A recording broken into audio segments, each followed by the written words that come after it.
October. Teleporting hosts now!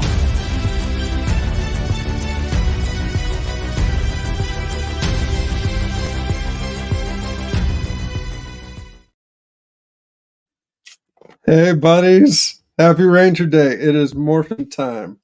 I am the Hey Buddy Black Ranger, Rob Buck, flying solo for the time being, but this is kicking off the No One Fights Alone charity stream to celebrate 30 years of Power Rangers. The goal is simple. We are going to spend the next 6 hours uh, hopefully raising money for a good cause to write love on her arms. A link to our donation page is in the description. It's not clickable because I'm still getting used to this live stream aspect with YouTube, and I needed some extra verification. But you can copy and paste the link right there, and it'll take you straight to our donation page. And all the money, you can rest assured, is going to go to write love on our arms. Pardon me as I do a little bit of housekeeping here. Just going to send some invites to some friends of ours that may be joining us later. 30 years of Power Rangers. My God. I'd say it's only yesterday that I remember watching them, but I was the ripe old age of 2 when Power Rangers premiered. So we are sending the special links out.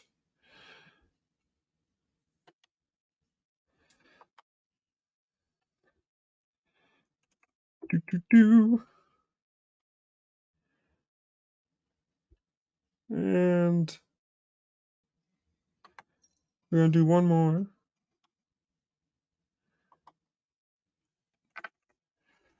I apologize. But we are putting the word out right now. Thank you very much. I am going to now. Yes.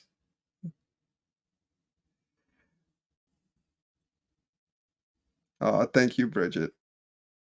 For those that would like to know, she is a special person to me. It's my wife. So if you couldn't tell by the same last name. It's great. But 30 years of Power Rangers. My God. 1993, Shuki Levy, Hayam Saban have a dream and they want to adapt some Sentai. And just replying.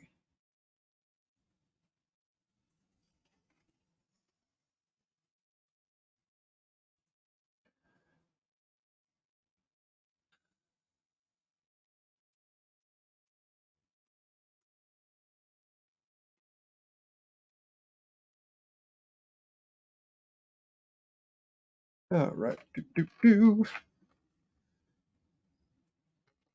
And then we're going to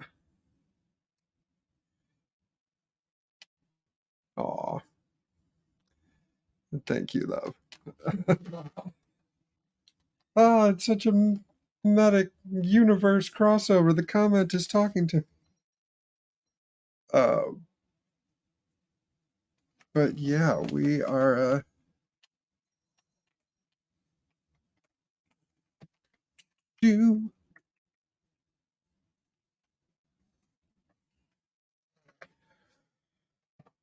All right. We're also gonna start.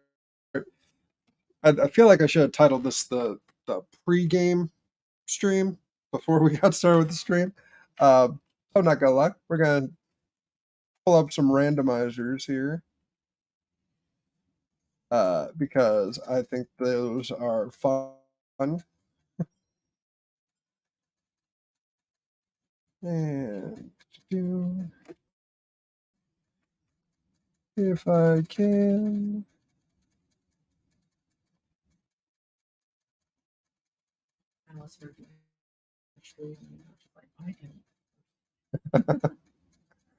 It's all good.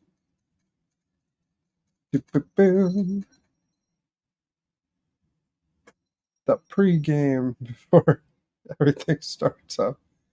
Uh, do-do-do.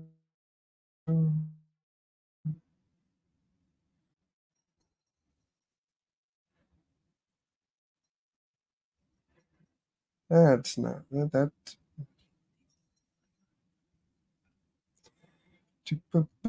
Boom. Cool beans.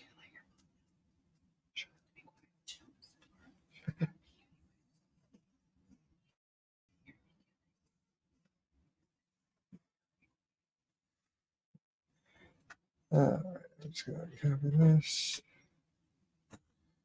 And we're live, pals. All right.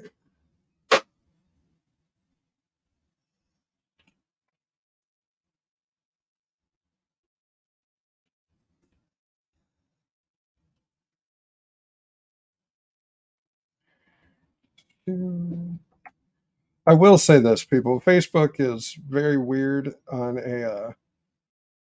on a desktop when you spend most of the time on a phone. Um, this is gonna make great audio when we post the audio for podcast listeners. I'm hoping my co-host and producer Stephen Reckless edits all this out. So,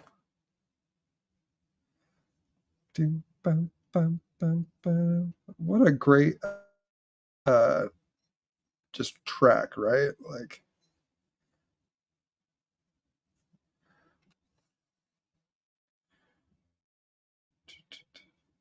Ron Wasserman, great job with the theme song. It's weird. The wife's got me on the TV screen next to me, so there's a bit of a delay, but I get to look at my gorgeous image and think of the possibilities.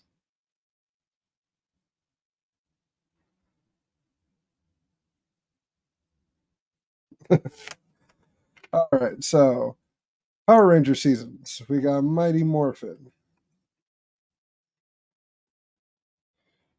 We've got we're gonna put the Stone Canyon Trio.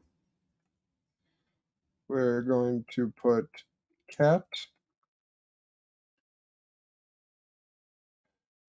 Zeo. We're gonna put Alien and Zeo. Turbo in space. Lost Galaxy. Light speed rescue.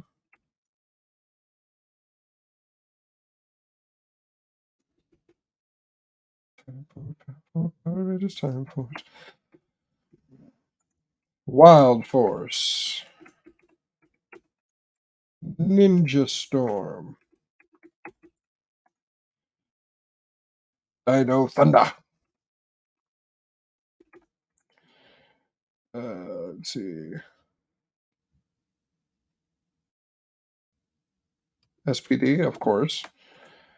What was after SPD, people? I want to say Operation Overdrive. This is a randomizing wheel. Those joining us, I'm making a randomizer wheel. So I am currently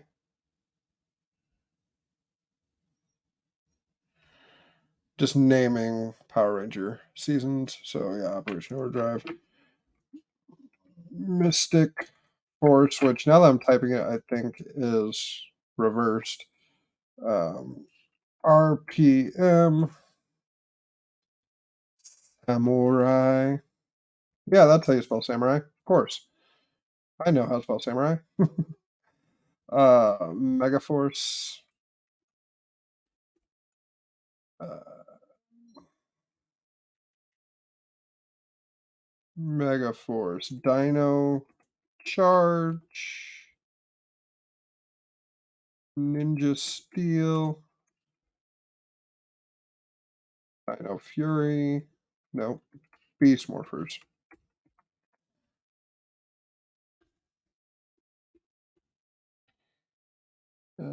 Jungle Fury.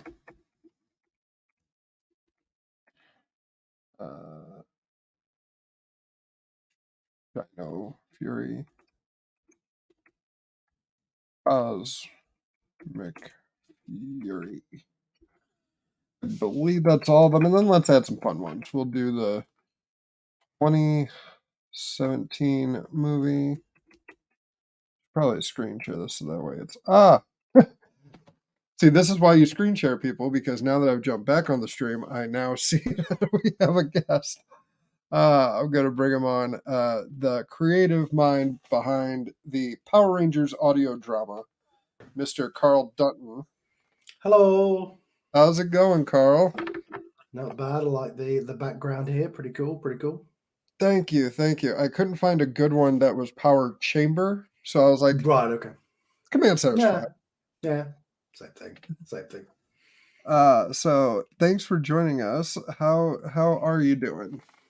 Not bad. Just a little tired. Returned from going to an event at Wembley Stadium yesterday, which was a whole thing, getting down there and getting back and stuff, but it was worth it. It was good. Oh, Wembley Stadium. Mm-hmm. Did you go all in on that? I did, in fact. Yeah. Off brand, but it's fine. Yep. Yeah. Well, I kind of got that in the background because I say the Power Rangers stuff is all over there, and I've currently got the webcam in this position. So. Perfect. I've heard nothing but good things about All In. Yeah, it was very good. Other than awesome. CM Punk causing drama again, which we didn't know about.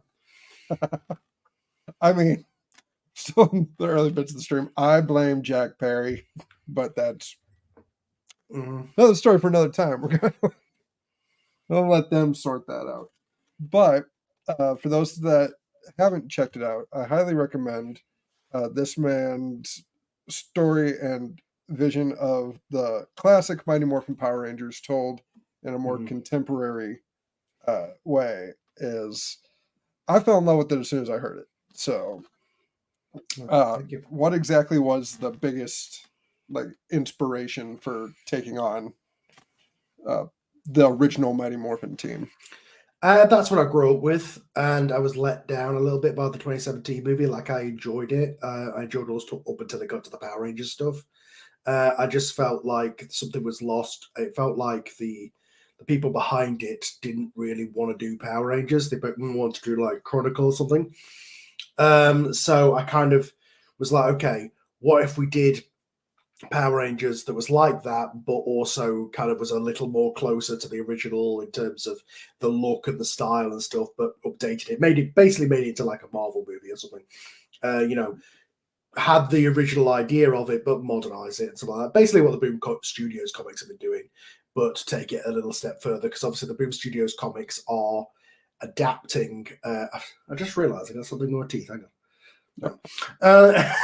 So that was true. Yeah. So the original Boom Studios comics, the Boom Studios comics are adapting the original continuity, and they're kind of hamstrung, up until recently at least, with that continuity. And I was redoing it from straight away from the ground up is the way to go. And it's been a lot of fun. We're in the middle of season 3 until we had to kind of halt production right now. But it's been really good. And like I say, with X-Men and with everything else, I make these shows because these are the shows I want as a fan. This show didn't exist. A more modernized, more mature PG-13 version of Power Rangers with the original team didn't exist.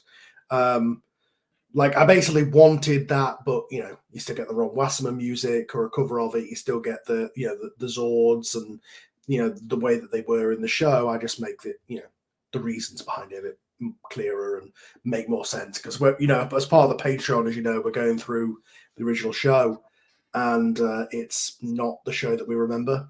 And I'm making a show that we remember more. I'm making Power Rangers as cool as we remember it being, not what it actually was. Exactly. Yeah. The Power Chamber is the show just finished our recap of season 1. Just in time skated right through that line. And we had mentioned the audio drama on our Green Ranger episode, our Green with Evil review. And I had told them, I was like, this is the movie version of Power Rangers I've always wanted to see that has a budget. I don't know if any like Hollywood exec would be like, yeah, Power Rangers, will go ahead. Well, that's it, because it's an audio drama. I can do whatever I want. So, like, so long as the Exactly. audio and the music and the performances are right, like, nothing else matters. And you can imagine that movie in your mind. So, like, you know, in terms of the Green Ranger thing, it was that final battle outside the command center and the Zords charging towards you. Like, it had all the beats of the original, like the T-Rex fight and the Dragon Zord, but like it made sense because the other Zords were out of commission, and just like everything was set up and reasoned and made logical, and that's what my entire goal with the show was. Oh, you definitely did it, and especially the emotional beats of it. Like, I think because it was fun to watch, but I think what sold me as a full-on fan of your show is right after Tommy loses to Jason that first time, and he's just screaming like, "Get back here! You know, I'm not finished. Come on!" Yeah, I was like, "That's the emotion I wanted in the show." Yeah.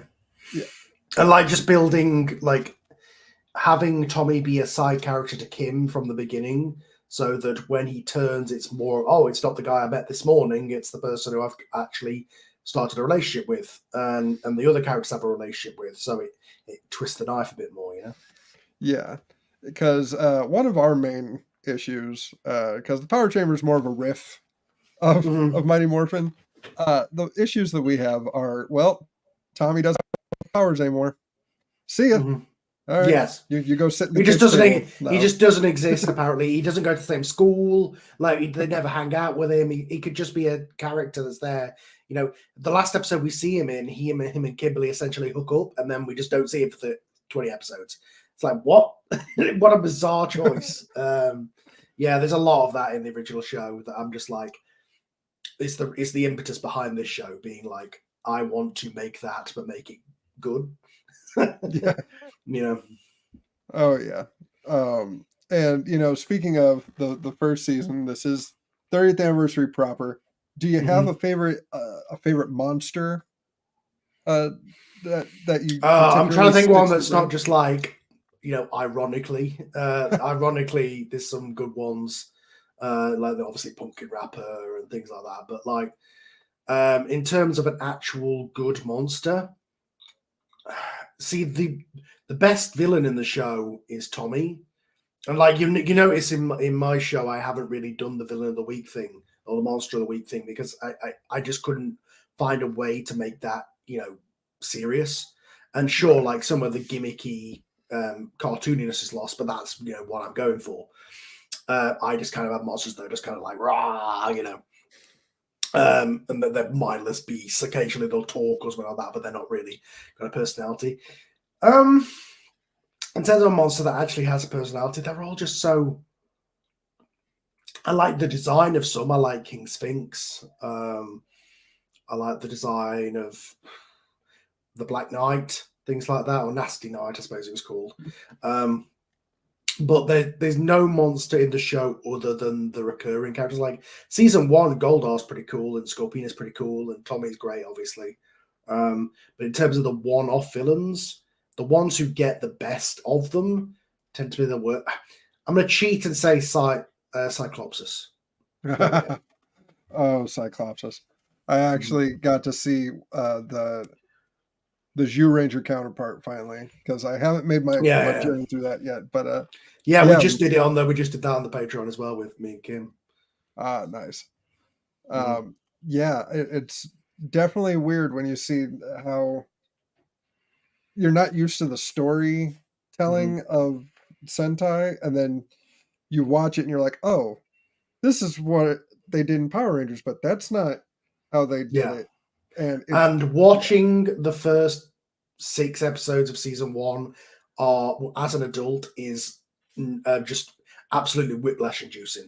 The editing that they do to edit around the Zoo Ranger footages, there's I think I'm remembering the one where they get the power crystals, because they use the Green with Evil fight in episode 1 to get the Megazord out so they can have it as a pilot and sell it to the kids and sell it to the networks. Yeah. They then get the crystals for the Megazord that they then use for the Megazord every time, but they've already done it. So we had one episode where they did it, then they forgot to do it, then they got the crystals, which were for a different reason, about bringing the Rangers to them. And it was just stuff like that. And there was fights where they'd literally teleport in, fight for 30 seconds, then teleport out. Zordon would give another thing and they'd teleport back in. And it was just this whiplash-inducing, like, this makes no sense chronologically or editing-wise. And when you know why that is, when they're editing around Sentai footage, because you're like, oh, they don't want to show the Japanese actors, or the majority of the plot was revolved around the human form of the monster or stuff like that. I also realized watching Zyuranger is a lot of Zyuranger's plot points sound better on paper, and it's like, oh, that is so much better, and it is on paper, like the character relationships and stuff like that. But actually watching the show, the execution is just as silly as Power Rangers, and the majority of the episodes revolve around them knowing some random kid you've never seen before, and they've been in this hibernation for millions of years, but apparently every kid in Tokyo is like their best friend. And they're the character development. All the character development goes into the kid every week.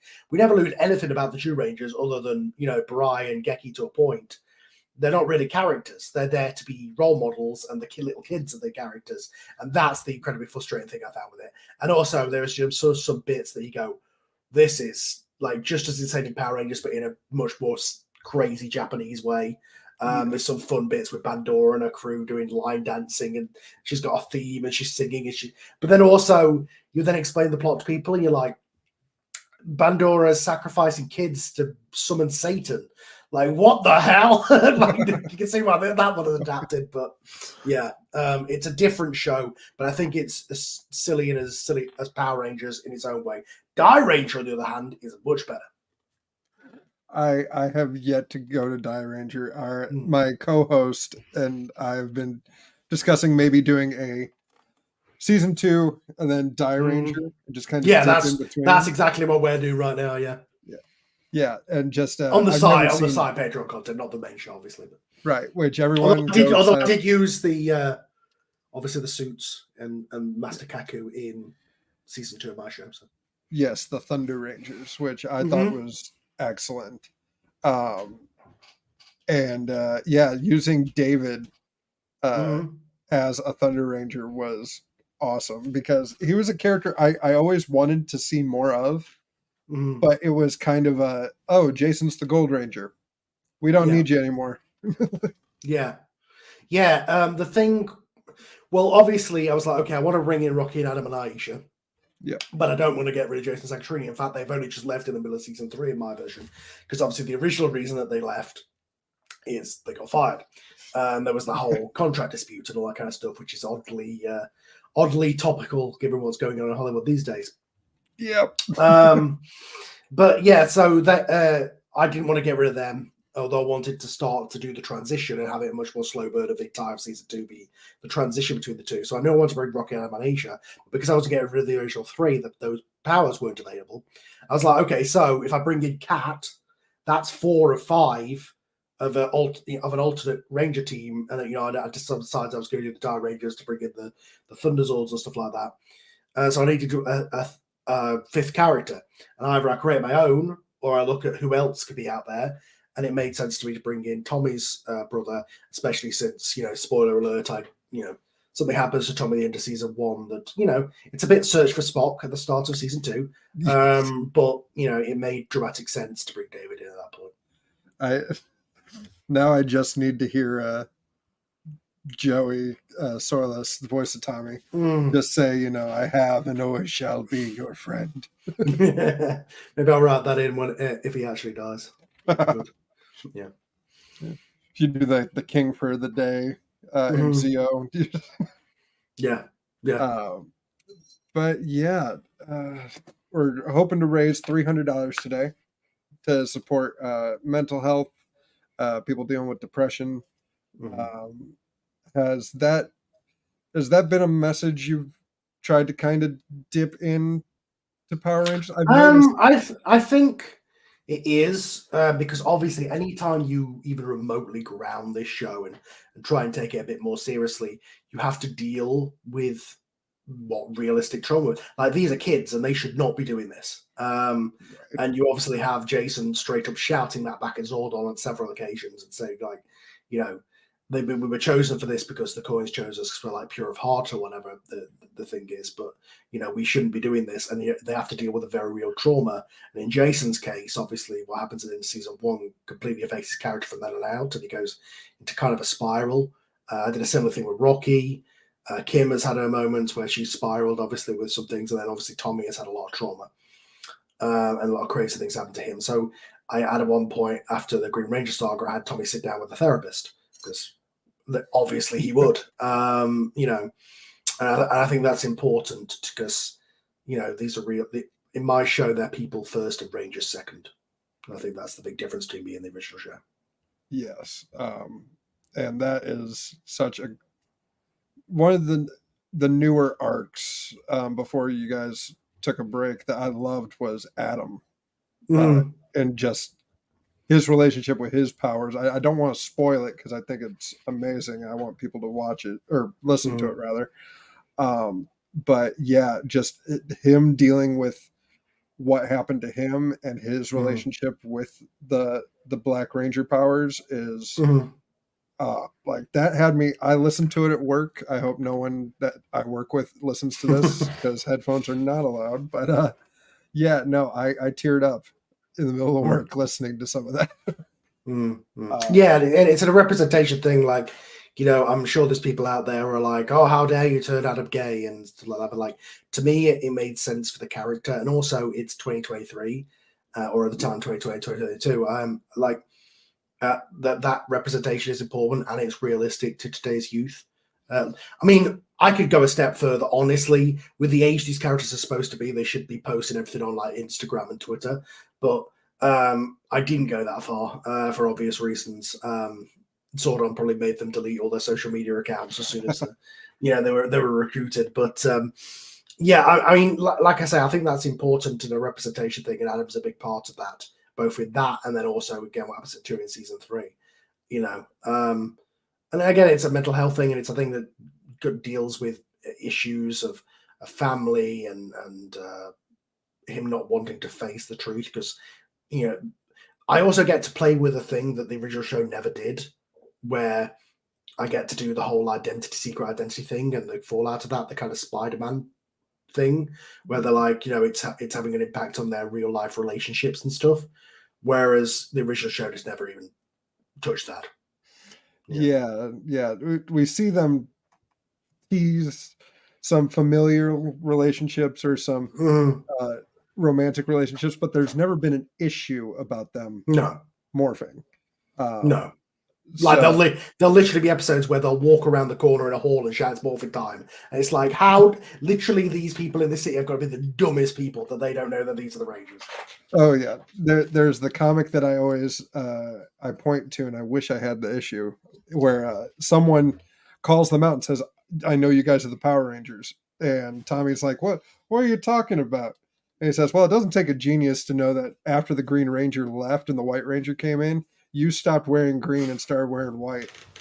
Kind of put two and two together there. And when the Green Ranger left, you left town and you came back. Right as the Green Ranger came back. Yeah. Oh, yeah. That's probably the biggest smoking gun was just they just do a terrible. They'll be like with kids or just civilians and they'll just hide behind that bush. It's morphing time, like top of their lungs in the middle of school. There's no way anybody doesn't know. And like I took some of those bare bones stuff, like Kimberly's family having a divorce, or some familiar relationships like Trini and Billy, where, you know, it's hinted out that they could be almost kind of a pairing, and I kind of toyed with that a little bit, and just again treating them like real kids. And like, sure, I can see people being like, oh, you know, CWI'd Power Rangers, putting in loads of teen drama, but like, they're teens. If you don't think that these bunch of good-looking people are all going to try and start screwing each other, you haven't met kids. Yep. You know, any time you add realism into it, that is what's going to happen. any kind of grounding. You have to ask these questions. You have to do these things. And sure, sometimes it comes up like with Billy, where he says this is not such a good idea because we're rangers, we could die and stuff like that. So I explore all those aspects at least as much as I can with the amount of characters I brought in, especially in season 2. Yeah, I to the people that think that it's a CWI's version of Power Rangers, the most unrealistic thing season 1 did was have our core 5 go to Billy's uncle's hotel, and all they did was study. Yeah. Guarantee you way more happened.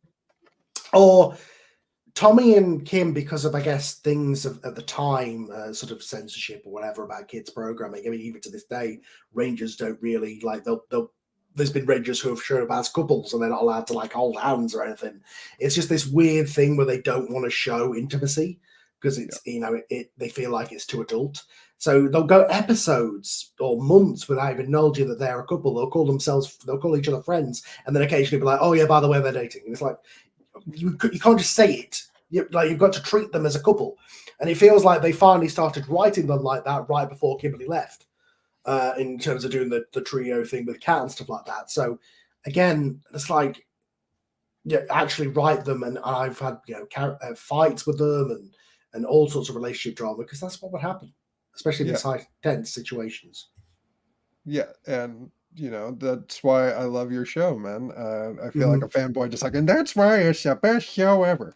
But like, I'll admit, season 2 got a little convoluted. Like, the Dire Rangers thing was a good call, but maybe I wanted to do the Dark Rangers because they were, oh my god, they were so bad in the actual show.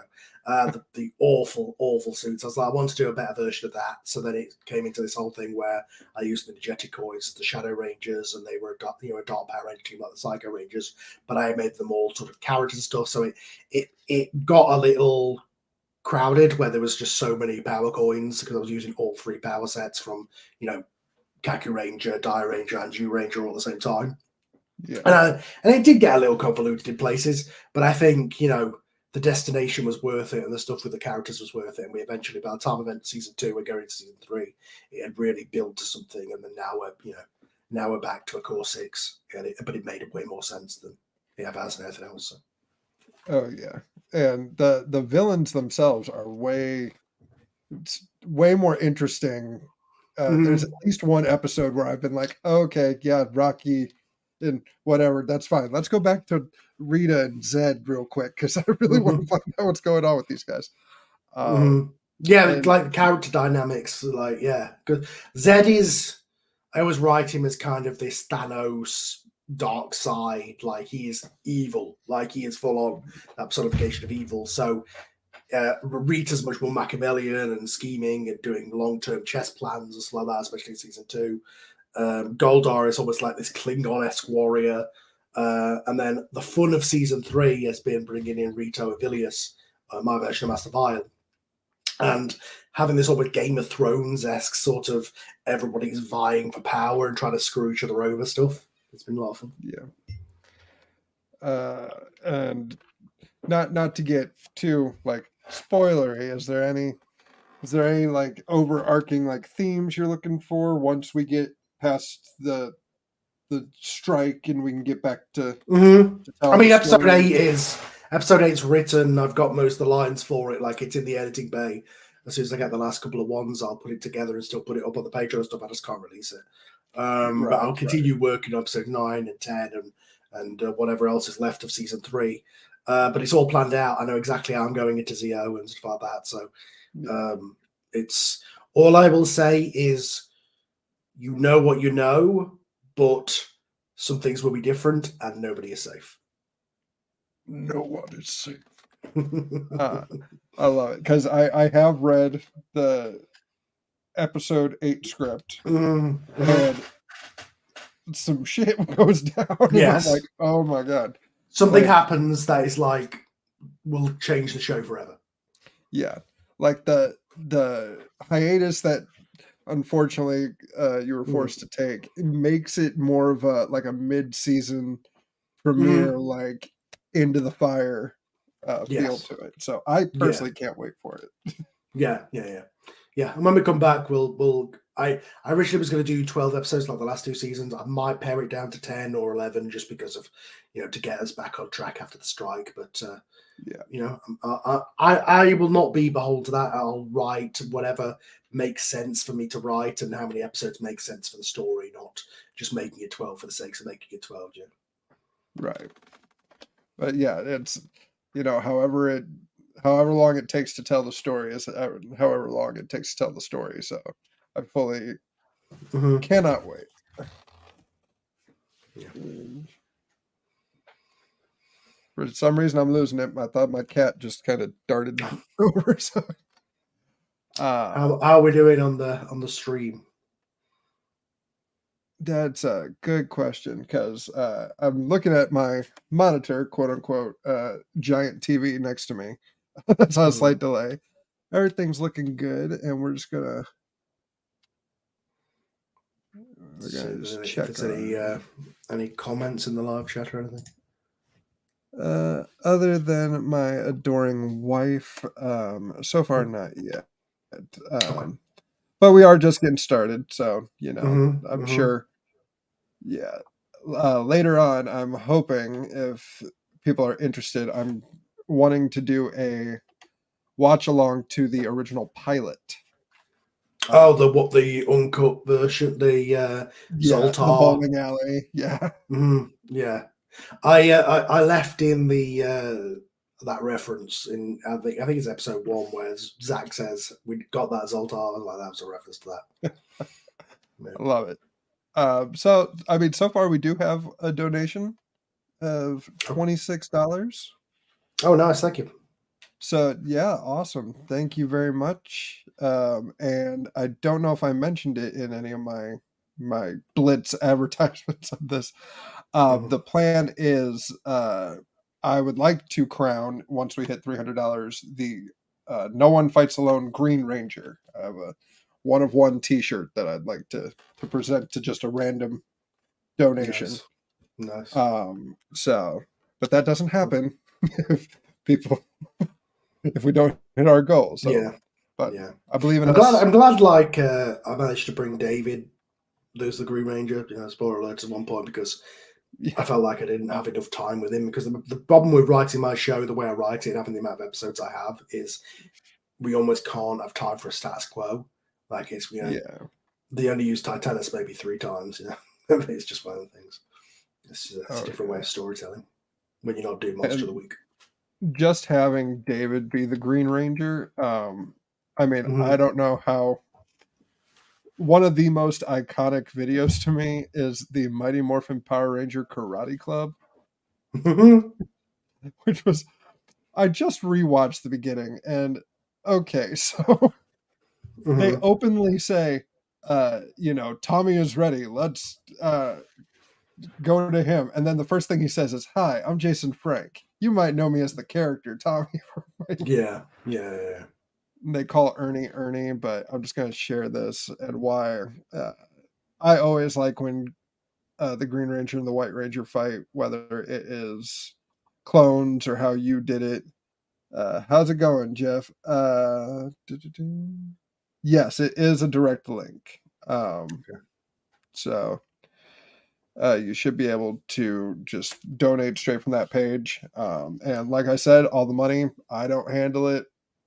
No one here handles it. It goes straight to the people that need it, which is one of the reasons why I picked this. And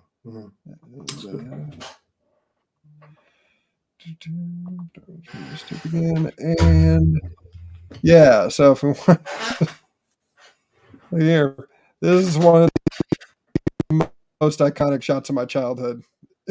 Just I don't think we ever saw the Green Ranger and the White Ranger. Any of this stuff. You mean in the episode? Yeah. I meant like the behind the scenes stuff. We did again. Just this. Yeah. But is the screen showing on it? I don't think it. And of course it isn't. Okay, 1 second. There we go. Hi. Oh yeah. With his terrible cloth shield. The soft taco, as the Power Mhm. Ranger says. Unfortunately, because of the way the show is shot, it's the one that we see first. Yeah. But yeah, it's literally just a karate class. And that's Oh all. wow. They let. I wonder if that was part of the I negotiation. love how he's put Tommy in quotation marks. Yeah. He's come up with a bloody signature for him. Yeah. Steps in that popping up. But yeah, a long way of looking back at 30 years of Power Rangers, being the ripe old age of 2 when the show premiered. So, I was 5. Yeah, 5. okay. So you actually remember a time when it was like, oh, I wonder who the White Ranger will be. I'm not sure.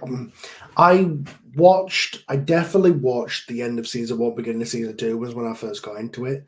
But I don't ever remember questioning I always feel like I always knew who the White Ranger was. Like I heard about it before I watched it.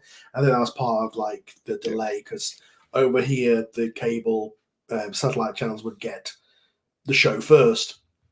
And then it would about, 6 months later be on terrestrial television. And that would be, by the time we got it on terrestrial TV, which is mostly how I watched it, it was a year behind almost the States. So I feel like I already knew it when I saw it. Yeah, it's just some of these like big like who is it? Who could it be? Mhm. I was so young. Like now when I watch it, I was like, oh, of course it was this. Like Yeah. you're trying to suspend Yeah. your Like disbelief a little bit. the only thing that could throw you off is that bit where Tommy gets like zapped and he feels like he's in pain, which looking back on it is like, what the hell's Zordon? Yeah. But as a lot of things in this show are what the hell's Zordon. My favorite one being where he had Titanus shoot at Jason and Tommy to teach them about friendship, as the other Oh, Rangers almost died. Thanks, Zordon. my favorite because we just covered it in episode 12 of the Mhm. Power Chamber was on Fins and Needles, Mhm. where they're zapped with a spell, and Zordon's solution is, well, get over it. Yeah. Yeah, and it's funny. It's like, oh, all of a sudden they're acting like real teenagers and fighting and like coming out with real stuff. And it's like, oh no, it's just a spell. They wouldn't really do this because they have to make the character so clean, goody two shoes because of the backlash. Like, the show was banned in New Zealand. The show was banned in Canada Oh my because goodness. of the violence. Um, Yeah. it was a whole thing around that time that they just felt like kids were imitating it and stuff. So to try and ingratiate themselves to the parents, they made all the characters just the perfect goody two shoes role models. Oh yeah. This But was there's so many, because like this was all. Zordon is the worst. The best thing he ever did was get blown up. Like, here's how it should have ended for Power Rangers would be: Alpha, Reader's Escape, break my tube, end of show. Like Yeah. when you know everything you know, and how many freaking swords has he got buried? Like, oh, I've got this other one. I decided to give you the shitter ones, but just in case Lord Zed turned up, I thought I'd prepare better ones. Oh, and by the way, there's this thing I've never told you about. And so many episodes, the Rangers will go, Zordon, somebody's been kidnapped. He's like, yes, I know the situation. It's like, well, why didn't you call us then, you asshole? Exactly. Or my favorite is Zordon. Little Maria's been kidnapped. We don't know what to do. Oh, it's as I feared. She's after the power eggs. What are the power eggs? Well, there's these ancient beings that control all the power sets that you're ever going to have, and they made some eggs that we're never going to reference again. No, because they're just an excuse to use Ranger footage where there were Tyrannosaurus eggs. Which, Yeah. by the way, is a terrible idea in itself. Yeah, I've watched Jurassic Park. You definitely should not introduce 3 Tyrannosaurus Rexes into the human world. Or even worse, at worst, it's Godzilla 98. Yeah. But yeah, Zordon is big man in the tube behind us here. Yeah, he's the worst. Mm-hmm. Yeah. Like, I try and write him as like a good mentor, but even so, I still have the Rangers call him out on his shit sometimes. Where they're like, Yeah. I've had enough of the need to know stuff with you, Zordon. Yeah. I really liked the big speech I believe it's the end of season 1. I apologize if I got it wrong. Where him and Jason get into it, Yeah. and finally Yeah. Zordon just goes, "At the end of the day, it's your planet." Yeah. Like, I get you're upset, but it's your planet, it's your decision. Yeah. Because Jason's like, you don't tell us what to do. Yeah. Basically. Right, I've got to hop off here, but I will be back towards the once people have gone. I will pop in if you're still going. I'll come in towards the end. All right, sounds good. Thank you once again, Carl. We hope to see you. No worries. Get it. Yep. Awesome. That was Carl Dutton, creator of Power Rangers audio drama, one of the best Ranger shows out right now. I got 6 people watching us. That is great, guys. Once again, we are hoping to raise $300 for To Write Love on Her Arms, an organization that helps people deal with suicidal thoughts. I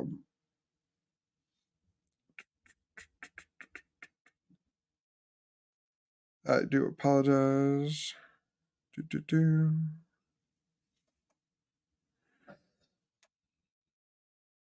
Some behind the scenes stuff. It's right here.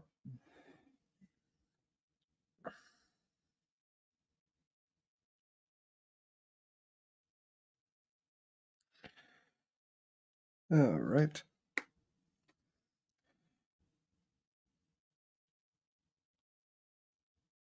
This is great audio.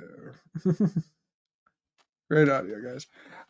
Yeah, so if you go to the description, we're going to do this together, peoples. So we're going to actually, that's not what I wanted to say.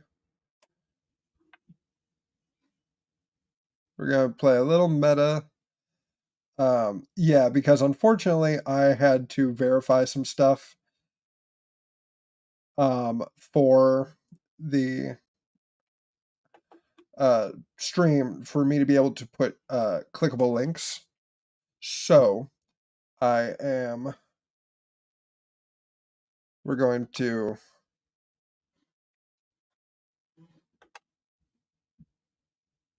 and I'm going to post this in Facebook and in our various community groups to get the word out about the stream. But let's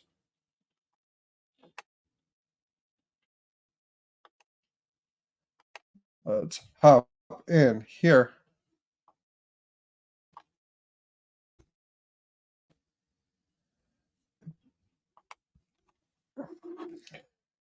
Enhance.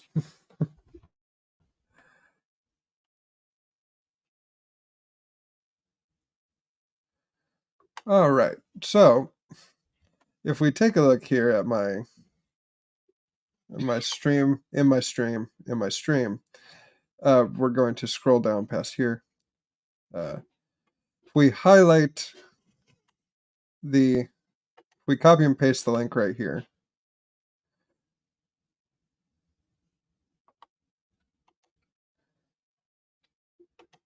And paste it over here.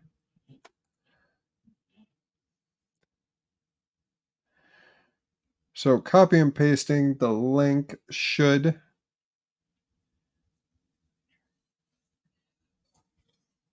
send you straight to our page where you can donate.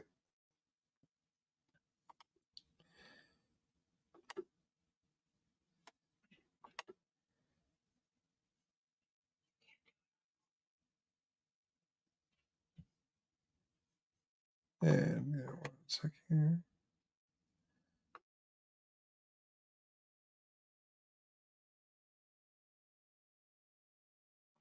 Copy the link. All right. So you can't copy the link from mobile. I apologize. So I'm going to drop it off in the comments for you guys. Thank you very much, Janelle. And I'm just going to post the link in the comment section. Hopefully that works for you guys. Again, I do apologize for the confusion. I didn't realize you had to send them a 30-second video to actively. It works in the comment section. Awesome. So I will just be spamming that every once in a while. Which, let me see. No, I cannot pin the comment, but I can put the user in timeout. I can put myself in timeout. We're learning everything, people, as we approach the beginning of hour 2. It's a great.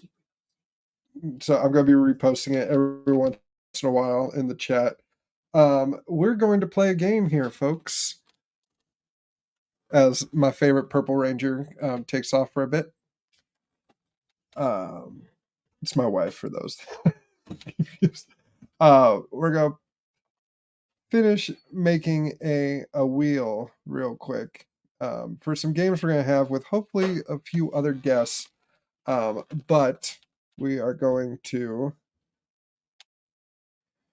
take a minute to talk about To Write Love on Her Arms.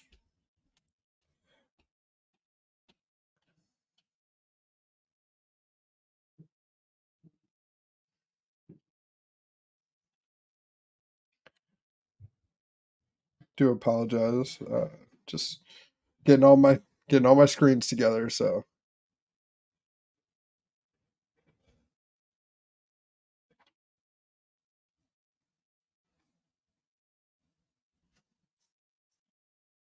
Mr. Rob Buck. Stephen Reckless. How Stephen are we Ranger doing? Danger Reckless. Yes, ridiculously rascally reverberated Red Ranger.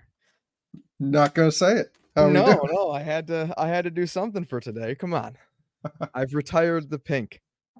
Although I'm wearing red and it shows up pink in this camera, but I am here, my friend. Oh, thank you.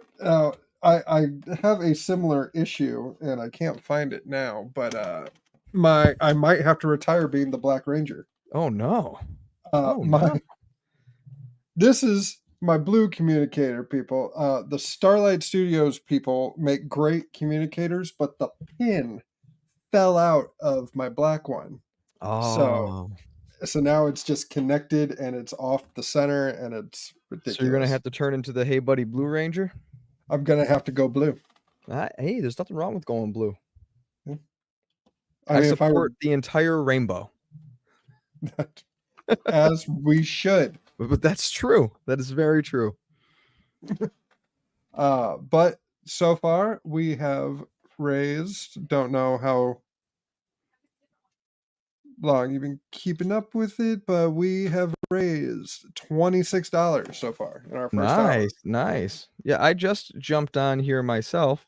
I saw the video, you leading people to, the donation spot. If you go to the Hey Buddy YouTube channel, where some people might be from, the newest Power Chamber live stream PSA video that's on Hey Buddy, if you look in the description, that link is clickable. I didn't realize that the Power Chamber podcasts, I forgot that when you're trying to verify a new account, it takes a while before they allow you to have clickable links, because I just copied the link straight from the description on this video here and put it in the description of that other video, but our links are clickable.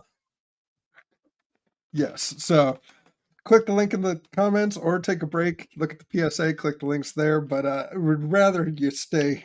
Stay here, please. Definitely stay here. But that is a way, open it in a new tab. You don't have to leave. You could open in a new tab just to get to the link if you feel like it. Yes. Well, Steve, we just had Carl Dutton, the creator of the Power Rangers audio drama, on. Amazing. That's awesome. Yes. Just talking about his modernization of the original MMPR story. And yeah, he has to take a break due to the strike, but he'll be back soon with episode 8 of season 3. Nice. Which is a doozy. Like, I won't spoil it for people, and I love spoiling things. Like, that's my thing. I love spoiling things. but I'm not going to spoil this one. I'm with you though. There are times, doing with Joshua Reckless, Hey Buddy Proper, where we're reviewing a movie, and if I like a movie too much, most of the time we're like, I don't want to spoil, but if I like a movie too much, I want to talk about it. So I'm like, spoilers, people, because I don't care at that point. I just want to talk about it. The worst part of adulthood is when your friends haven't seen the movie yet. Yes, Most of the time definitely. you're like in high school as a kid, you see it all together, but now it's like, what do you mean you haven't seen it yet? I need to talk about it with somebody. Oh, I agree. But yeah, season 1 of the Power Chamber is under wrap. That's a wrap. Yeah, words. Yeah, we did that whole season. It's all listenable, up there on the podcast airwaves for free, and Patreon if you want to watch us talk about it. It's Yes. it's a flavor for everybody, I guess. Yeah, if you want a condensed version of this setup of us talking episode by episode, check out the Patreon. Very true. Yeah, I've been trying to do more exclusives for the Patreon people. Just be like, if you're watching. Yeah. But yeah, we're trying to raise some money for To Write Love on Our Arms, especially as just a pop culture fan. There's been a lot of bad friends lost recently. Pee Wee Herman, Paul Rubens, Bob Barker, and we just found out today, getting into our Saturday morning lineup as kids, Arlene Sorkin. I know. Has passed away. Harley Quinn. And it's just such a shame because she didn't just do the voice. She was almost inspiration for the character as well in terms of being. No, she wasn't homicidally crazy or anything, but she was just that like spark and that life and fun and all that kind of stuff. And that's what kind of brought Harley to life. So yeah, and it's 67. That's way too young in my book. Way, way too young. And just as a wrestling fan, we lost I know the legendary Terry Funk. It's crazy. 79 though. I mean, at least as a wrestler and all the stuff that they used to do back in the day to get to 79, like good on him. Oh yeah. I just wish he didn't do it on my birthday. Oh yeah, that's not cool. Yeah, I'm like, really? Yeah, and then the very next day we lost Wyndham Rotunda, aka Bray Wyatt. So having resources to deal with, I haven't been feeling the best. I won't lie. And so places like To Write Love on Our Arms are a great way to find help if you don't have the means to do it personally. And we're Power Ranger fans. We're all in this together. The whole show's about teamwork. Right. Exactly. Trying to find a specific picture of Arlene Sorkin, because just the story of how she was, just the conception of Harley Quinn and the voice and how she was cast to be Harley Quinn is amazing for those that don't know. That Paul Dini saw her on an episode of Days of Our Lives. Oh, that's amazing. As a clown. Yeah. And just thought, it was like, that's perfect. Yeah. In fact, this was her face. If we can get the enhance. There we go. Yeah, the blue and the red. This one, juxtaposition there. Yeah. And she spoke with the what's the big idea? And Paul Dini remembered that, and that's how Harley became Harley. I mean, I get it. I get why he did that. Yes. But yeah, so now that we've got the first season out of the way, let's talk a little bit about it. Gotta share this stream on my socials. Thank you, Jeff, because I forgot to post it in the Fig group that me and you are in. So if you could do that, that'd be great. Thank you.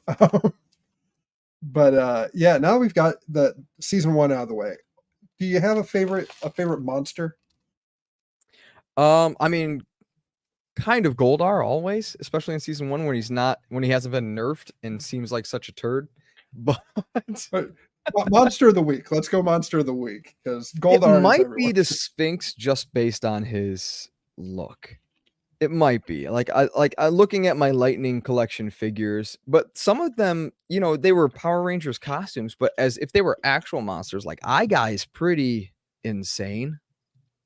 Oh, You know, just thinking of made up of all the eyeballs and everything like that. And whoa, speaking of monsters, we're getting attacked.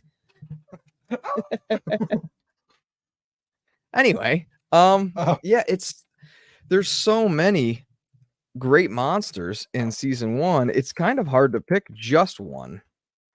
yeah. Because like you'll be going along because part of me also wants to, you know, I give it to a snapping turtle with a traffic light on his head. You know, it doesn't only because of the complete plagiarism. Yes. Shell Shock. Yeah, Shell Shock Arcane. is fantastic. Yeah. The original question was going to be, who's your favorite monster and why is it Shell Shock? Yeah, and why is it Shell Shock? The Minotaur's always good in my book. He just looks fantastic. Oh yeah. Uh, I just what's- saw him, his figure in my Yes. local comic shop. Oh, see, for me, I have it pre-ordered with Entertainment Earth. I go back and forth, if anybody's wondering, in terms of collectibles between Big Bad Toy Store and Entertainment Earth in terms of buying collectibles online, you know, as giant mainstream toy stores. Big Bad Toy Store, sometimes I find things in stock or cheaper than I will at Entertainment Earth, and I get to put them in essentially what is like your own little toy box. So if something releases, but you don't want to spend that $4 shipping on just one thing, you can put it in your pile of loot and they'll hold it for 90 days as for when you buy enough things that you want it to ship for that still $4 shipping to cover everything. And I like that. That's not a lot of shipping, but Entertainment Earth always runs these deals where it's like if you spend $50 or spend $70, you get free shipping. And I can always find the amount to get to free shipping. So, Right. but yes, I have Rita and the Minotaur and literally the rest of the Rangers except for Billy and Trini pre-ordered because I was going to get all the Lightning figures ever since we started doing Power Chamber together. I've just been reinvigorated with my childhood and Power Rangers and all that kind of stuff. And I was like, they deserve a spot on my shelf. You know what? You might need to take it from here for 1 second. No problem. Yep. All right.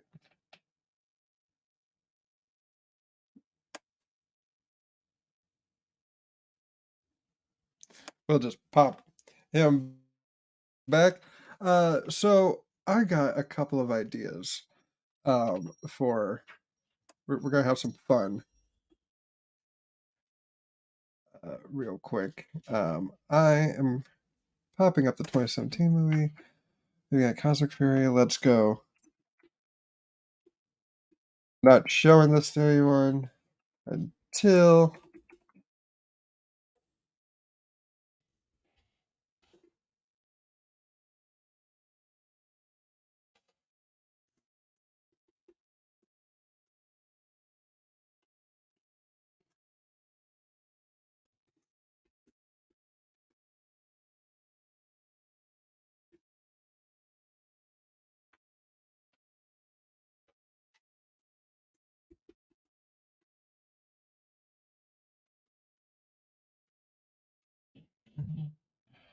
and what's the last one?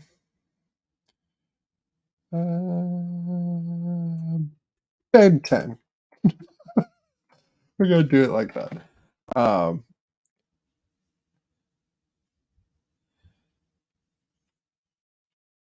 Then we're gonna shuffle this. I am making a wheel. And I'm actually gonna do another one.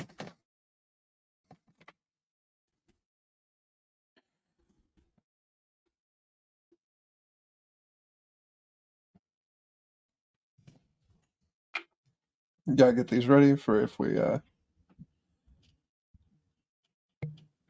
Welcome. hello. So I am playing with a wheel randomizer. Oh, okay. And we're gonna, because I would love to see a crossover happen between some people, and we haven't covered anything except the first season of Mighty Morphin. Right. But what I've done is I've taken all the seasons teams. I separated the Mighty Morphin ones to Mighty Morphin, the Stone Canyon Trio, and Cat. Okay. And every other season plus a few of my own. And the goal here eventually is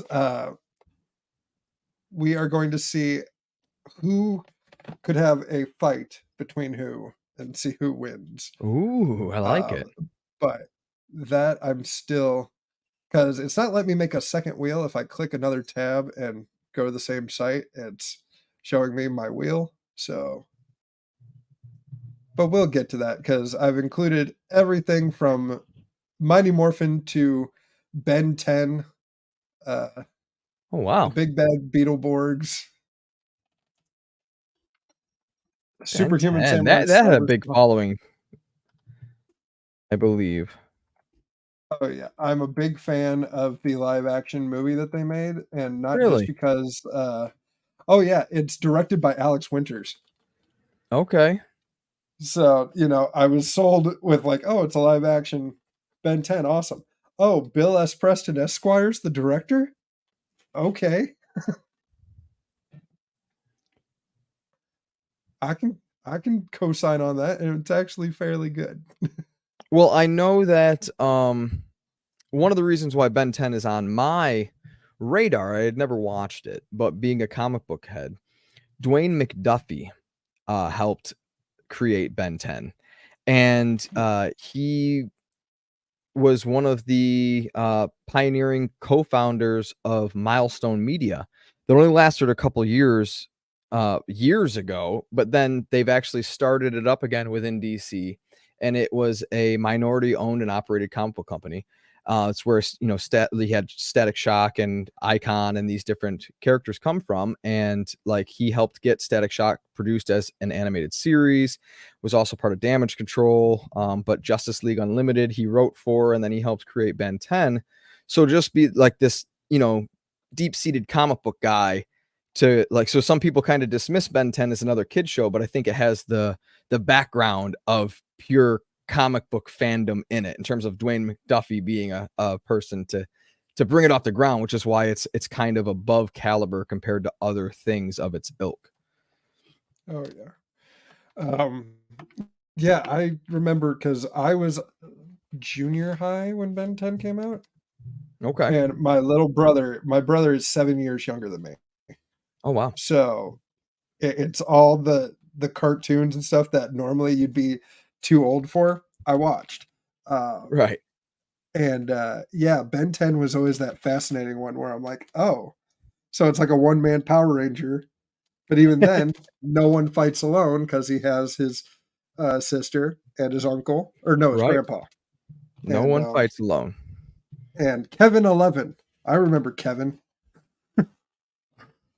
What's funny is that it's great that you say no one fights alone too, because even in modern day superhero storytelling, like and whether they made missteps here or there, the Arrowverse was huge, over the last decade and the shows that came out of it, and they took these solo characters and kind of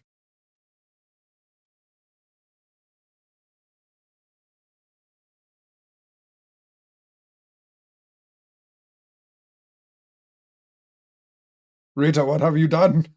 I don't know who kicked me out, but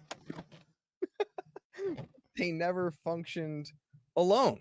Arrow had his team, the Flash has his team, like they all ended up having their people in the chair. Like even if we go into big budget Marvel movies now, we love the interpretation with Tom Holland, and he's got Ned and MJ, on his side. which yeah, I just recently finally got to watch No Way Home. Oh, finally. What? Finally. Oh my God. It's been a bit. Well, I'm pretty sure you were already spoiled as to the big thing that was going to happen in that movie. Oh, I knew it was going to happen with Andrew Garfield lying through his teeth in every interview. Where he's like, I don't understand why people think I'm going to be in Spider-Man. I'm not going to be in. What is he supposed to do though when you sign an NDA? Let's be honest. I will say, if I was in Spider-Man, which I'm not. But yeah, the best scene in that is when Ned finds out what happened with like Harry and other Harry. Yes. He has to go to Tom Holland's Peter and go, I'm never gonna betray you, right? Which people have thought that they were eventually going to, and maybe they still will, now that Ned has no memory of Peter. In the comics, that like Ned is the Hobgoblin. Yeah, and that's gonna break my heart when he's just like, who the hell are you? Yep. Like, it's right up there with Winter Soldier, but a little worse because now you have 3 movies with this guy before he fights his best friend. Speaking of Winter Soldier, I just love the end of that movie when Steve Rogers says, I'm not going to fight you, Buck. And he's just letting Bucky pummel his face in. I'm like, oh my. Oh my. Who the hell's Bucky? Anyway, those are Power Rangers, right? Oh, yeah. No, let's do that. Let's assign it. Let's see. There's 6 colors in the original. So who's in Marvel? Who do you give Red Ranger to? The leader, it's funny because some people would want to just match color schemes, but I think I would have to give the Red Ranger to Captain America. Yeah. It makes the most sense to me. I for think sure. color scheme wise, you'd be like, well, Iron Man's red and Captain America's blue, but Cap's got to be the Red Ranger. Yeah. And like, let's make it clear, not superhero wise, but like Steve Rogers is a good Red Ranger. Yes, Steve Rogers. Peter might be a Blue Ranger. He might be, but I was thinking Tony Stark would be the Blue Ranger in the fact that he can make all those gadgets. Very true. I wasn't thinking nerd-wise. I was thinking of what Billy's function is on the team. And like he gets a lot of guff for being like the nerdy Poindexter, but that's not like he has more of a function than Zach, Trini, or Kimberly. Very true. No offense to them. I'm just saying, like, he created the communicators. He can fix Alpha. Like, Billy has the most function. So Iron Man's kind of the same way with his money and the things that he's created. In terms of the Avengers movie, as a parallel, it's all funded by Tony. Yeah. So Cap is red, Iron Man is blue. Oh. I kind of want MJ to be pink. Okay. But not comic MJ. I want Tom Holland's Zendaya MJ to be pink. That's a different pink. It's a darker pink. just for the moment where he's freaking out about Aunt May and just like inconsolable, and she's just like grabbing his face being like, look at me, I'm right here. And that's the heart. And pink is usually, I'm giving him a lot of shit, but that's the heart. So does that mean Peter, Spider-Man, is obviously the Green Ranger? Yes. A superhero that's cool enough on his own, but still part of the team when they need him. Green with evil is the Venomark. Okay, sure. Let's go with that. Yeah. It's like, well, we figured out how to synthesize the symbiote out of it. So we'll make Felicia Hardy the Yellow Ranger, and then she can just make a cloth suit that looks like it. Right. All right. So in the Avengers universe or Marvel Cinematic Universe, who do we got as our Black and Yellow Rangers? Let's see. In Black Ranger, I kind of want to give it to Thor. Really? I can't see Thor dancing. I mean, badly, but as far as life of the party goes, like, just the the laid back True. person. True. I could Oh, see that. that, or maybe why can't I think of her civilian name? She-Hulk. Oh, okay. Honestly, the actress's name popped in my head, Tatiana Maslany, before her actual name, and I know her name. I knew her before what the hell? Anyway, yes. But yeah, her. Okay. Her is the Black Ranger, and then the Yellow Ranger, kind of that stoic, what? Why can't I think of his name? Damn it! He was the heart and soul. Wong? Wong. Yeah. Just that moment of it's morphin time. Wongers. Wong is fantastic. What's crazy to me is that the actor's name is Benedict Wong. I feel like they just liked him so much. They just like, can you also just be called Wong? Like they're just like, we like you as a person. We're gonna make the character you are Wong. Because as much as I like Doctor Strange, I don't go deep into the lore, so I'm not sure if Wong is a created character for the MCU or based on a comic book counterpart. Right. All I know is that Benedict Wong plays Wong, and he's amazing. I would like to think he's show your Ranger friend shop off. Hasbro Pulse has just sent me a notification about Happy Power Ranger Day. We're gonna. Does that mean they're giving us sales? I got Hasbro Pulse. I swear. Don't congratulate me unless you're gonna. Oh, I got it too. We must have got it at the same time. My notifications are off.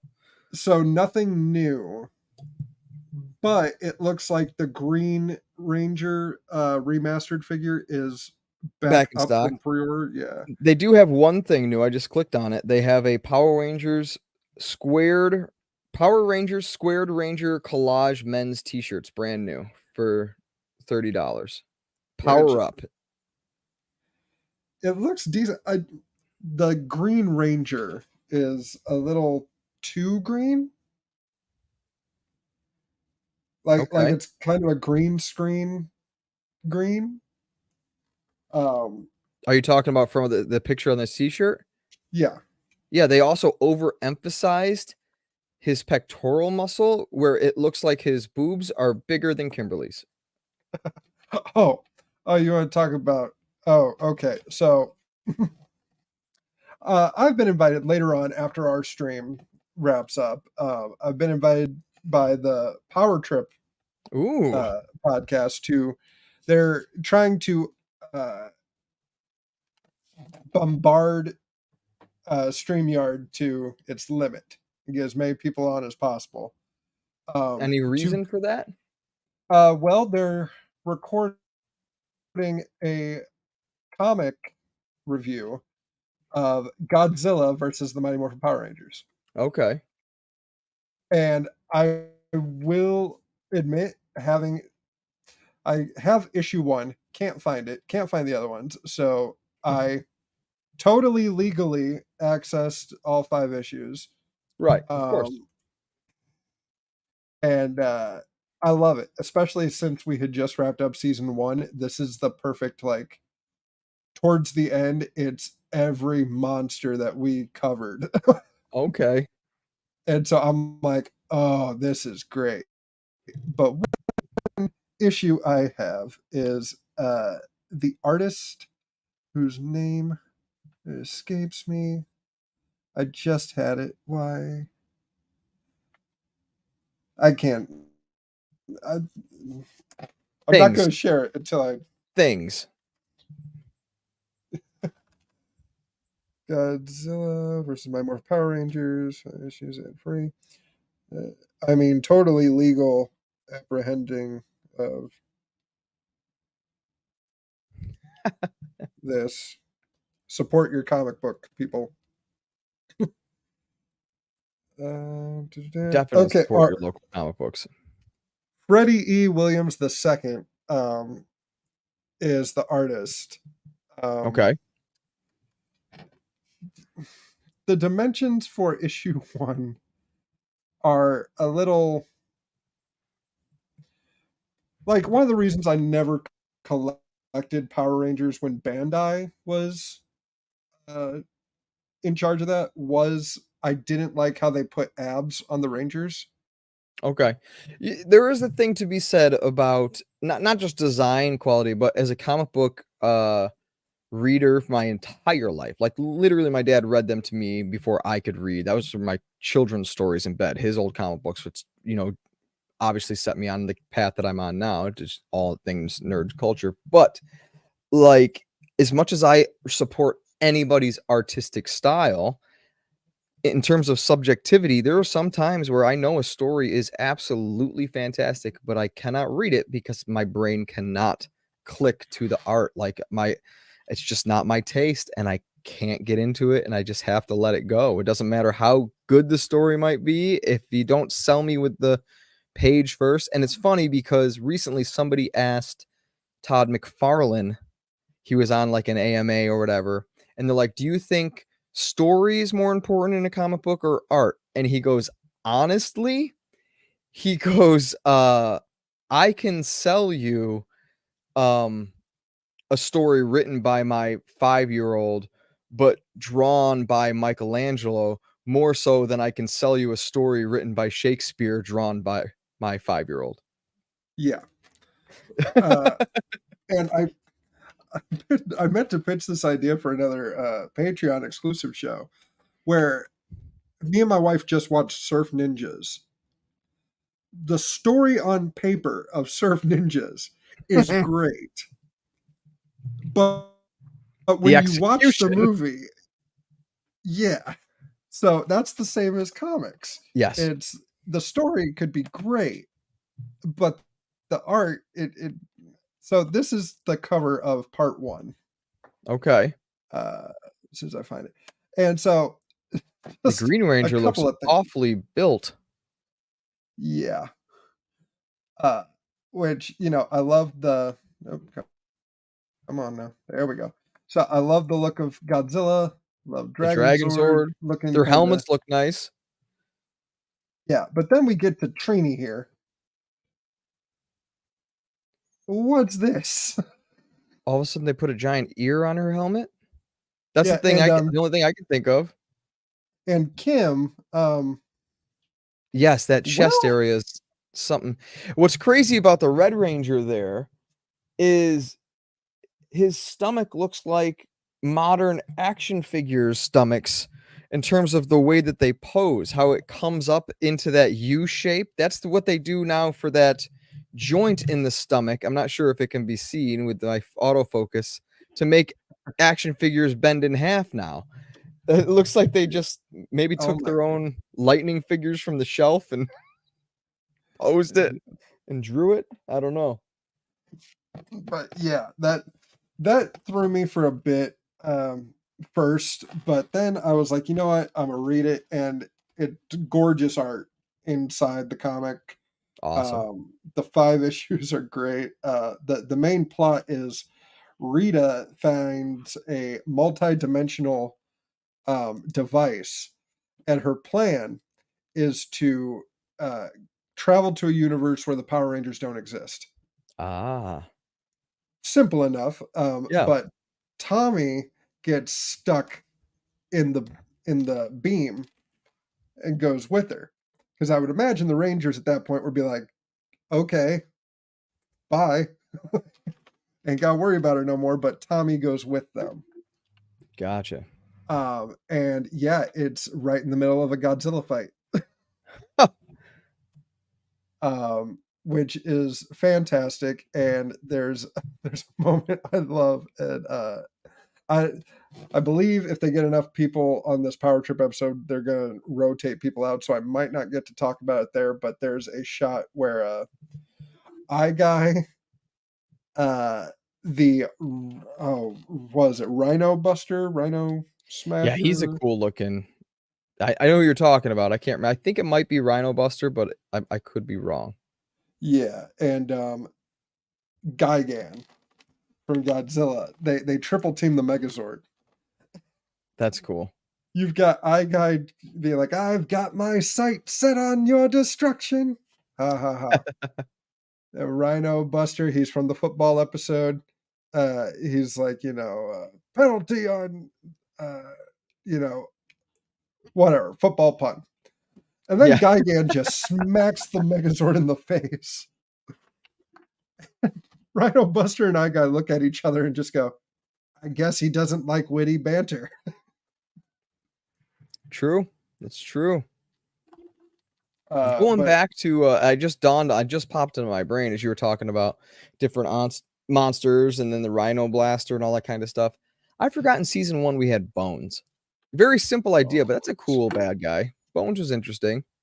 Not to mention, I think he's the first or second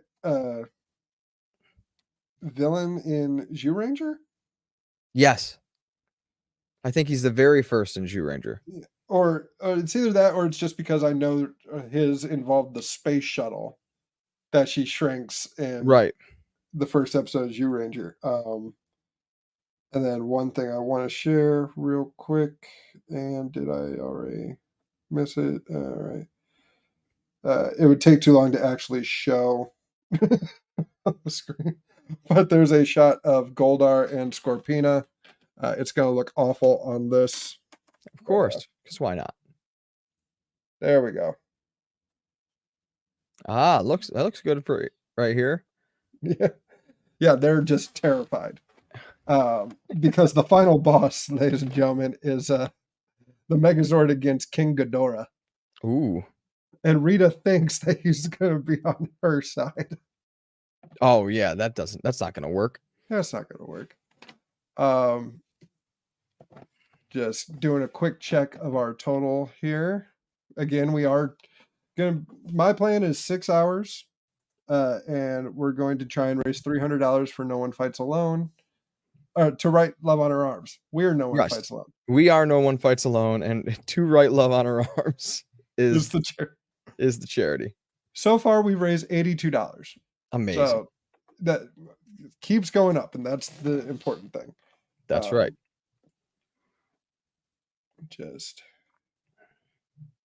So what are we looking forward to the most in season 2?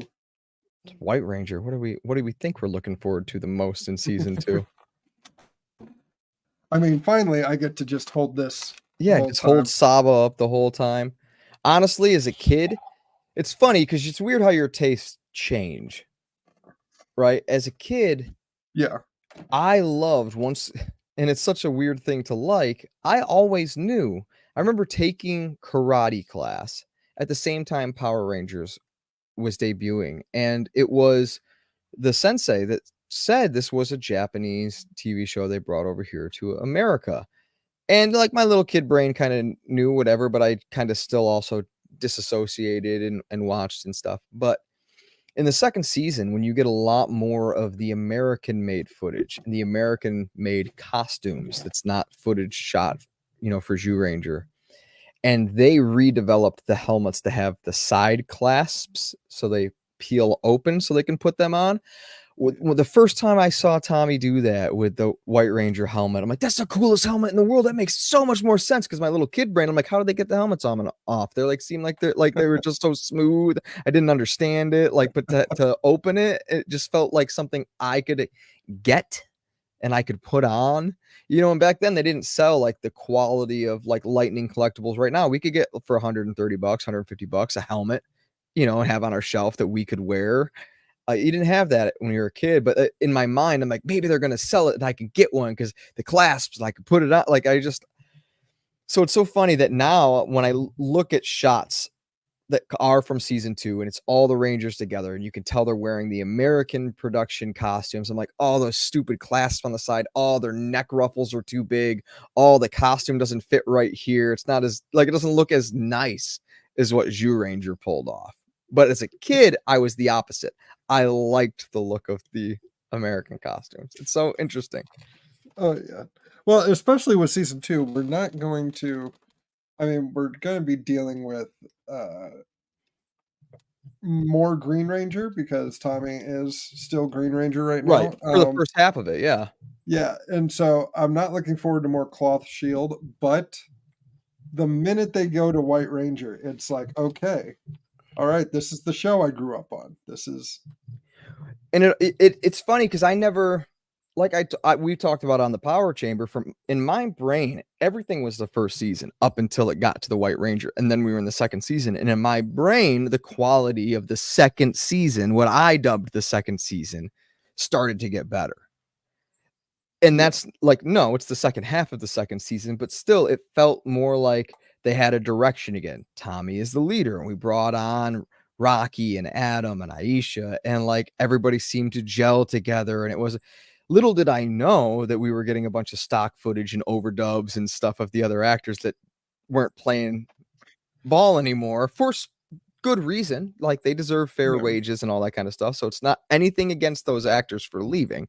It's just in terms of what we got and what we were watching, and my brain disconnect, I just thought the show got better. And it got better because you actually had actors that were there. Yes. I cannot wait though. The mutiny is probably why I don't skip to just White Light. Just the arrival of Lord Zed, right, is one of my all-time favorite Ranger moments. It's gonna be fantastic. I can't wait. Yeah, we're right there. Yep. Very next episode. I know it's a three-parter too, which means that our first episode of the Power Chamber for season 2, like I've said it before, anytime you have multiple episodes, arcs for Power Rangers, they're the better ones. They spend more time on the writing. Yeah. Which, we have our usual 5 episodes with Attitude. But the premiere is 3 parts. Right. I almost want to just do the premiere. And sure. Then, you know what the great part about running the podcast is? Do whatever you want. Max Landis said he had a conversation with his father once, the great John Landis. Yes. And John asked him, son, how do you kill a vampire? And someone's like, garlic, stake through the heart, silver. And John says, no, however the hell you want, because they don't exist. That's 100% true. Yeah. So, when it's your car, you get to pick the tunes, and it's our car. So we can. Well, it's also, it should be said that there is only 52 episodes for the second season. Okay. So we would end up with odd numbers anyway. Yeah. So we can, you heard it here first, kids. The first episode of season 2 for the Power Chamber, in which we discuss all things Mighty Morphin and going forward, right? It's just going to be the mutiny. Yep. I love it. Good idea. Yeah. Way to go. It's also, I've decided against because my idea was we were going to raise some money today, which, links in the comment section. Yep. And I was going to plan another live stream for JDF's birthday. JDF's birthday is the 4th. That's a week. Yeah. Yes, just next week. Yep. But an idea I did have, just a series of real quick watch-alongs. If anyone's interested in checking those out, Green with Evil is going to be celebrating its 30th anniversary, and that was a 1 episode a day for a week. Right. So that would be an interesting, 30 years ago today, part 1. I like it. I like it. Yeah. So we do have some Ranger news. Hasbro decided, since last we checked, Hasbro decided that Cosmic Fury and all the anniversary stuff will actually be in September, a month later. It's nice of them. Why did they do that? Because Ranger Day today is a Monday. And the 29th of September is a Saturday. It's a Friday. So, Friday's usually when they drop stuff. Yeah. Yeah. So that's why they're going to do that. The only other thing I can think of, and this is just, backyard speculation, is it's also the start. Dune 2 got moved from November to March of next year.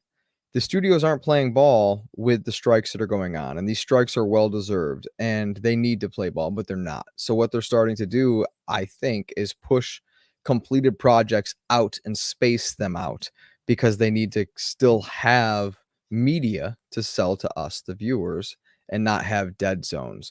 So we won't run out of content. It just won't be coming to us as fast as it would have been had the strikes never happened. And yeah, a month isn't that big of a deal, but I could see that also being part of because right now, maybe they're thinking in their mind, in 1 month, maybe we can have these strikes over with negotiations. And if we do, we now have the cast of Cosmic Fury to promote. Yeah. We do not have them right now. That's just some backyard speculation, but that wouldn't surprise me. Yeah, and that makes perfect sense. It's just a little, I was like the beginning of this month or the end of last month, I was like, yeah, we're gonna celebrate 30th anniversary of Power Rangers. It's gonna be awesome. And then they're like, oh, we're waiting until September. Right. Son of a.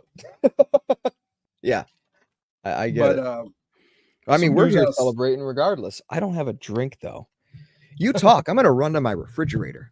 All right, sounds good. Oh, I should run to my refrigerator. Yeah, it's fine. But again, people, we are raising money to write Love on Her Arms, an organization that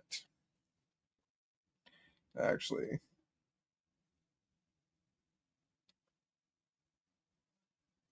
did they delete it? No, of course they did.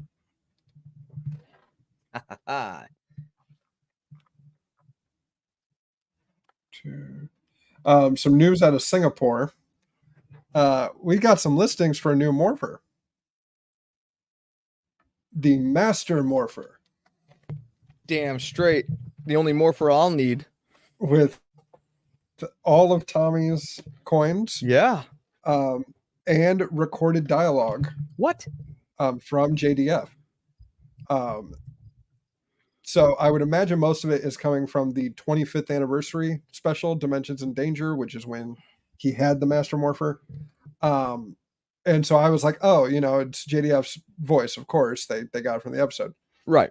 But the picture for it is, and I'll search it while we're talking about it, features the Draken coin. Really? Which was not used in the episode. No, but I mean, one of the cool things about that whole thing is that when they did Battle for the Grid, which was a mobile game that then came to consoles as a fighting game, and they had their little animated cutscenes and stuff, it was still JDF playing Tommy. Like he lent his voice to that game as well. Yes. So he was Draken and everything like that. So it's cool that it's coming with that coin. Yes. So there was a thumbnail that had the Singapore listing that I had.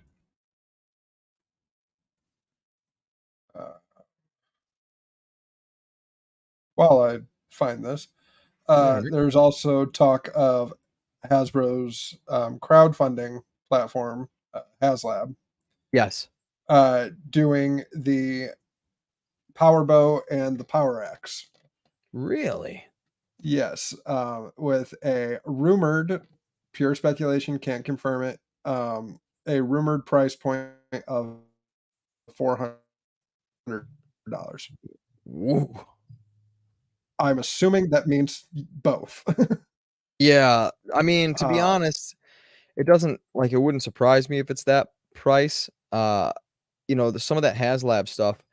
One of the ones I was like, oh, one of the Kickstarters they did, this isn't Power Rangers, but it was a full-size Rancor for the 6-inch Black Series figures. Yeah. And that's the series of figures that I've collected for Star Wars. As much as like the 3 3/4 inch is like the classic size, and they make most of the ships that size, I want everything. And I'm going to tell you the nerdiest reason possible. All right.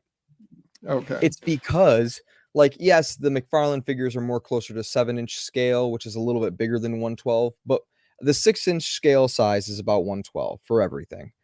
right? That's all of my animated Spider-Mans. That's my animated X-Men. It's the McFarlane figures. I even have a 112 collective for the Crow. It's the NECA figures with the Ninja Turtles. My reasoning that everything has to be that size and why I started getting my Black Series Star Wars that way is so they can play together. If I have different size toys, they can't play together. Like, how is Raphael supposed to meet Han Solo if they're not the same size? Exactly. Honestly, I have one of the Superstars series, Hulk Hogan, and it's built like a Masters of the Universe toy because that was the molds that they were using. And so he's just this little guy, Yeah, and he's the only one I got. But I don't display him with everything else. But I mean, that's a long-winded way to get back to being like, yeah, HasLab had that Rancor that for like $400, and I was upset at the time that I didn't have the money. But then not enough people donated that it never got made, which really made me sad because that would have been an amazing thing. But yeah, some of those HasLab things, they are that pricey, and sometimes they don't. Like, you're so used to things coming from like Hasbro. If they're gonna do like a Kickstarter of some kind, you're like, of course it's gonna get supported and people are gonna buy it. That one didn't, and it was Star Wars. Like, so they're very picky on what they actually, put into that HasLab. The newest thing they did was because Ahsoka just came on Disney Plus, they had like the main ship from, I don't know if it's Clone Wars or Rebels. I didn't watch those cartoons, and please don't throw rocks at my house. But they did it in the 3 3/4 scale because that seemed to be the ships that sell, not the black, series 6-inch scale, which is a shame because, like, again, the Lightning Collection is 6-inch scale. Like, I can have Boba Fett fight Billy. Come on now. Like it should be. Right. Oh gosh, that can lead us into a new assign the Ranger colors. Let's do Star Wars universe. Star Wars. Yeah, we could do Star Wars characters. I think Tommy's automatically what, Han Solo? He's dangerous. Girls like him, but they say they don't like him. Kind of seems like a scoundrel, but he's actually good. Comes in at the last minute to save the day. I was just about to say that. Leaves for the big fight, comes back at the last minute. And then, honestly, like, you get to Return of the Jedi, Han's really kind of the leader at that point, and Luke's just crying about his dad. Like, yeah. Chewbacca's the Blue Ranger. I love it. That's a great Blue Ranger. I love it. I think he said Triceratops. Right. I mean, 3PO is Alpha. Well, yeah, that's obvious. That's obvious. R2-D2's one of their Zords because he always wins. He's the Megazord. R2-D2's the Megazord. Yes. I love it. Red Ranger. That's a tough one because I really don't see Luke as a leader. No. I love Luke, don't get me wrong. I cried during Mandalorian when he showed up, even with that bad face mutation. I'm not even joking. Shed a damn tear.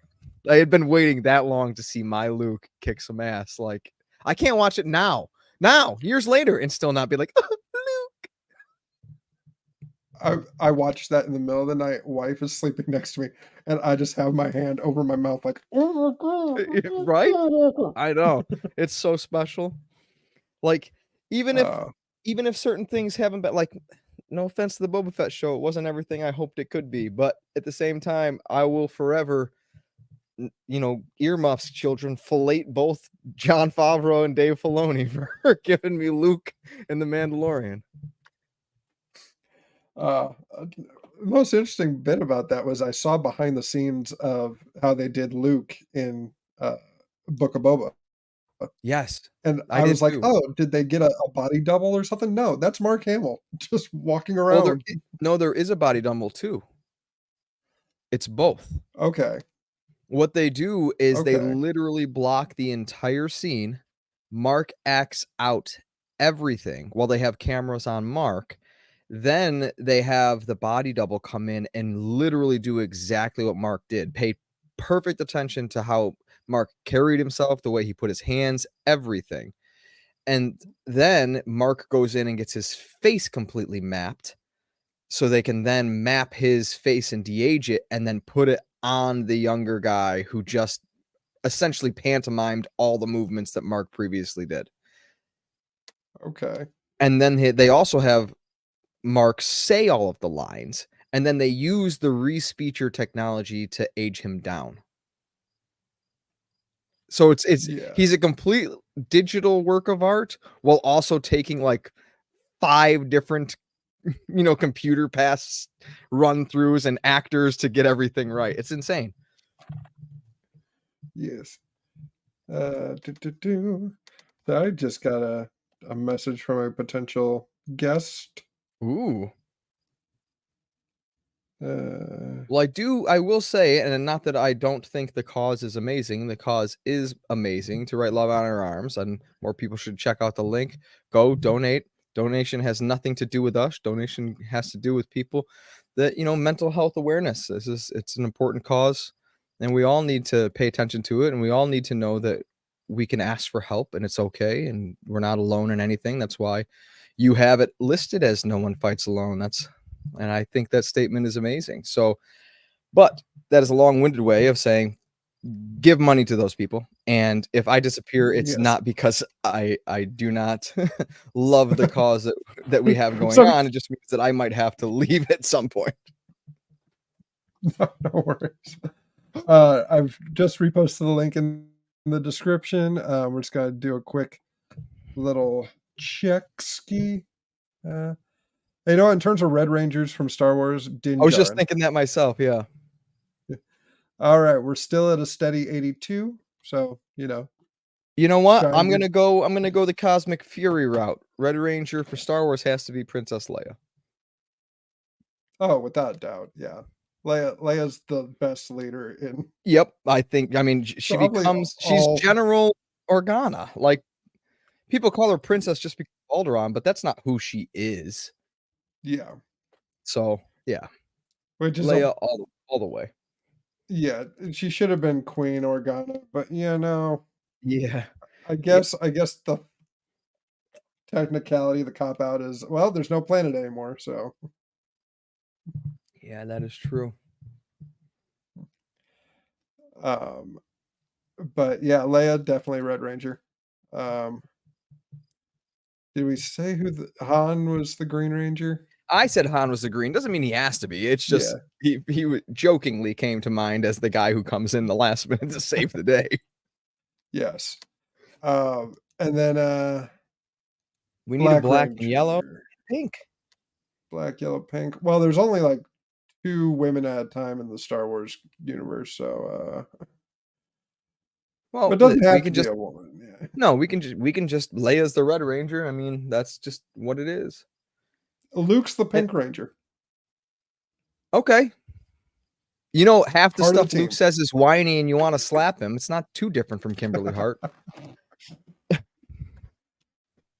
We have a really big mission to do, Luke, but my dad's up there. Right. I love it. Mind you, people, his mission is not, I'll distract them so you can blow up the Death Star. His entire reason for leaving is, but Vader's up there. Yeah, that's exactly I can turn him. Pretty much. He was right. Let's be honest. I want to say the Yellow Ranger. I want to be silly with it. Lando. Lando's the Yellow Ranger. See, I was thinking that too, and then I was like, but Lando doesn't really feel like the Yellow Ranger, and he's not stoic enough.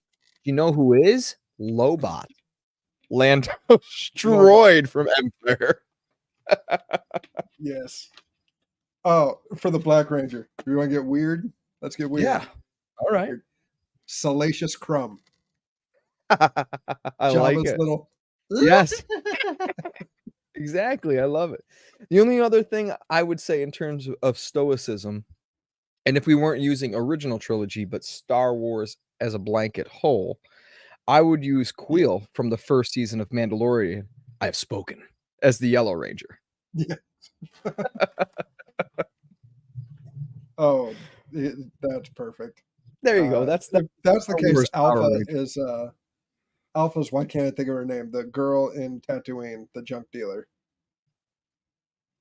Ray? When No, no, Tatooine, when, you said. Oh, I know who Tatooine, you're yeah, talking about. I can't forget. I never remember the character's name, yeah. and I know the When comedian's name, but it always slips my mind. I know who you're talking about, though. yeah, Yes. best scene. I would make her my Alpha is when Grogu comes back on the X-wing alone, and she's just like, "Well, hello there. Yes. What Yes. are you doing here?" What's interesting is I was trying to think of like DC Comics characters that would be the Power Rangers, and I was like, no, wait, all of them just like so dark and brooding and bloody, and I'm like, Power Rangers are a lot more hopeful than most of the people. It'd be like the Red Ranger is Superman, and who else? No, they're all bad people. I mean, not really, but still, like Right. Oh man. I mean, you could just cop out and be like, okay, let's look at the Teen Titans and let's just pick a Robin. see, there's a crossover. Titans crossed Power Rangers. Was it Titans or Justice League? No, I think Justice League might have actually been a thing, but I'm saying that would be a good comic book idea, is the Oh, that Titans would be, crossed Power Rangers, and to do it in a way that something happens to the Rangers in Angel Grove, and the Titans are transported by Zordon, the actual Teen Titans, not the grown-up Titans that we have now, Yeah. but while they were still teenagers, because he needed to give the power coins to teenagers with attitude. Yeah, that's got to be a universe somewhere where Rita invades, but like no one's at the juice bar in Angel Grove. Like Right. Rita picked Gotham. No, isn't it San Francisco is where Titan Tower is? Yeah, Which is also California. So Damian Wayne is the Red Ranger. Ooh. Just because I want in our Talk about crossover between the murderous two, I little want kid. to see him. I want him to spar with Jason. Okay. Just be like, this is what you do with your time. Speaking of Damian Wayne, it is nice that we are going to get a Batman movie that has a Robin in it again for the first time in a long, long time. Ah, we are. Speaking of coming out of nowhere, we have a guest, co-host of the Power Trip, friend of the show, Nathan Marchant. Hello, sir. Wow. Look at that. 3 of We us have at 3 once. Crazy, right? I don't think we're going to break StreamYard the way that you plan to later. I'll be honest. Oh, well, what? You want to be on? I would love to. I just do not have the time, my friend, but I appreciate the offer. Yeah, Rob's going to be on. So. I know. I And I will hope do- he helps you break it. Yeah. I don't know if we quite will, but we still got a pretty long list of people showing up. Unfortunately, Michael is not having a good day today, even though it is Power Ranger Day. So I don't think he's going to show up. So it's going to be my show tonight. Wow. Oh. That might be a little too much power. I'm not sure. Either that or I'm just going to give Rito free reign. One or the As other. long as it's not absolute power, because that's the only thing that corrupts absolute. Right. Just get I mean, just enough where you're having a good time, but not right. Yeah. I mean, I just rewatched Day of the Dumpster and Once and Always in the last 24 hours. So awesome. I see what that can do. Yeah. It's very true. Mhm. Speaking of, later, if anybody wants to join me, I plan on doing a watch along with the pilot, Mhm. the Aubrey Dubois. Oh, you bowling mean the the Zoltar unaired pilot? Oh. The lost episode. Hey, Yeah. There's nothing wrong with Mark Dacascos. Right. Oh no, yeah.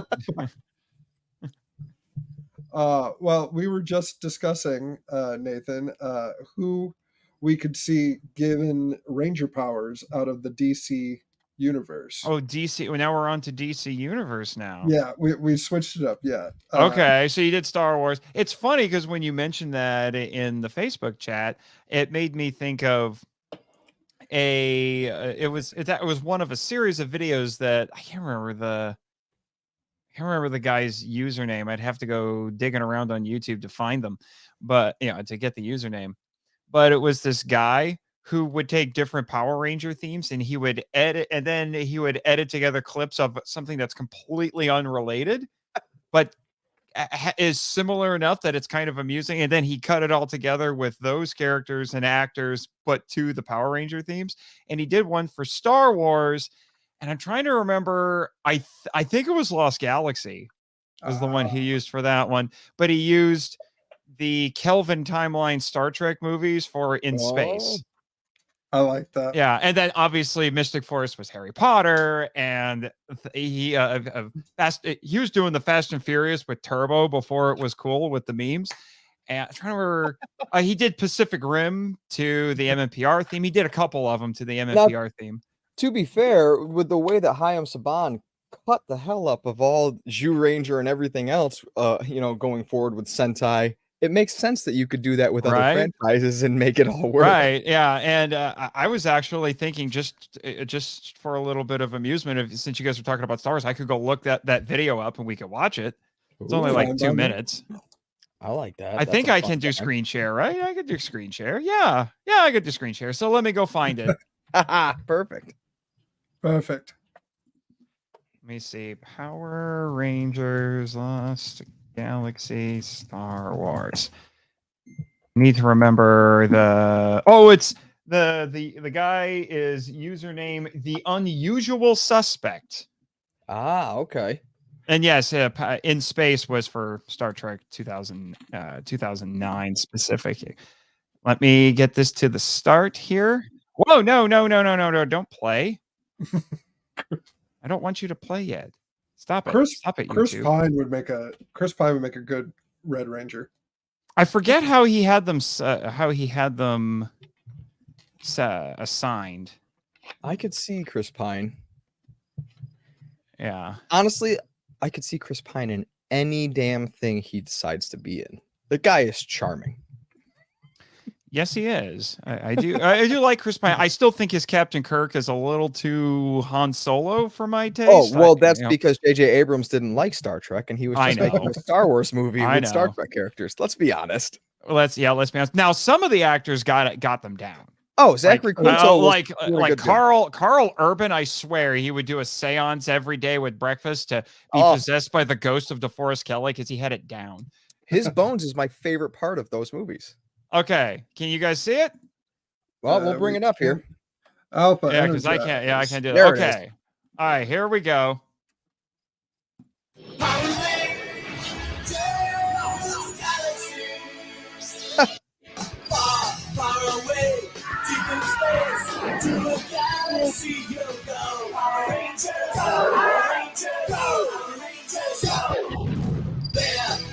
Key to the answer and the powers you will know. Power Rangers, Power Rangers, Power Rangers.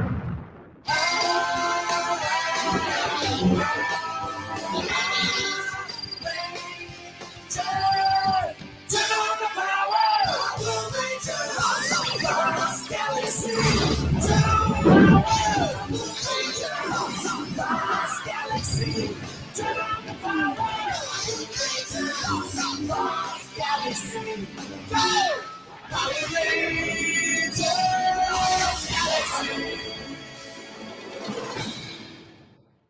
I'll be honest. I'd want that guy to do any intro for me. His editing skills in terms of understanding the shots that you would need that fit to the music and everything, perfect. Let me see. I'm gonna see if I can find the playlist that has all of them. Just because, like I said, I know he did In Space for Star Trek. Let me see.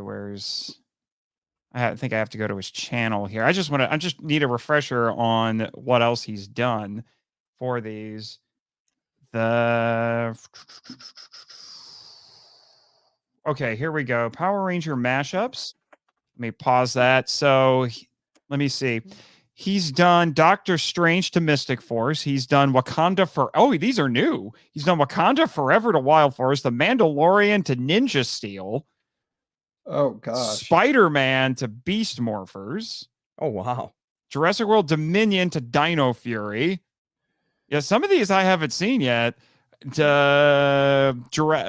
another one. He did Jurassic World Dominion to Dino Fury, but he did the original Jurassic Park to Dino Thunder, Black Panther to Jungle Fury, Avatar: The Last Airbender to Ninja Storm, Pacific Rim to MMPR, Harry Potter to Mystic Force, like I said, Agents of S.H.I.E.L.D.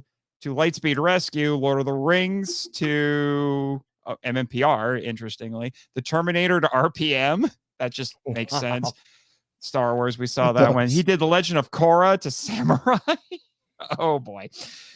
He did Pirates of the Caribbean to Megaforce, Avengers Age of Ultron to Zeo, Fast and Furious to Turbo, Indiana Jones to Operation Overdrive. The worst theme song. Operation One of Overdrive. my favorite action heroes gets the worst theme song. Back to the Future to Time Force, Star Trek to In Space, Men in Black to SPD, Jurassic World to Dino Charge, The Avengers to MMPR, and Spider-Man to Beast Morphers. Wow. Well, we had talked about Marvel characters for MMPR, and we agreed that Captain America would be the perfect Red Ranger. Yes. Oh, he would be outstanding as a Red Ranger. But are we on DC currently? We are. Okay. What have you guys picked anything? Picked anybody yet? No, we were just tooling around. Okay. Okay. Let's look at the Justice League, because obviously Power Rangers have crossed over with Justice League. Yeah.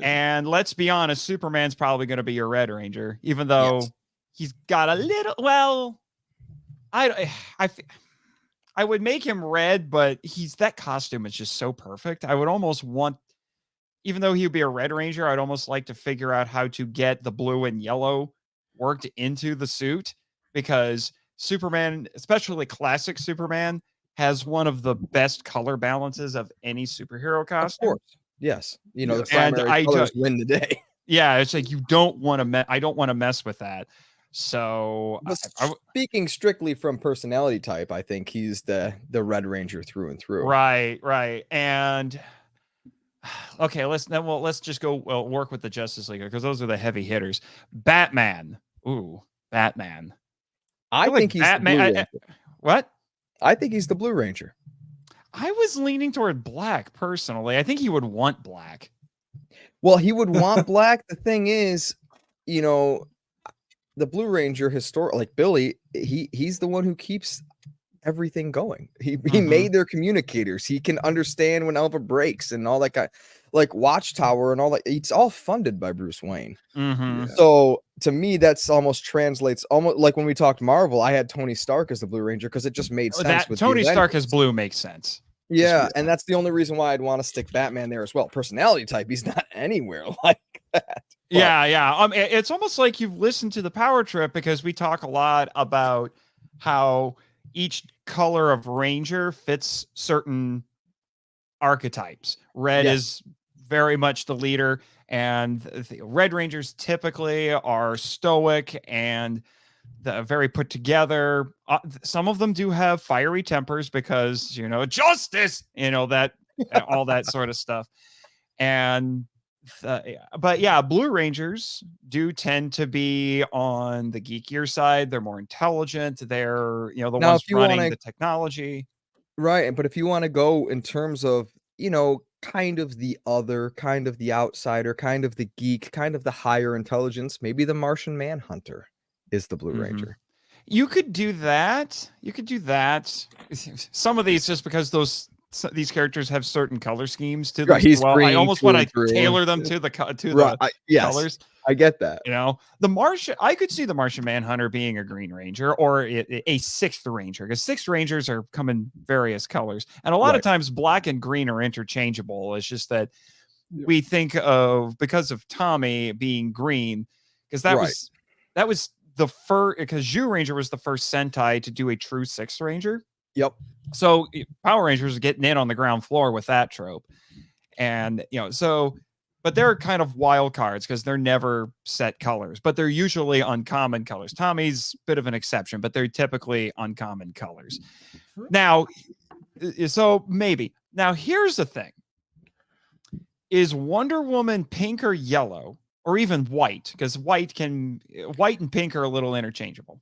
If we're trying to translate the Justice League, if we want to get real nerdy about it, Superman isn't a part of the Justice League. He just helps them. So if we're translating the Justice League in terms of leadership, is Wonder Woman the Red Ranger?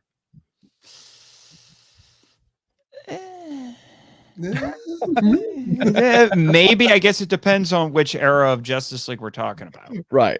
You know, which iteration of Justice League. But I'm saying let's work with traditional Justice League. So, like I said, the Lady Rangers tend to be yellow or pink/white. Because, like I said, White Rangers. There are some seasons where they have a White Ranger instead of a Pink Ranger. The Alien Rangers or Wild Force. They didn't have a Pink Ranger; they had a White Ranger. So I'm honestly not entirely sure. Yellow Rangers tend to be a little bit more on the tomboyish side, and they're meant to be kind of the sagely figure. I also like feel you look at Trini, the obvious example would be Trini, right? But Pink Rangers are the very traditionally hyper feminine, motherly kind of figures in there. And I could see Wonder Woman going either way. That's the thing. She kind of embodies all womanhood in certain aspects. Mm-hmm. But I've always, at least the way that it comes off to me in terms of color scheme with female Rangers, it always feels like a yellow female Ranger tends to be a better fighter, naturally, better warrior than a Pink Ranger. And that would be Wonder Woman through and through, being an Amazon. That's the way I would go. Yeah, like I said, it depends on if you want to go by personality or prowess, because Wonder Woman, when she is properly written, because a lot of people don't know how to write Wonder Woman, but then again, I would argue a lot of people don't know how to write Superman either. That is true too. Well, and I think Batman's starting to get to that point because some people don't understand how to write Batman now either, but that's a whole yeah, and I don't want to hit the rant master button quite yet for any of these things. We're okay. We got hours. Rant away. But I would say I would probably lean a little bit more toward pink, given, like I said, Wonder Woman at the, when written properly, I think embodies more of that, but she has the combat prowess, you could say, of a Yellow Ranger. That's the thing. There was, and I can't think of the story arc or the comic book itself, but there was a comic book in which Superman ends up being devastated, and the image is Wonder Woman consoling Superman as he's crying. And a lot of people thought that depicts Superman as weak, and it's like, no, it doesn't make Superman weak, but what it does is it makes Wonder Woman look strong. She's the mother of the Justice League. Yeah, she's the compassionate one. That's right. The problem, is that a lot of people just write her as basically a man. Yeah, basically a man. But what she needs to be the compassionate. When she's written properly, she will try to actually solve problems without resorting to violence. Now, when she does have to resort to violence, get out of the way. Yeah, she's all in. She's all in, and you're in trouble at that point. She could go toe to toe with Superman. Oh, of course. But that's why I said that. Like, she'll be the one. Like, that's why for a long time in the comics she was actually a diplomat. Right. She worked with the United Nations because she's like, I want to solve this problem without war. And she does that even in the Power Rangers Justice League crossover. She actually goes and she negotiates something for the Rangers so they can go, and the Justice League for that matter, so they can go do what needs to be done. Yeah, I think I think you're right. I think that's the characteristic, the character trait that should be leaned into harder. If we're talking about our fantasy, Justice League being turned to Rangers, the compassionate one, she should be that. So I think I'm full sail with your pink. I think that makes sense to me. Yeah. Now, how about the Flash? The Flash. Keep in mind, typically, the Flash is the kind of one of the lighter characters in there. You know, He is, but not it so also much comic depends. relief. He's not so much comic relief, but he'll He try can to. be Wally He's a little West, jokey. but it's Barry Allen. They're two different. Like a lot of people Yeah. write Barry or think of Barry Allen like it's Wally West, and they think that Barry Allen's Flash is supposed to be funny, but like he can be lighter hearted, but they're very different characters. And Wally West is more of the jokester, even though he's the faster Flash, which a lot of other people don't like. But still, that's just like I there think are that's two. the influence of the cartoon because of that. Because in the cartoon, they kind of combined Wally West and Barry. Because when the show was on, Barry was still dead. Right, But, Jeff Johns hadn't brought him back. Yeah, Jeff Johns hadn't brought him back, but Barry was still, for a lot of people, but Barry, for a lot of people, that was still the Flash that they thought of. Yes, in their mind, right. When they did the 90s Flash show, the early 90s, they used Barry, even though Barry had been dead for a couple of years, because he worked in police forensics, and it was a good way. That was very easy to translate into television. So, when they made the animated series, they basically took Wally West's personality, but Barry's job. Yep. And I think, no, because Wally inherited the costume. So, so you get a little dicey there, but I would argue probably go with Wally, just to, to kind of lock in that lighter personality who can help to kind of make light of certain things. And because you have a lot of serious characters in this bunch, so he can come in and he can be, like I said, the comic relief, but not the obvious comic relief. He can be the comic relief that's not the butt of the joke, which is hard for people to write. A lot of people think comic relief means you need to laugh at them, and that's not the case. You can laugh with them. They can still be comic relief without being somebody that gets made fun of. Right. And if you look at most Ranger teams, they almost always have at least one character who does that. Yes. I would say if you're looking at MMPR season 1, it was Zach. Right. And you're never laughing at Zach. It's just he's funnier than everyone else. Yeah. And then but then you have stuff like, this is where it gets a little muddy. It's just so hard to think of Wally West. Oh geez. All right. Sorry. It's hard to think of Wally West as a Black Ranger being so colorful in personality and that scarlet speedster, and then I know he wears black as a Ranger. I know that's the issue, because they're, like I said, these characters are so solidified in their colors that. And then when he runs really fast, did you just not see him at all? There's no streak. It's just colorless. A giant shadow. I don't know. But here's the thing. This is where it can get kind of weird, because you have Zach, the Black Ranger, who's the funnier character. But then when you jump ahead to, say, Ninja Storm, where they have fewer characters, they have fewer Rangers, and they break from tradition a little bit and have a male Yellow Ranger. It's a rare male Yellow Ranger, even though Sentai did it all the time. It's the Yellow Ranger who's the funny one. But you make Wally yellow, people are going to think he's his arch nemesis. Exactly. Which brings me up, because thinking about color schemes, we're looking for the stoic person to be the Yellow Ranger, regardless of gender, in my opinion, John Stewart. Which that's also weird, because Yellow Lanterns are a thing in DC, and they're bad guys. That's Sinestro. Right. Sinestro would be a decent Ranger, before his. I think the hard part. You could do Evil Rangers and include Sinestro, I think. Oh, that's a good idea.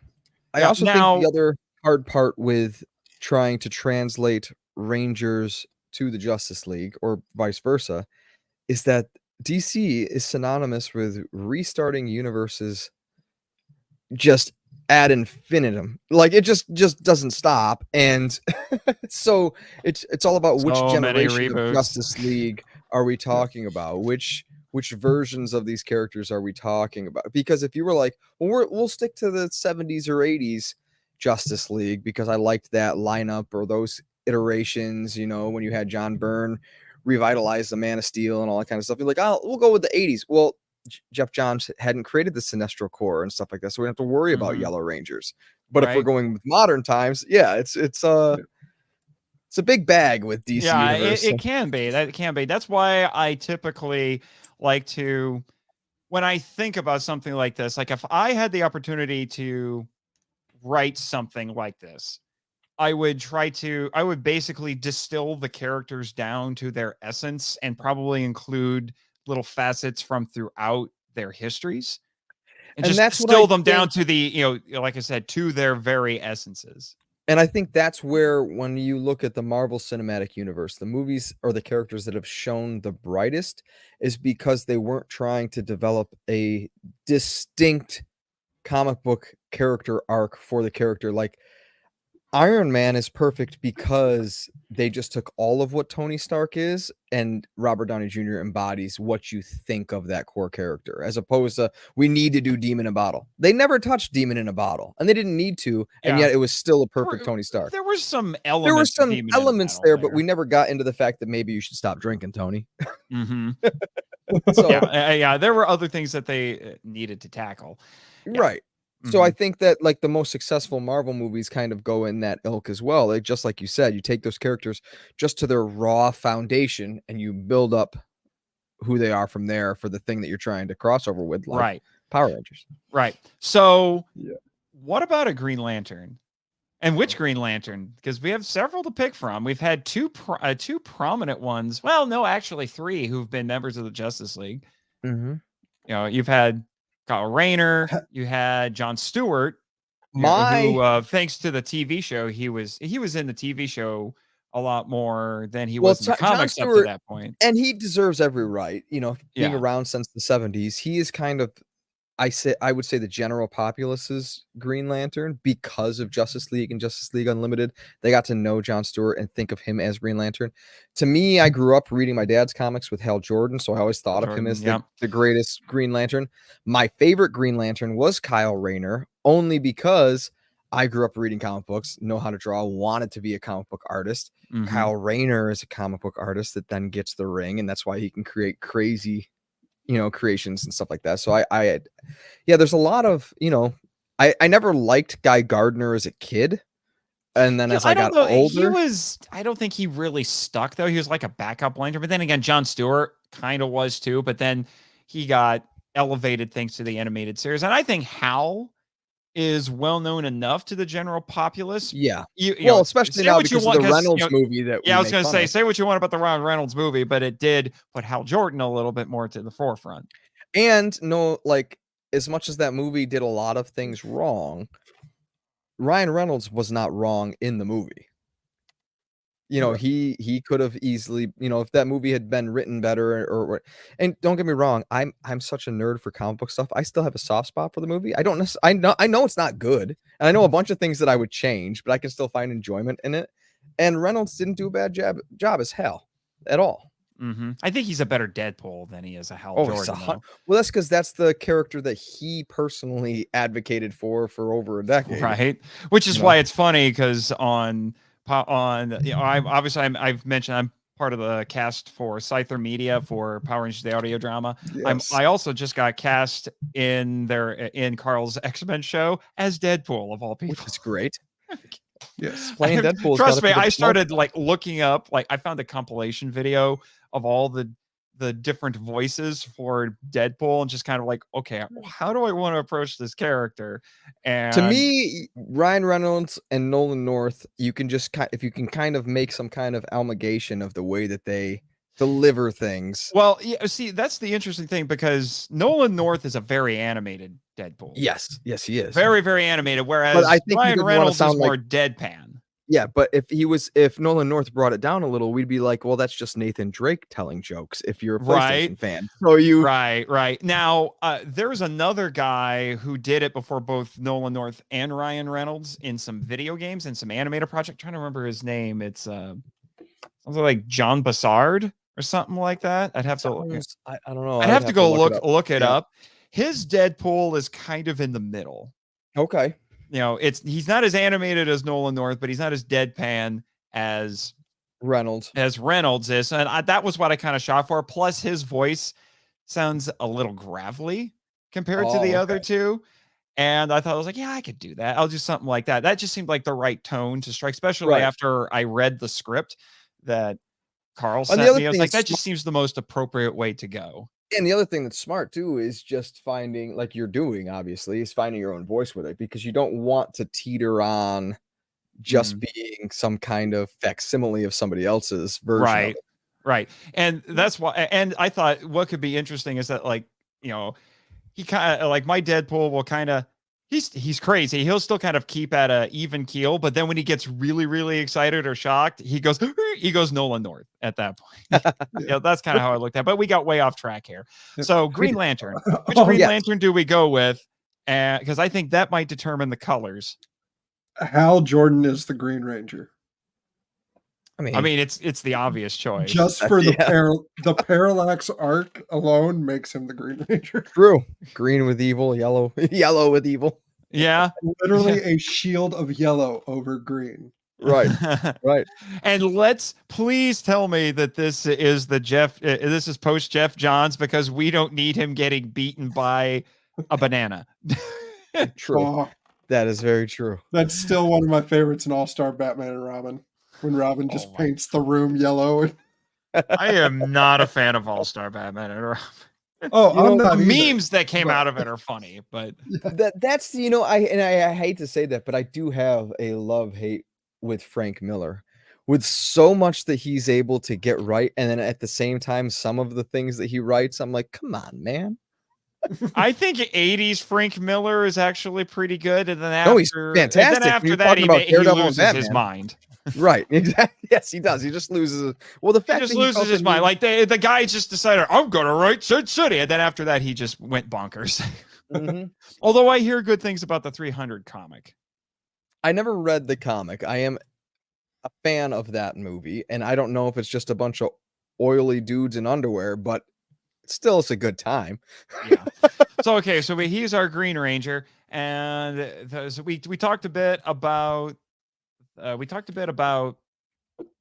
Martian Manhunter. I don't think we have do we have a Yellow Ranger? I don't know. No, I think we kind of made the Flash yellow. I think we might have made the Yeah. Flash yellow because we couldn't see Okay. him black. Who's gonna be who's the Black Ranger in this? Well, did we make? Oh yeah. So who's gonna be the Black Ranger here? Plastic Man. Plastic Man. So he can outbreak dance Zach. Is that There how you this go. works? I mean, there's nothing wrong with that. You know, would be honestly, amusing. though, a deeper cut, the same exact power set, but the elongated man. The elongated man. Yeah. Ralph Dibny is known to be a detective on par with Bruce Wayne. And if you're talking about original MMPR, Zach is always like, let's do this. Like he's figuring out the thing. He constantly yells it out when they're in the Megazord or whatever to beat the monster at the end. So Ralph Dibny has the same powers, kind of Plastic Man. Yeah, there you go. I mean, we've gotten basically all the really major hitters here, in Justice League. So I think we're on to something. Works for me. Yeah. What I would like to see is not necessarily like we just took these DC characters and put them into different Ranger roles. What if we just made a Ranger team where they didn't even get coins from Zordon, but they were just the different colored Rangers or different colored lanterns trying to be a Ranger team? Oh, that's not going to end well. Oh, I love it. Oh, that's not going to end well because you're going to have Orange Lanterns trying to steal everybody's powers so there can be only one because they got Highlander syndrome. The Red Ranger is just going to try to murder everybody. Just mad at everything. I think the closest to a quote unquote pink lantern would be the Star Sapphires. And they're just, they're all women and they're just going to be trying to make out with everybody. And the Green Lantern is actually going to try to maintain order, and it's not going to go well. The Yellow Ranger is just going to be trying to jump scare everybody. Right. Yellow Rangers would actually be the bad guys. I think that's what it would turn out to be. Yeah, because they typically are like yellow and red are kind of the go-tos. To be honest, only a few of the Lantern Corps are consistently heroic. Yeah. It's like green, consistently heroic. You have the Indigo tribe, who I think is consistently They are heroic. 'cause Blue isn't Lanterns are consistently heroic. blue is love. What is indigo? I No, forget. blue is hope. Blue is hope. Oh, indigo is love. Yeah, indigo Right? is love, but it's a very physical take on love. Yeah, It's right. more like eros love, erotic love, because like I said, they want to make out with basically want to make out with everybody. Yeah. That would be quite the Ranger team. But at the same time, they're the ones in terms of the DC universe with the ability to make light constructs that could actually make swords. Mm-hmm. Which I trying to remember. I think something like that does kind of happen in the Power Rangers Justice League crossover. Oh, does comic. it? See, I haven't read that. It's been a while since I read it, but I will say the comic made pretty impressive use of the fact that it has these two sets of characters together and they do play off of each other pretty well. And probably one of the most amusing scenes is the Rangers disguise themselves with whatever they can find in the not a Quinjet, but this jet that the Justice League is flying around in. So they're actually disguising themselves as these B-list DC characters. And it's actually really funny. That's funny. Now, not to get off of Power Rangers, not to have a tangent, because no one fights alone. You click the link, donate, to Write Love on Our Arms, great cause and all that kind of stuff. But since I have you here, Mr. Marchand, I want to know what you think of the upcoming Godzilla versus Kong versus Justice League. Because Rob and I just made the joke like Superman, right? Superman wins, right? Right? It's funny you mentioned that, because back when I was in high school and I was first exploring the deep, scary recesses of internet fandom and discovering fan fiction, I did read a fan fiction one time that was Superman versus Godzilla. Okay. But it was specifically the Christopher Reeve Superman. Gotcha. Which that was interesting. And if I remember correctly, I don't think either one of them really win, because they're both, I think the conclusion that the author came to is that they're both so indestructible, neither one of them can win. I feel like in terms of winning, it doesn't necessarily have to be death, but Superman could very easily fly Godzilla off planet. Yes, he could. And Superman has fought kaiju before. I did an entire podcast episode on Strangers and Aliens talking about Superman fighting kaiju. Heck, Superman fought Proto-Godzilla in the Fleischer cartoons. There's one of the Fleischer cartoons is called The Ice Giant. And I remember that. Yes. And this is from the early 40s. Right. And Godzilla. It is freakishly close to having all the Godzilla tropes. Freakishly close. Oh, that's fantastic. And the creature design is close enough to Godzilla. It is so strange to think that. My take on a story, if you're gonna have a story that crosses Superman with Godzilla, is that it's not Superman in Godzilla, it's Clark Kent in Godzilla. And I told this to Rob on the Power Chamber. It's Jonathan Kent taking his family on vacation to Japan with 11-year-old Clark Kent, and that's when Godzilla strikes. So you have the young boy just coming into his powers, trying to save people as Godzilla is attacking Tokyo.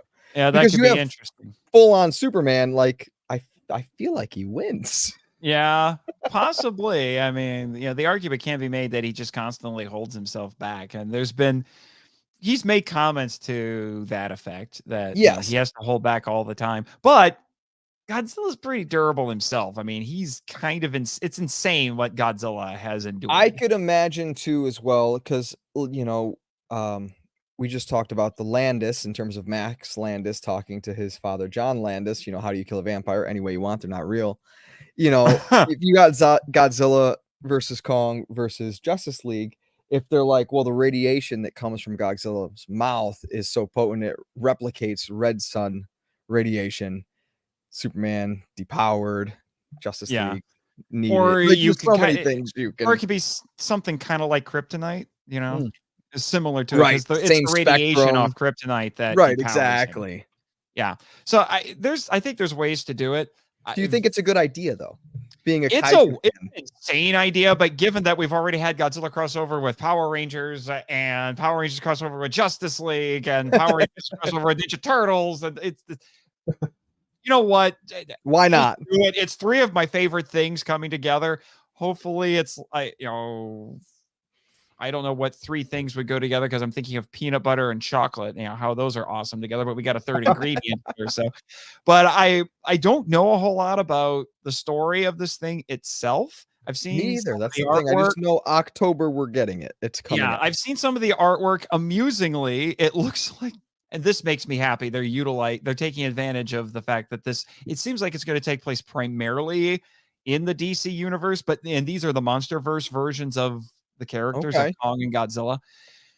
And I'm amused to see that it looks like Kong is going to meet Gorilla Grodd. And I'm like, okay, No. okay, that could be fun. That could be really fun because I can imagine Gorilla Grodd just seeing that and be like, "You giant monkey, obey me!" Right. And Kong's like, "You're talking to another king, buddy, and I'm bigger." Kong bows to no one, including you, Tiny. I like the idea though of Grodd having a little man complex. Like just hearing, Like he sees Kong and he's like, Oh yeah. then he's like, I'm not as big as him, but I'm smarter. And then he like tries to psychic him, and Kong's gonna have none of it. And I would argue, hopefully the writer for this thing does his homework. There is actually a line I haven't read it yet, but I know there's a line in the King of the Monsters 2019 novelization that accounts for the fact that that King Kong does not respond to Ghidorah when he is basically saying, "I'm the alpha now, you all obey me," because there's a bunch of other kaiju that do. Okay. And why doesn't Kong respond? Because he does this massive call and kaiju from all over the world just start congregating where he is. So like, why doesn't Kong do it? Well, there is a scene, it's only in the novelization, where it cuts to Skull Island and there's Kong. He hears it and he's like, I don't care. And then he just goes back to like taking care of business on Skull Island because he's got better things to do he's than his own listen king. to a 3-headed golden space dragon. It's amazing that happens sometimes in novelizations where you get a scene that when you read it, I don't know if you've ever done this, Nathan, but I have read novelizations sometimes before actually seeing the movie that it's been the novelization of, and you get Funny a scene enough, I think I can think of one instance where I did that, and it was the original King Kong. Because when I was a teenager, I grew up without cable, and I was obsessed for a while with seeing the original King Kong. Yeah, and it was a pain in the neck to find. But I managed to find the infamous novelization that fell into public domain, the Lovelace novelization, and I read that. And then I saw the movie. Falling in love with a scene that turns out to not be in the movie that you expect to be there. Case in point, so not that it needed to be there, but you're talking about that King Kong scene. That would have been amazing in that 2019 King of Monsters. Just because why wasn't Kong there? Right? It explains that. In Star Wars The Force Awakens, I was at a point in my life where going to the movies was more expensive than I had, but I had a friend who was all things Star Wars, so he bought the novelization. He collected everything. So he gave me the book to read because I didn't want spoilers of what the movie was about without experiencing the movie. I'm like, I can read the novel. That'll tell me. There's a scene in the novel in which Chewie rips somebody's arm off. Finally. And I watched. There is a deleted scene on the Blu-ray for the movie where that happens. I know, but it's a deleted scene. It wasn't in the movie proper. So like when I read that book and then I watched the movie proper and it wasn't there, I was so sad. Well, what's funny is I was at the mall 2 days ago, and they had at FYE the novelization of Return of the Jedi. Now, for context, boys and girls, I have a collected set of the original trilogy, and it's based off of the special edition. Okay. So you get the Jabba and Han scene in New Hope. Yada, yada. This novelization, Return of the Jedi, has not been updated since the original release of the novelization Return of the Jedi. Awesome. Where Obi-Wan explains that Luke's mom and him agreed that it was too dangerous for Vader to know about his kids. So Obi-Wan says, "So I took you to Tatooine to live with my brother Owen." Oops. Yeah. It's on sale now. Now, wow. in that novelization's defense for the original, that Jabba scene was scripted. It was even filmed, but with an actor as Jabba. Right. And that is And it a was just funny not- scene and to it was watch just with. not used. And It's then funny when to Lucas watch with no did- special effects. Yeah, and then when Lucas did the special edition, he just threw it back in there and overlaid a CGI job on top of that actor. Yeah. Which is awful when Han steps on his tail. It's the worst like compositing of. They have been trying to fix that with every new iteration of those movies. I know. I do like the newer version where you get the little fist pull for Jabba. Just like, yeah, I'm gonna fucking kill you. Just a couple things. First off, we did raise a little bit more. Ooh. We had some anonymous donors, so our total last time we checked it was 82, and now it is 122. Yes, Nice. 3 digits. Yes, we have hit the triple digits. Any mark. amount is well worth it, to be honest. Right. So we thank anybody that's donating. Right. Yes. Oh man. And to shed some light, we talked about the Arctic Giant Superman episode. Uh-oh. I have found the Arctic Yep, because all of those cartoons are in public domain, but Superman is not, Right. which is Of course weird. not. Yep, I mean, come There on. he is. but this was over a decade before Godzilla. Right. Yeah. Over a decade, and it's the ice giant. He's found in Siberia and then brought Oh. to Metropolis, and they thaw him out, and they're going to put him on display in a museum, but he wakes up and goes on a rampage. And he's never the same size from shot to shot. Well, because why would he be? That's too hard to animate. Yeah, but I mean, like, it's the same kind of general profile. He's even got back spines. Oh, He's got the fangs. And You we have think a- that they copied that for Godzilla? I have no idea if they saw it. I know that the Japanese filmmakers saw Beast from 20,000 Fathoms, which was an American film from 1953.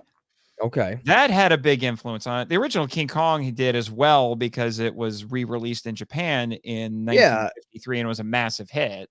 Right. And really it's an allegory to the nuclear war and all that. But in terms of that was monster design, that was the big difference. The monster, the Rhedosaurus in Beast from 20,000 Fathoms was awakened by nuclear testing, but it's just the explanation for why there's a dinosaur running around. That's not Right. the focal point of the story. Godzilla made it the focal point of the story. And in this one, it's pre-nuclear. right. So it's just, oh, he was asleep in ice for millions of crazy. years, and then they just thaw him out. You know, I mean, that it was a worked for little Mike. bit of a trope at the time. Do you think that Power Rangers, going back to Power Rangers, do you think that Power Rangers would do well if we randomly decided to date them in the 40s and make a cartoon like the Fleischer cartoons? Oh, dude, I've seen some attempts at stuff like that where they do these retro versions of Yeah. classic superheroes. I think the one that a lot of people might be familiar with would be Spider-Man Noir. Yes, that's true. That is a very Where familiar one. Yes. Spider-Man who's like a hard-boiled detective. He's in the Spider-Verse movies voiced by Nicolas Cage. Right. Where Yeah. where he is So always I rains. could see that happen. I've also seen a lot of DC's heroines reimagined as basically 40s style bombshells. Yes, I've seen that as Like well. they're kind of done in a pinup style, which looks really cool. I'm just trying to think of like 40s teenagers and the difference that they are from 90s, 2000s, 2010s teenagers Oh man. and teenagers with Yeah, attitudes. Like let's take the original 6 from Mighty Morphin. Because Okay. those would be the easiest ones for people to to grasp onto. Right. I could see Zach. Oh. Zach would be interesting because instead of being a break dancer, maybe he's on Broadway, or maybe he's like a former vaudeville performer. Because vaudeville There you was done Yes. by that point, by the 40s. But I could see something like that. If the scary one to do, and because it would depend on what kind of a tone you want to do, what you want to do is if you want to try to make Zach a minstrel, but maybe but then you get into the whole blackface thing potentially. But Right. maybe he doesn't want to do that anymore. It's just kind of it's the time in which he lived, and maybe he's doing it because he's desperate for money. But I would certainly make him some that's sort of the a performer. Thing, in the that fact era. that Power Rangers, even in the 90s, you have you know, an Asian American and an African American as part of the team, and in the 40s, Yeah. that would not Actually, you. you know what? I bet I know what Zach would do. You know what Zach would do instead of breakdancing? I bet he'd be a swing dancer. There you go. Because swing came into That is- being yes. during Prohibition and was really starting to pick up in popularity Yeah, it was in the huge. 40s. There's even a movie called Swing Kids that I saw some years ago that is about kids getting into swing dance in Hitler era Germany. Oh wow. And how they basically they ended up having to keep doing it as kind of a protest against Hitler, because Hitler was trying to stamp it out. And a couple of the kids in this, it's a group of friends, and a couple of them join Hitler Youth, and that creates drama. So if we were So- to make our 40s Power Rangers movie, do we Tarantino it and we get the Rangers drafted to World War II fighting Nazis? So it turns into Inglorious Bastards. Yes. I mean, that could be interesting, but I'm just trying to think of like what would be some archetypes here that, like, I have a feeling Jason, he strikes me as the one who would be like, he'd probably be the oldest. He'd probably be the one who I think he actually would be, he seems like he'd be the type who would want to enlist. Okay. I think he would want to enlist. He would probably be, like big man on campus at the high school, which is something that, a lot of interpretations have presented him as. He's the captain of the football team and things like that. I could see Billy. I'm trying to think, how would you do Billy? I don't, as a high school kid who's like really smart, because the whole idea of nerd and geek wasn't really a thing at the time. Right. But I could see him being like the shop class kid. Yep. Yeah, and He'd maybe be a he car wants mechanic. to be. He wants to be an engineer. Huge, huh? In terms of like, he'd be a car mechanic because the assembly mechanic, line, yeah, by he could be Ford and all that kind of stuff was huge. He could make the 40s version of the Rad Bug. There you go, and it would be called the Rad Bug, and the name would fit the time. Yeah, and then, depending on how you want to. Depending on what specific brand, because I don't think they really specify what particular Asian ethnicity Trini is. The name Quan sounds Chinese, and they all maybe allude I know. to the fact I that think she she knows, herself was Vietnamese. Right, she was Vietnamese, but I think they allude to the fact that she knows kung fu or gung fu, Yeah, and that would be Chinese. I'm just saying because if you really want to play up the 40s angle, we could say that she was one of the Japanese who was interned. Ooh, I mean, yes, you could do that. That is very true. You could play around with that. You could also do, instead of Jason being, well, no, Jason could still be older, but Tommy could be even older. And instead of all of them getting enlisted, Tommy gets enlisted. And that's why you have the Green Ranger disappear. And then you have the return of the Green Ranger when he comes back from war. Yeah, maybe he's the one who would actually end up being just old enough. Maybe he gets drafted. Yes, there you go. He comes back, and then he comes back after serving in the war for a little while, and he's a little more hardened. He's a little wiser, and maybe really because of so maybe you don't go pure evil, but because of the things that he's seen and the post-traumatic stress, you get a different version of Green with evil, where his friends have to combat him and his depression, essentially. Yep, and you could easily make him into a 40s style bombshell. That'd be really easy to do. Very maybe easy. Like her aspiration is she wants to be a model, and you can even play around with the ideas like maybe she's crazy enough to think she'll be a pinup girl, True. And then what could be funny is this would be great. You could have 40s Tommy, like they fall in love, and then 40s Tommy paints her on the side of the dragon sword. Oh, that's amazing! like how the soldiers would the pinups on their planes. I love it. That's It's awesome. perfect. This would be fun. For me, it's out for now, and I might be back, right. but time says that I need to bow out. Again, All everybody, donate on my behalf. I'll be back. Man, we haven't even gotten to like 1940s versions of the villains. That would be nuts. Get on it. Talk about it. All right. Oh man, 1940s versions of the villains. And that makes kind of sense because Hitler famously was fascinated with the occult. Mm-hmm. So Space Witch shows up. Space Witch shows up. Yeah. and Yeah. says, "I can help you." Yeah.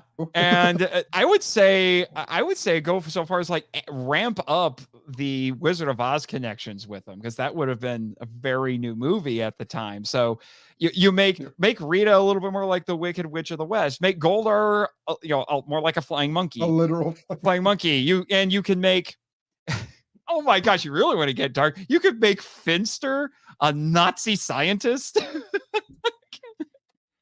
Oh my god. What's his name in the MCU? Zolo? Zola. Arnim Zola. You make him That's Arnim Finster. Zola.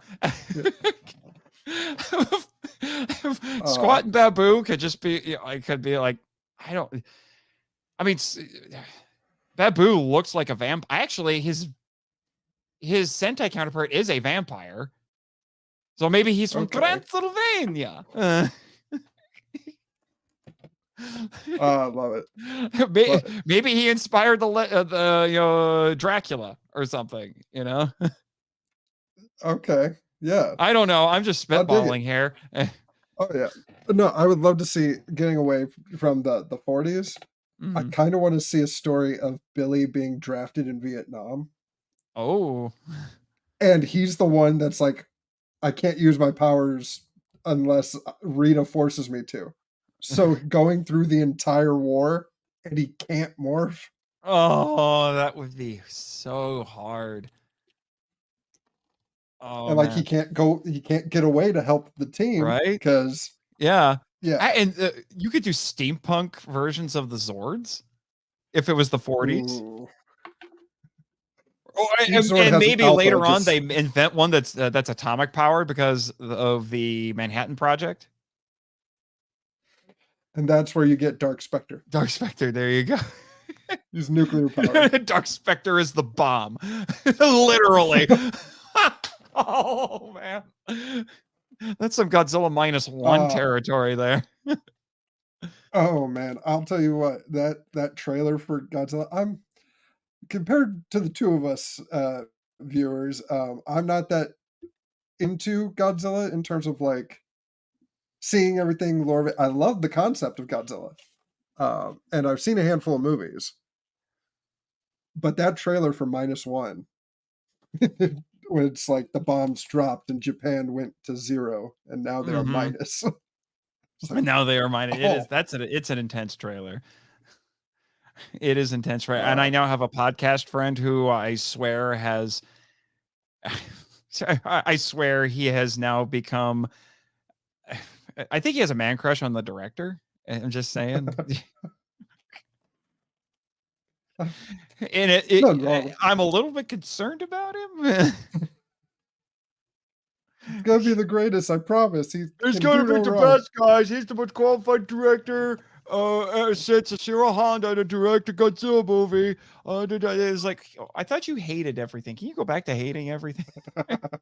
You're 20 and think you're a gatekeeper. All right, that's the joke. Now it's gonna be like, you can't be a true fan unless you love this movie. Oh God. I pick Oh on him man. so much.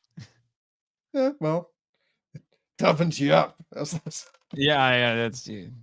Oh, Although he's pretty tough for a 20-year-old, I gotta say. yeah. Speaking of someone who's worked as a substitute teacher, he's miles ahead of a lot of people his age. Most people his age. Yeah. Good Lord. And the funny thing is, he hasn't necessarily had the easiest life, and he still turned out better than most.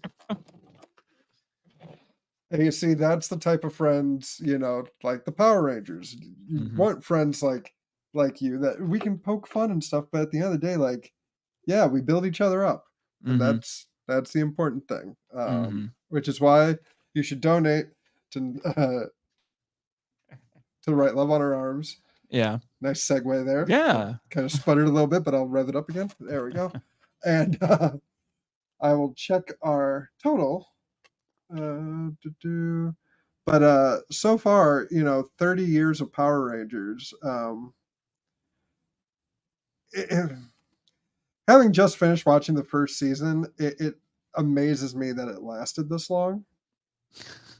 Like not in terms of like, oh, it's so bad, but I'm like, they managed to take the concept of Power Rangers, of basically just borrowing Sentai, and managed to keep it going for 30 years.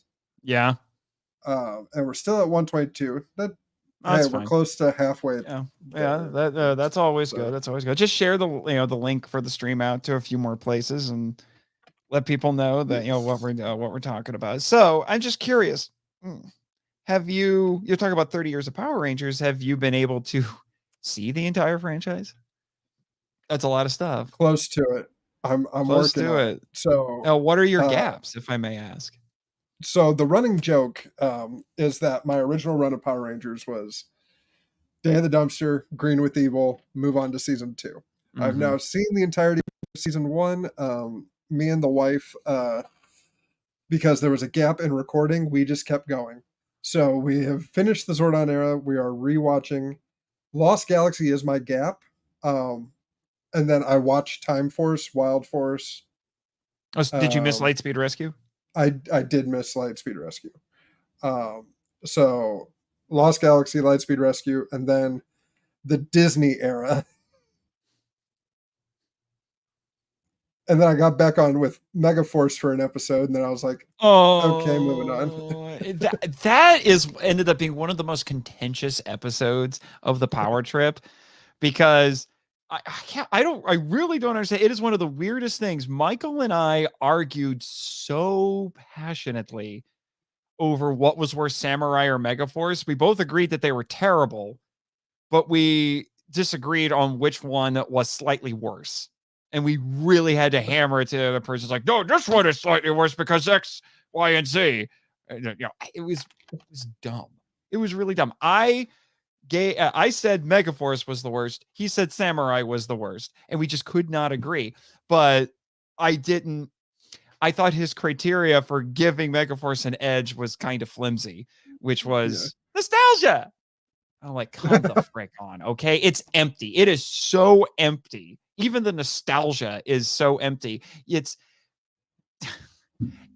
is cellophane transparent that it's a gimmick to just make people watch when there's nothing to the show. There's nothing to these characters. There's nothing to the show. It was, I couldn't do it because I'm like, it's basically really boring cosplayers wearing superior characters' clothes. That's really what it boils down to. Yeah. And I can't give it any slack for that. Now, I will admit, there's Samurai has the worst 2 episodes of Power Rangers ever of all time, because that pilot is trash. It should have been included in the dumpster with Rita and her gang. It is that terrible. I hated that pilot. And test audiences hated it too, because they didn't even air until toward the end of season 1 because it tested horribly. Yep. Tested horribly. I hated those 2 episodes so much. I was texting angrily at Michael while I was watching it. And then when it was done, I just picked it up and was like, I need to rant. This is some of the worst. This is awful, and it makes no sense, and I hate these characters.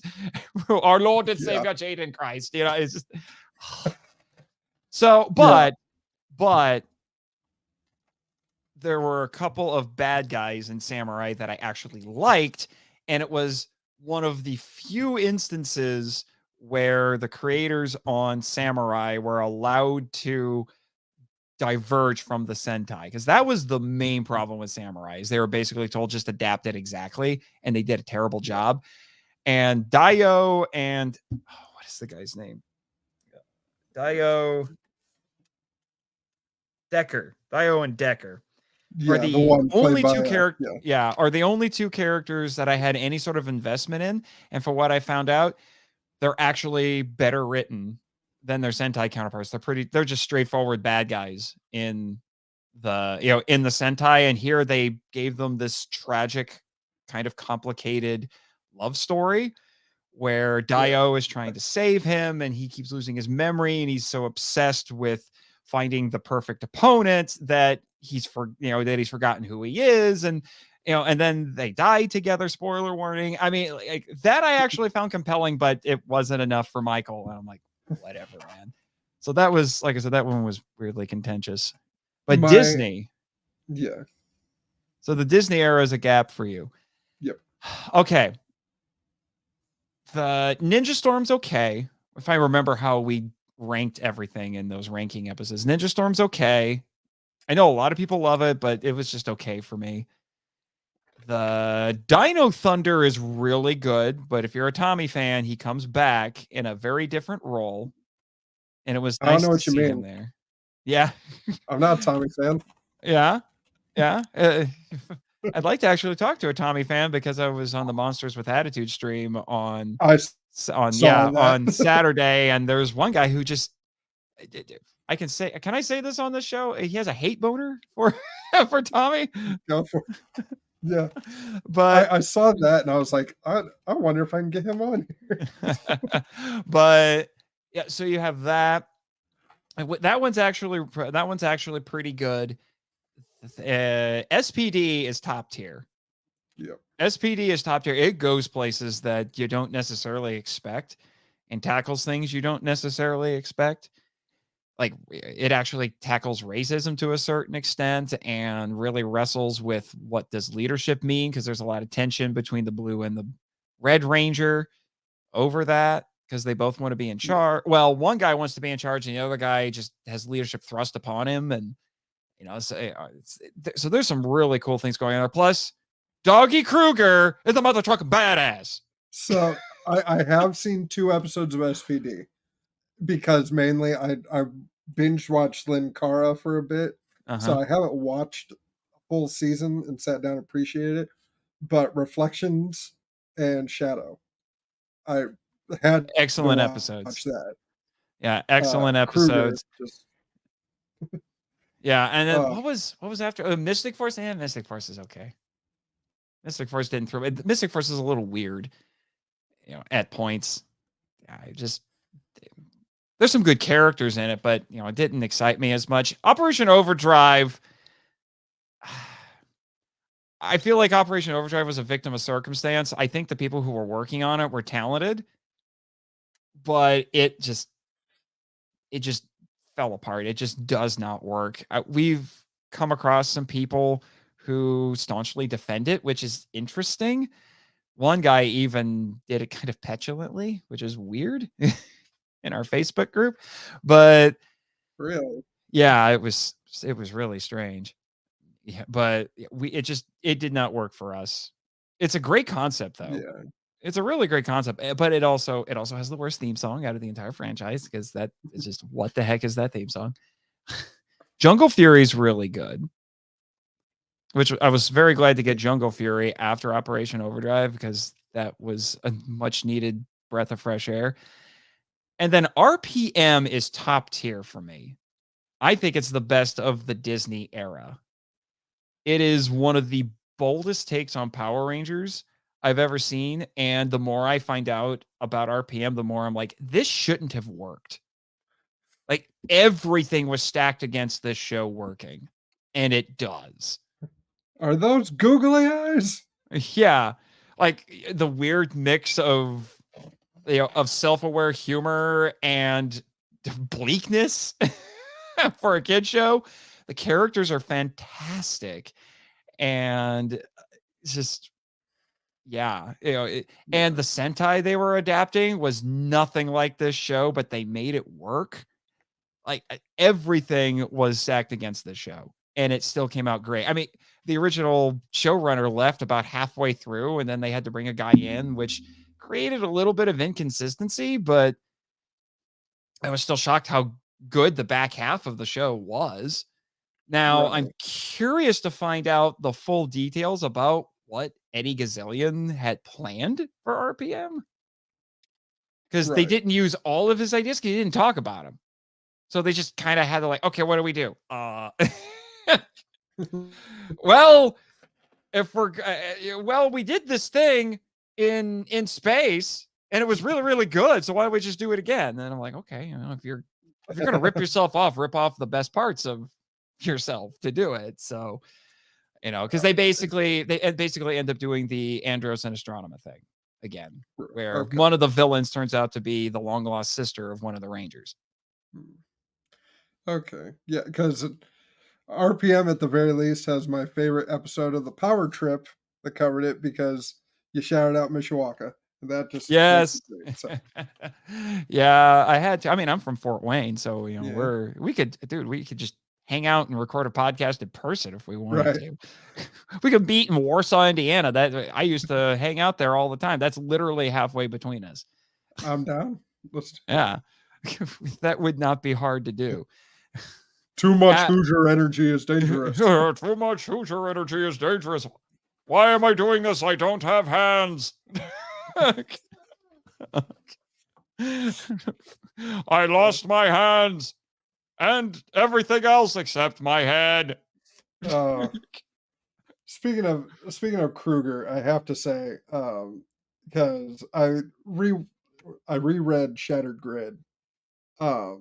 Talk about making a statement in the comics that he's like the level of respect that Kruger has gotten, that he gets a one-on-one talk with Zordon Mm-hmm.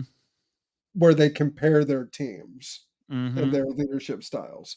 That is like, that's the writer saying that's how high up he is. Right. I will tell you right now, I would make the argument Kruger is the best mentor in the franchise. Because, my gosh, he sees things in his... First off, he got stuck with the B-listers. Second, even though he's stuck with the B-listers, he looks for things in his team that even they don't know they have. And then thirdly, he nurtures that in ways that they don't expect. And a lot of it's tough love. We need more Krugers in the world. We do. I said that on the episode and I stick by it. We need more Krugers in the world. Yes. I'm still thinking of, I might pull up the Kruger fight with the... when he takes out 100 guys? Yeah. That is also from the Sentai. Which Deca Ranger is available from Shout Factory now.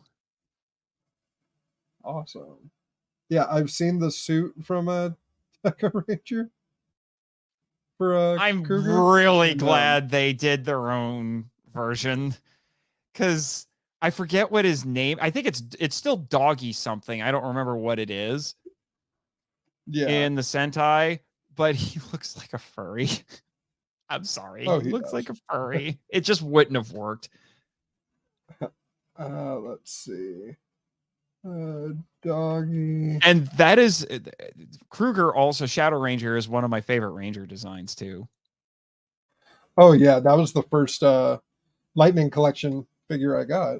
Oh really? Yeah, I immediately started looking for it after I got deep enough into SPD to really appreciate Kruger, and found out that it was slightly, that its time had slightly passed and the prices were just starting to go up. And then Michael surprised me and got it for me for my birthday. Oh, that's awesome. Mm-hmm. Which made me happy. He's sitting on my shelf now and hanging out. What's really cool is one of the extra hands is pointing. So I have it set up so that it looks like he's pointing while he's got the sword over his head like this. He's like, I'm coming for you. Love it. Let's see. Is that? Yeah, I think that's it. We can do that. I'm pretty sure I found it. And okay. That was my fault. I went full screen without. Yeah, I was going to say, it's funny. There's a Twitter account that doesn't get updated as much as it used to, and it's called Badass Moments in Tokusatsu. Yeah. And if there was one that was dedicated to Power Rangers, this is going to be on the list. Like this, I would say this might be the most badass thing in the franchise. Oh, yes. So I'm actually going to share it. Just celebrating moments in Ranger history. We can enjoy this. And there we go. But my lovely wife is keeping me caffeinated. I appreciate it. Is that the All Bridget right. I see in there? Yes. Okay, I was just wanted to make sure. It's She's like the that's either the best. wife or a sister. I don't know which. Yep. Beautiful wife of going on 7 years. Congratulations. Thank you. So,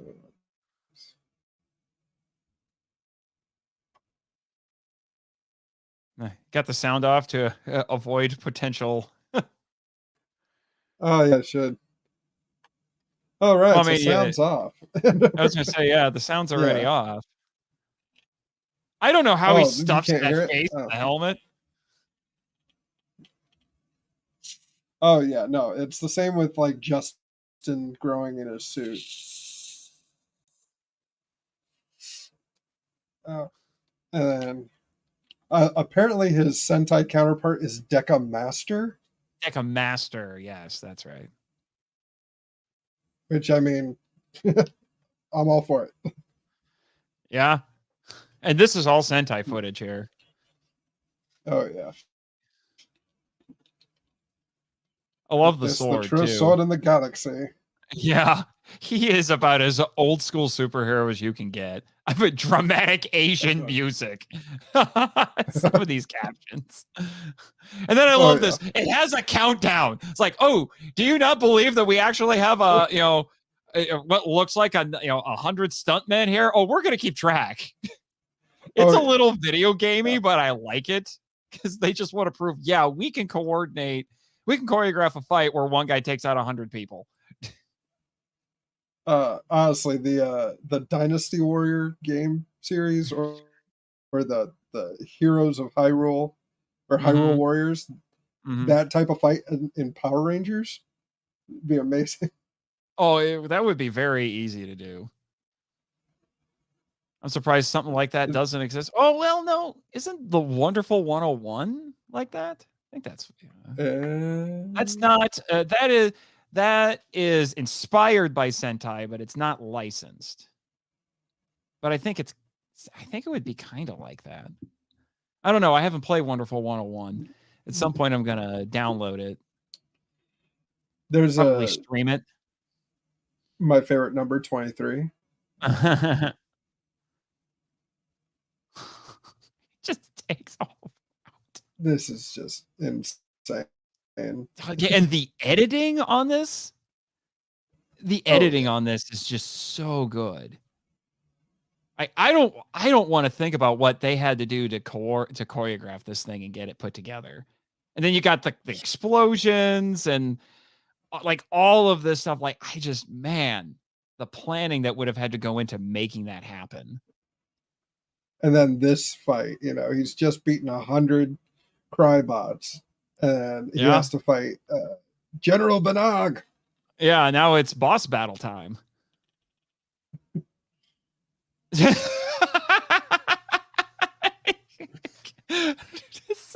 so cool. Oh, cat. Oh, you wonderful, wonderful cat. Oh, yeah. I wish she could have been a ranger more than she was. Her Sentai counterpart was had a lot more episodes than she did. Well, she was a swan too, wasn't she? Yeah, she was actually a swan. Or no. I think she was a cat, but I think the reason why they only used footage from one episode is because if you watch the Sentai, they really embraced the cat mannerisms with the character, and they had never done that they had never gone that far with her, if I remember correctly. Gotcha.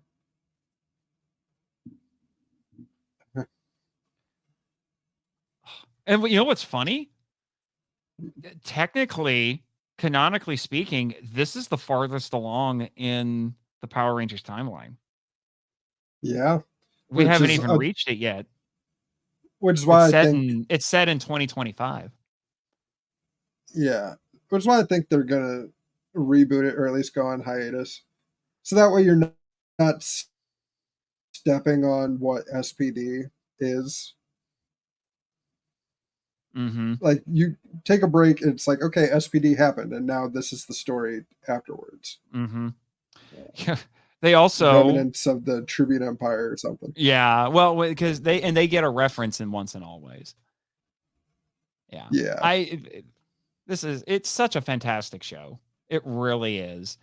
And again, it's a bit of a miracle that it turned out as well as it did, because it had a lot stacked against it too.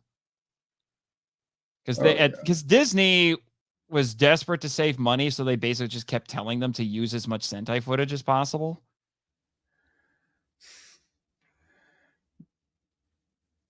This is the disappearance. Nice. Like I That know does she get the thing with his wife does get resolved by the end of it, by the end of the Right. season.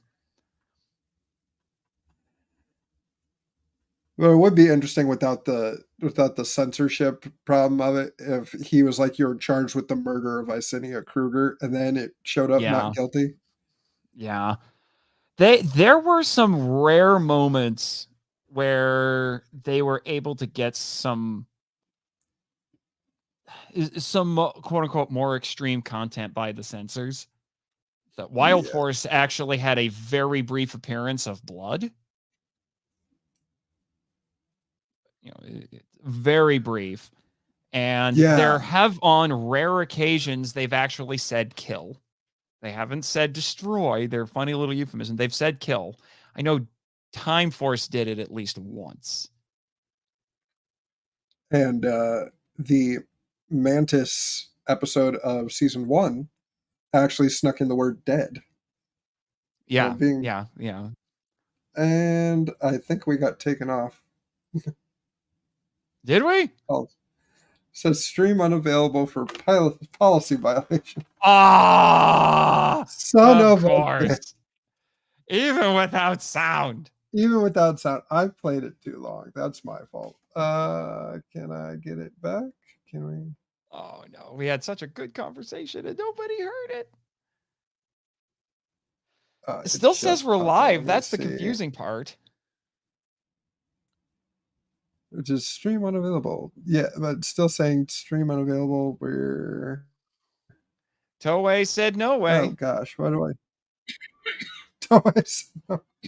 Hasbro said we had to go.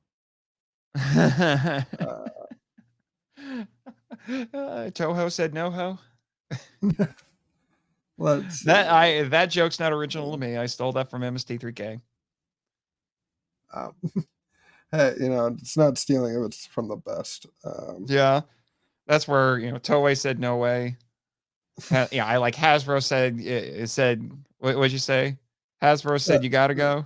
Yeah, Hasbro said we has to go. We has to go.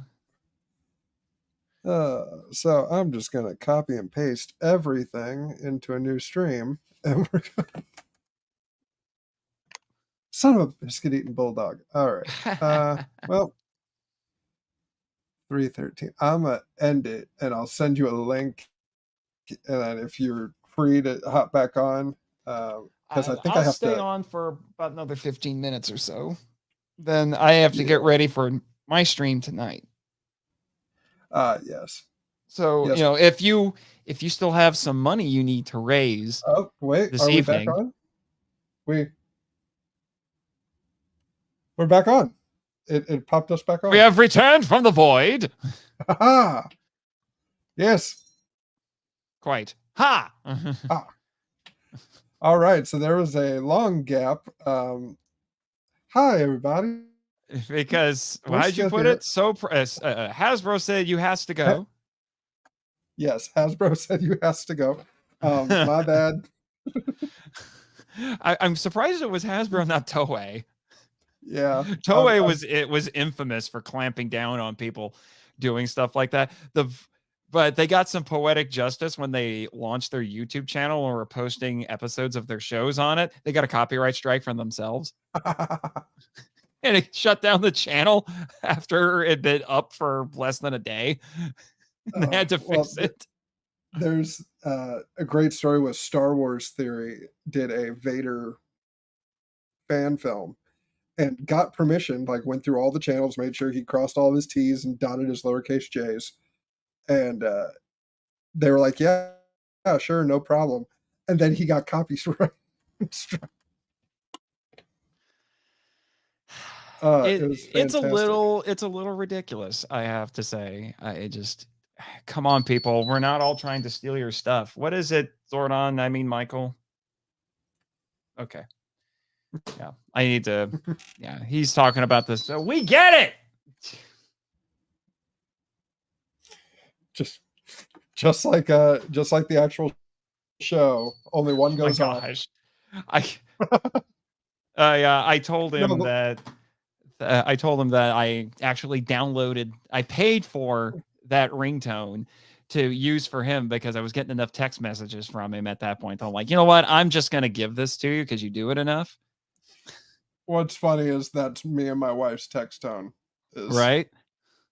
So what's really funny is that it's actually about 50-50 if people guess correctly that it's Power Rangers, or kind of depends on their age, or they think it's Kim Possible. Yeah. And I'm like, really? I never saw Kim Possible. I was too old. But I went and looked it up and I'm like, wow, it's not quite the same, but it's close enough. I'm surprised nobody got sued. Right. Well, I mean, at that time, Disney owned Power Rangers. So that might be why they got away with it. Yeah. Don't go sue anybody if it's yourself. Oh my gosh, guys. Well, Nathan, it looks like you have to be teleported No, away. not necessarily. He's just recounting some things. Gotcha. Okay, that's good to know. I was a little concerned. That assuages one of my concerns. But be prepared to hear Gigan or Zordon calling potentially. Because I'm going to leave in about 10 minutes or so. Gotcha. 5 o'clock. And like I said, if you still have some money to raise, you want to be on I'll do a quick little bit of shameless self-promotion while I'm here. So tonight, the Power Trip will be hosting its own live stream starting at 8:30 Eastern, I should say. We're going to try to max out StreamYard as much as we can. And, it's such a colossal crossover with the likes of this fine gentleman here and Ryan, the Omniviewer Collins, and Danny DeMana, and who else? I need to see my list. Who else did I invited a bunch of people. Chris Cook of One Cross Radio, among other things, Elijah Thomas of Kaiju Conversation, and potentially a couple of other people. So should I practice my salute just in case? Yeah. And we will be talking about an equally colossal crossover, Godzilla versus the Mighty Morphin Power Rangers. So we're going to talk about that comic. And, because we actually had listeners who were like, why didn't you guys put that on your list to talk about? And I was like, yeah, we really should, because Michael and I like both of them. So yes, quite. Right. So, that should hopefully be a fun time. Yes. So we'll basically, we thought it was like, do we do it for Ranger Day? We do it for Godzilla Day? Well, Ranger Day came first, so we're going to do it for Ranger Day. And I promise everybody, I will keep hounding Michael to finish the final touches on the Car Ranger episode and get it out. People are like, where the frick is the episode? I'm like, I'm talking to Michael and trying to get it. I'm trying it exists. I know it does. And and we did record on Mega Ranger recently with Kaiju Kim, and there will be an episode as promised on the Go Ranger manga. The original, it's the original Super Sentai. You could argue the original Power Rangers, even though they're only really kind of tangentially connected to Power Rangers. But this is the original manga that was made in tandem with the show, but I think the manga came a little bit before the show did. Okay. So I'm going to do a solo episode on that because Michael read it and he just couldn't get into it. Like he couldn't finish it because he just wasn't getting into it. It's less Super Sentai and a little more James Bondian. Okay. A little more super spy-ish because they don't morph. They wear power suits and they have to put them on, and they don't have mecha. They fly around in a really high-tech plane, it's like a Harrier jet, You know, they fly around in that, and they go do missions, but you know, and they primarily use guns as their weapons. You know, now high-tech guns, so they're like ray guns, but still. You know, so not all of the Sentai / Power Ranger trappings are there, but you can definitely tell that this is where it started. So because of that, you know, there's some kind of prototypical things in there, you know.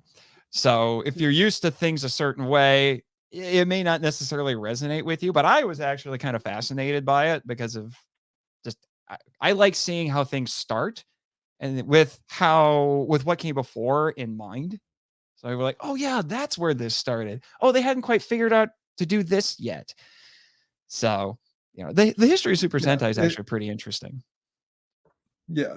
I mean, it's just like season 1 of Power Rangers. I mean, you grow up with a certain skeletal structure of a Power Ranger episode. With season 1, sometimes that structure doesn't happen.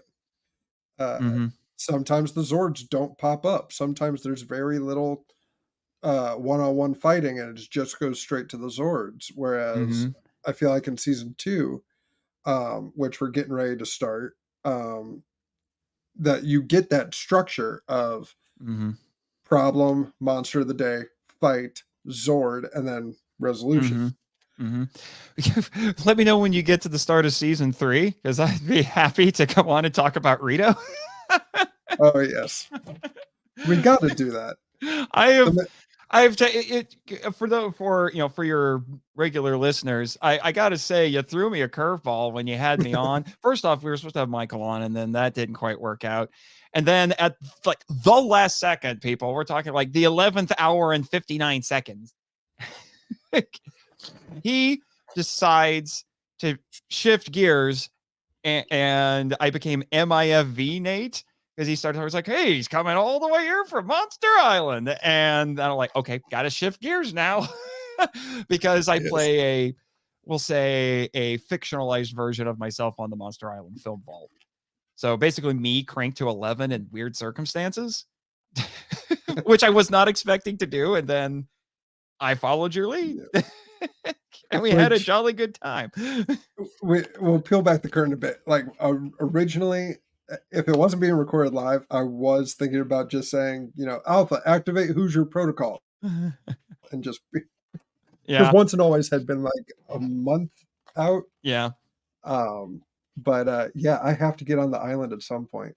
Oh, okay. Well, we can talk. I mean, what are, you know, some kaiju related things that you would be interested in talking about? I can look at, you know, my schedules coming up and see if I have any gaps, or you could just jump on Patreon and sponsor something if you wanted to. Well, I was thinking about that because there's one in particular that I would love to see you talk about, and I would love to join in the cover. Turning Red. Have you done Turning Red yet? I haven't seen Turning Red yet. That is a straight up kaiju fight at the end. I've heard about that. Yeah, I haven't seen it yet. I have my friends over, including, you know, Mike. Although was Michael on that episode? I think he was. Yeah, I think he was on Kaiju Weekly. They did an episode on it. Yeah, because it's a basic story. You know, girl turns into a red panda, and you know, you get the deeper meaning of it. But that ending is a straight up kaiju fight. Yeah, that's what I've heard. That's what I heard. I haven't seen it yet. So that could be an interesting one. My parameters for sponsored episodes are actually kind of loose. I basically tell people, it's like, you can either sponsor something that is kaiju / tokusatsu, or adjacent. And I'm a little loosey goosey on my definitions of adjacent. Like I flat out says, like, if you're like, I want you to do The Hidden Fortress by Akira Kurosawa. I'm like, sure, why not? Give me an excuse to talk about Kurosawa. Well, how could you justify covering it? One, there's a little bit of special effects in it. Two, Kurosawa was friends with Ishiro Honda, who directed a bunch of Godzilla movies. Boom, connection made, moving on with our lives. We're talking Kurosawa.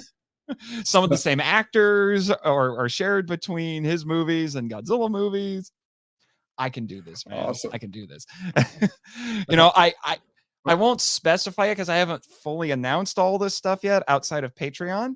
But I actually had a patron who requested episodes of Star Trek, which just made me happy. Like TOS or TNG, TNG. Next Generation. You know what? Talking about the Kelvin universe, I would love to see Simon Pegg do that episode of TNG where he's like, the person at the bar said you could show me my ship, the Enterprise. It's funny. They have now cast a third actor in the role of Montgomery Scott. I'm giving on her all Strange she's New got. Worlds. There's a third actor now Oh who goodness! plays a very young Scotty, because that's apparently what this show does. It's Strange New Worlds, but they're like, we're going to bring in as many TOS characters as we can at this point. Let's see, Scotty Martin Quinn. Okay. Oh, that makes sense. Wow, he is young. He's very young. That's way younger than I thought it was going to be. Yeah, yeah. And at this point, I think the only thing that might stop them from bringing on whoever's left might be that they might be too young. Those characters might be too young to be in Starfleet, because they so far haven't had Uhura. No, excuse me, they had Uhura. They haven't had Sulu or Chekhov. Okay. But And I they mean, if you're setting were, it up, especially Chekhov was really young in TOS. So given the time frame that this takes place, they might not be able to have them in Starfleet yet. right. That would be an interesting take on the original series. Chekhov and Sulu being new recruits on this ship. I think that's what, to a certain extent, Lower Decks is supposed to be, but I have trouble getting into Lower Decks. I have a lot of trouble getting into Lower Decks. The humor, most of it just doesn't work for me. And Mariner annoys me.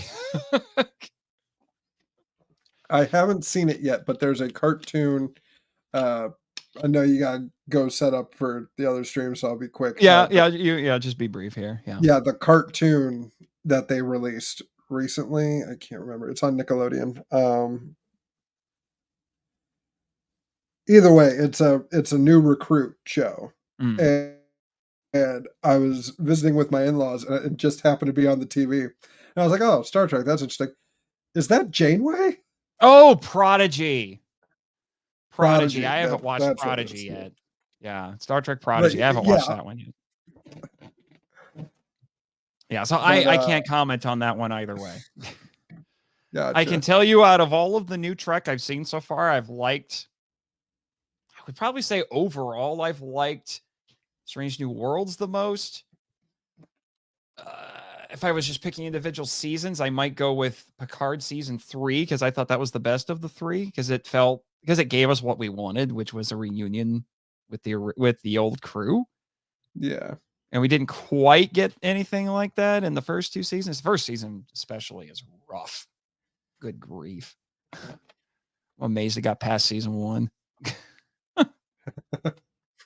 Yeah. Well, it's like I always tell people, they ask me, "Oh, are you a Star Trek or a Star Wars guy?" I'm like, "Well, I'm a Star Wars guy, but I can tell you the difference between a Wookiee and a Ferengi." There's some pretty big differences.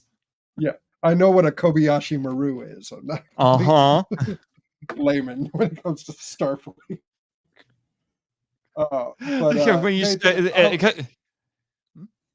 ahead. I was just going to say, you do it too much and they're going to think you're speaking a foreign language, which with Kobayashi Maru, you technically are, but that's Japanese. This is true. Yeah, because here's a bit of education for you. Maru is the Japanese designation for boats. Okay. So all boats in Japan have that, and have that as part of their name. So I did not know that. Yep. That's why it's like Bingo Maru. Like, you watch enough Godzilla movies and they'll talk about the name of something. It's Bingo Maru. Well, that's a ship called the Bingo. Or the Ekomaru, which was in the original movie, if I remember correctly. And then there's a reference to it in Shin Godzilla. Because there's the name of a boat at the beginning of Shin Godzilla. Oh, fascinating. I did not know that. Yeah, well, there you go. You know, it's It's kind of why- like how American ships get like SS or US. Like if you're in the military, it's USS because it means United States ship. Or the HMS and HMS because that's Her Majesty's something because it's British. might just be ship. Yeah, I think it might be Her Majesty's ship because that's Although now, wouldn't it be His Majesty's? it could be. It could be. I don't know. I think it's typically that because the British really love their queens. The Queen's, yes. Yes, quite. Right. Yeah. But now they don't have a queen. It's so weird to think that for the first time in my life there isn't a British queen. Right. It is so Yeah. bizarre because she reigned forever. I make the joke, not to get too morbid. I make the joke that was his like last birthday present from her. Fine, I'll be first. I actually Uh, had some friends in college who they ended up getting married, Mhm. and the husband would always tell his would-be bride that as morbid as this sounds, I hope you die first. I hope you die first because I don't want you to deal with the grief of losing me. Me and my wife say that all the time. It's, I hope you die first because well, because I don't want you to lose fear, me. Yeah, the biggest fear is, not being afraid of death, but it's being afraid of leaving Mhm. them alone and not being able Yeah. to protect them. Right. So, Right. Well, anyway, like I said, I got stuff to do. yes. May the power protect you, my friend, and I hope you double your goal. Let's hope so. With this. And I will All be right. catching you later. All right. See you tonight. All right. Thank you very much. Mr. Marchan, always a pleasure to have Nathan just talk geek with us. Going to do a little check here now that I'm alone. But no one fights alone, guys. We are at 122 out of our 300 goal. We are so close to doubling. So that's pretty awesome. Honestly, I picked $300 because I wanted it to be something easily attainable, but I also didn't want to. Yes, halfway there. I gotta be careful not to be taken off the internet again. We got the stream became unavailable for a little bit. Yeah, if we can get halfway, that would be great. That'd be fantastic. But no one fights alone. And just tell you guys a little bit about Twola, To Write Love on Her Arms. I actually had a thing prepared. One moment.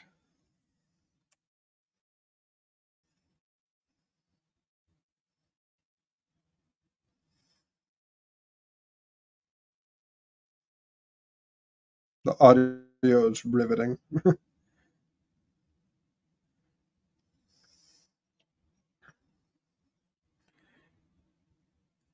So just to give you guys all a heads up for those that don't know, To Write Love on Her Arms is a nonprofit movement dedicated to helping people struggling with mental health issues. It spreads awareness, support, and hope through various forms of media and events, like us celebrating 30th anniversary of Power Rangers. Yeah, it's strange. My birthday was this past week, and to be almost as old as Power Rangers, have it be so involved in my life that we grew up together, basically. That is insane to me. But let's see. We're going to do something fun here, guys. We're going to have Chat GPT give me 7 Power Ranger themed.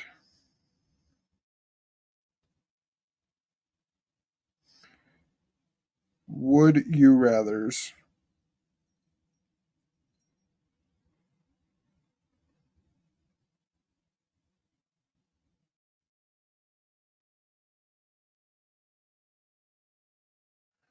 So, just gonna play this just a little bit. We're gonna have fun with this. So,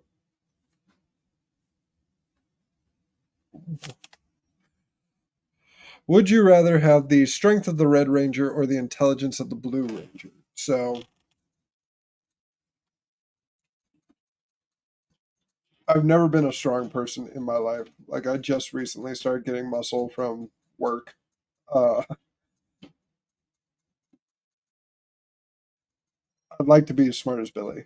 So, yeah, I'd go with the intelligence of the Blue Ranger. Um, would you rather pilot the Megazord or control a powerful Zord on your own? I'd rather have a Megazord. Like, I want the team there because I can't come up with everything on my own. Um, so that would be a strength in numbers, I'd say.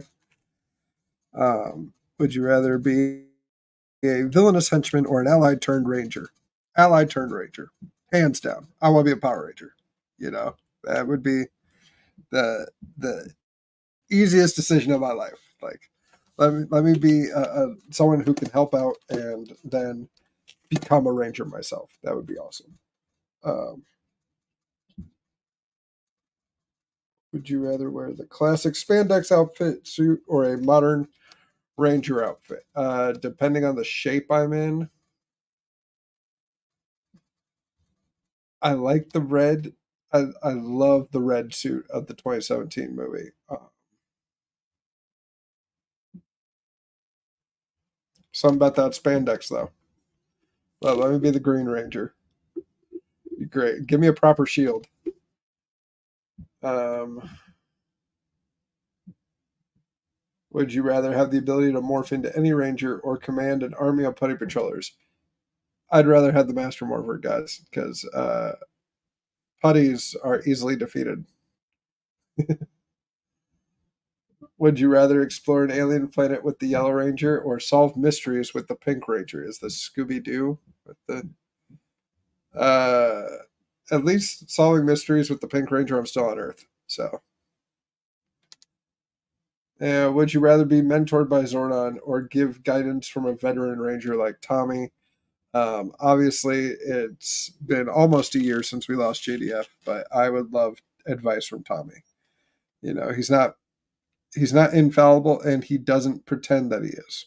So that's I would want someone who's willing to say I mess up all the time, but here's how you get past that.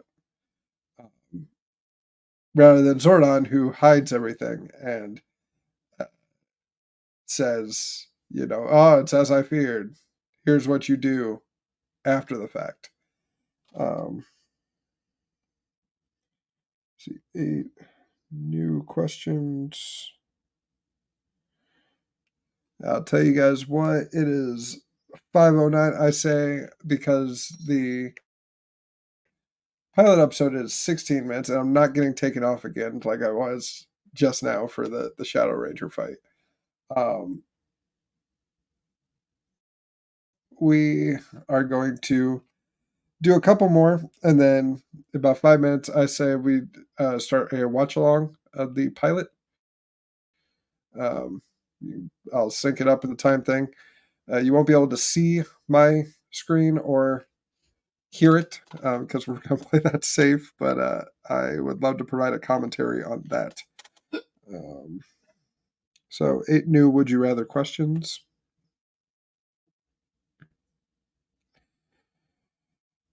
So, would you rather possess the speed of the Pink Ranger or the stealth of the Black Ranger? Um, I think this is just in general, like Ranger questions. Like, I don't think it's specifically Mighty Morphin.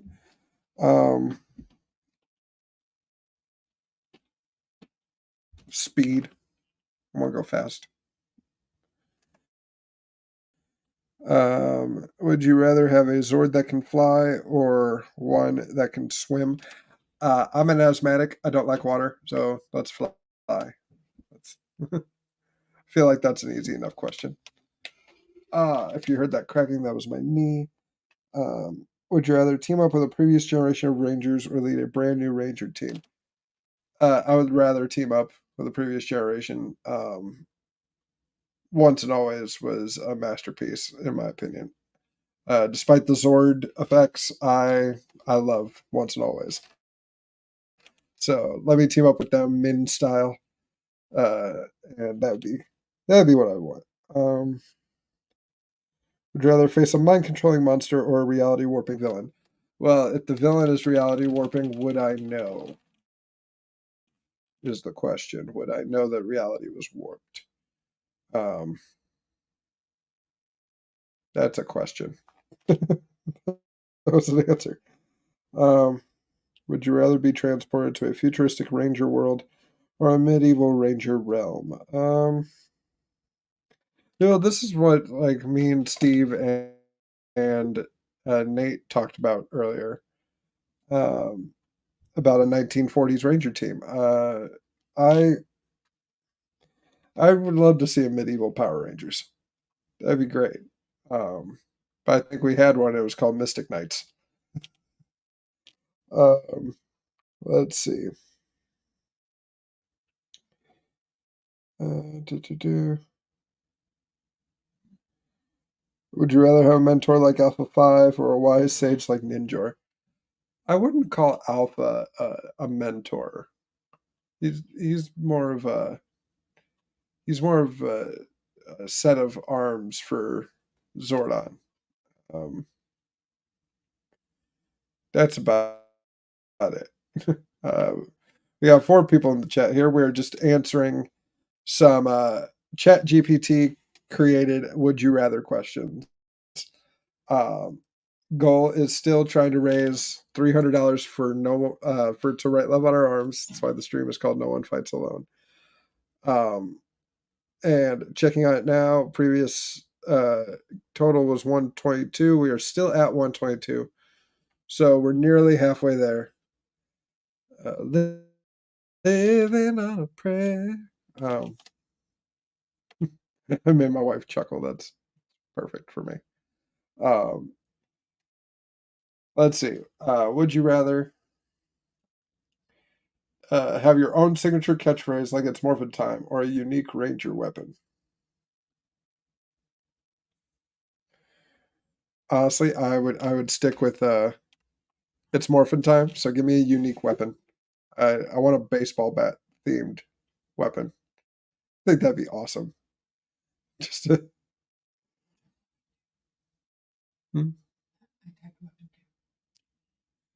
Ranger weapon. Yep, the wife agrees with me. Perfect. Or a cricket bat. I know what a crumpet is.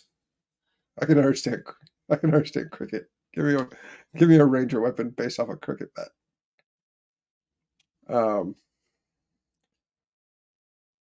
Would you rather join forces with a ranger from a different series or team up with a non-ranger superhero? If I'm a Power Ranger, um, I want to meet the Flash. So let me be the. It is hard. Yeah, I would want to meet the Flash. So it's like, as much as I would love the Mighty Morphin team to team up with, say, Time Force,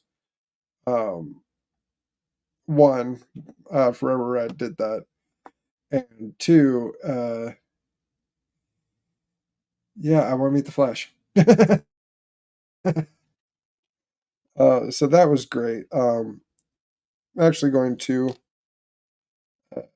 pull up on my phone here the pilot for Mighty Morphin Power Rangers.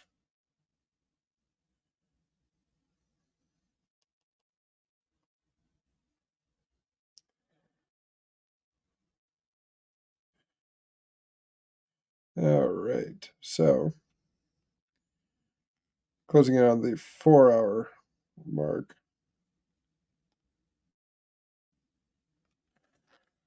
All right. So, if anyone wants to sync up with this in a Doctor Strange or Groot, Groot wrapped around the Dragon Zord, yeah, just da da da da da Groot.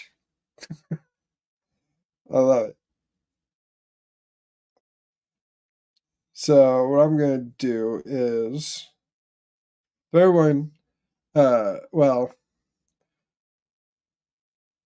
so a sync up thing get complicated with a separate YouTube tab for mobile people. Um but you could just listen to my commentary and then find it later and sync up uh with that. So I'm using the pilot as posted from History Ranger, all one word, History Ranger. Power Rangers pilot parentheses uncut. I'm gonna put subtitles on so I can actually understand what things are being said. And I got 000, and like I said, guys, I'm gonna post the link up again. We are trying to raise $300 for to write love on our arms. Link right there. It helps people dealing with thoughts of suicide, self harm, depression. Gives them resources.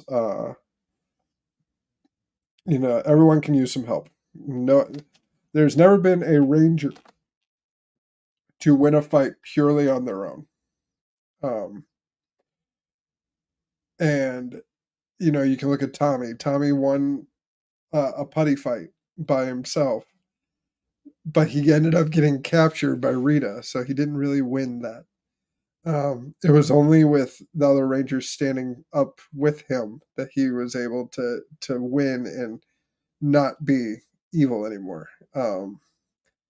And yeah, just as a team, like to borrow from the movie, together we're more, and we help people out. Like let's rally together and help each other out, get through some dark times. Whether that's making a donation to the link that I just put in the chat, or if it's just seeing somebody's having a hard time and talking, like even if it's just saying hi. Sometimes that can be the best way of helping.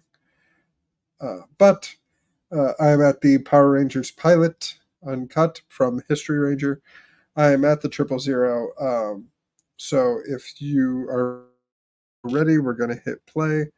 And I'll say 3, 2, 1, play, and that's where you're going to hit the play button. So 3, 2, 1, play.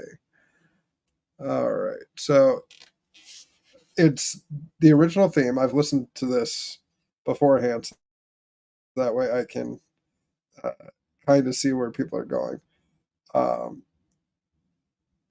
Audrey Dubois as Trini. This is before Tui Trang was cast.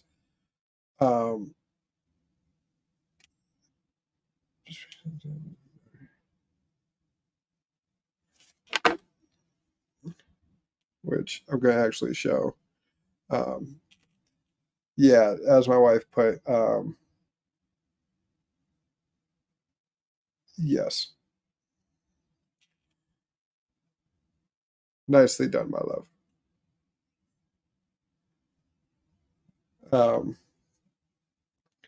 So the Power Rangers theme is still going. Definitely different footage. It could just be the cut that we're getting from this. Oh boy.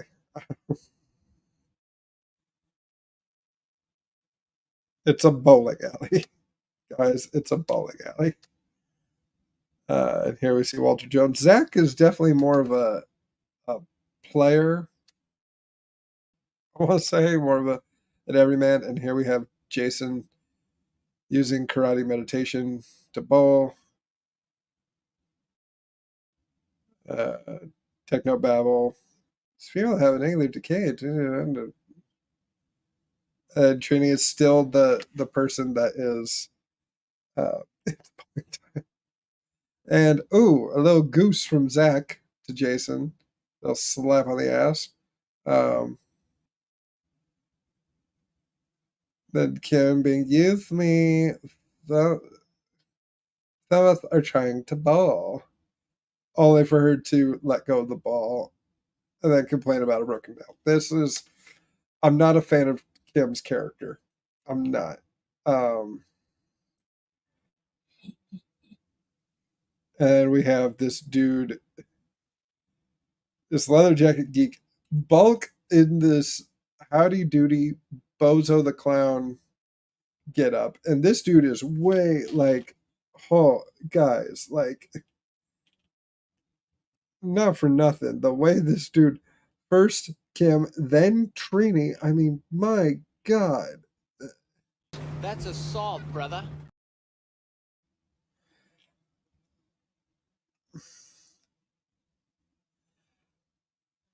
This is definitely a more aggressive Ranger team. This is a fight none of them would actually be a part of in the actual show. Just kicked a dude square in the face. I mean, there are versions of the actual show where, there would be misdirect, but Jason would never actually kick Bulk in the face, and he just kicked him square all the way back down the alley.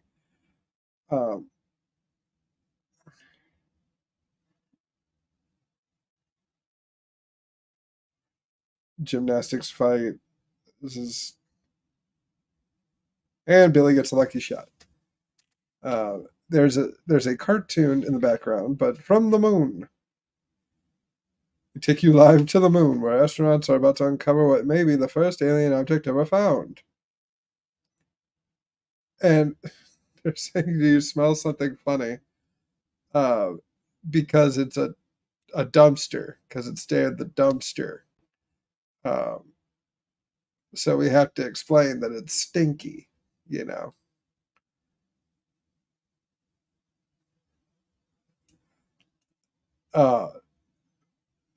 Squad's face is just not his face, his voice. It's so weird. And Finster here with his it's good to be free again, Southern old codger Finster.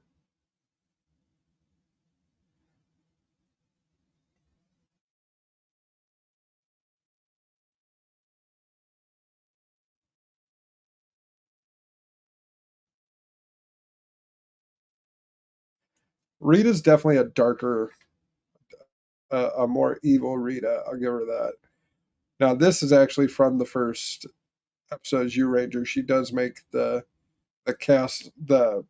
tower, I should say, levitate and float up and stuff. And here we have the biggest change. This command center. My God. That Zoltar.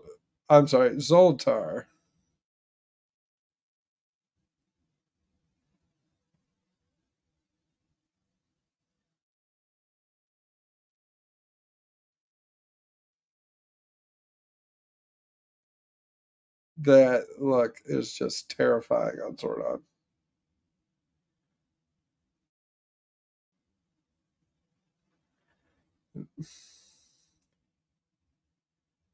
And I'm pretty sure this get up for Alpha looks like it could be backwards.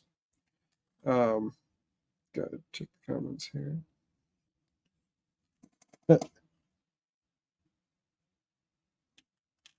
Is there more of that? Yep.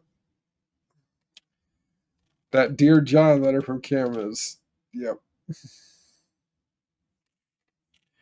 I'm pretty sure this thing is backwards.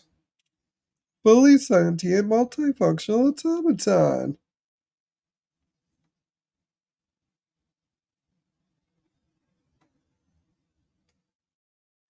Like, what is that?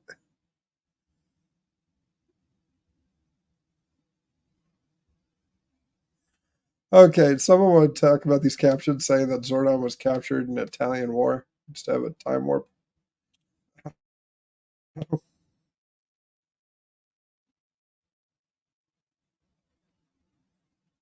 See, like, somebody come back to Earth and pick me up because I am, like, really confused.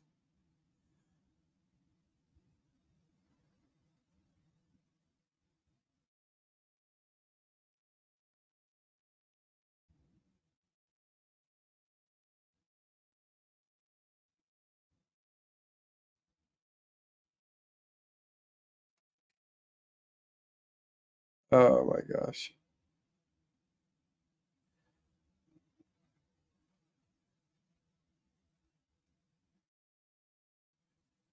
That's way more sadistic. Where she's blowing up buildings,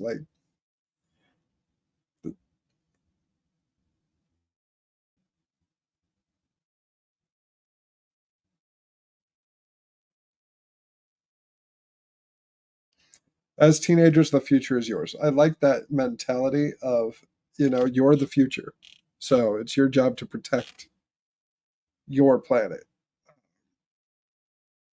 Then we have this morphin face of them turning into the uh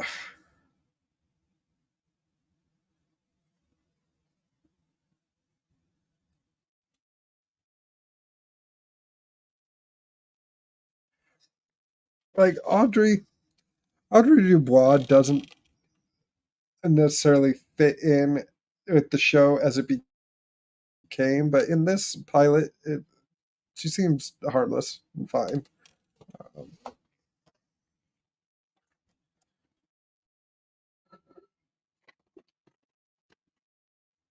Known for one and all as the Power Rangers. Uh,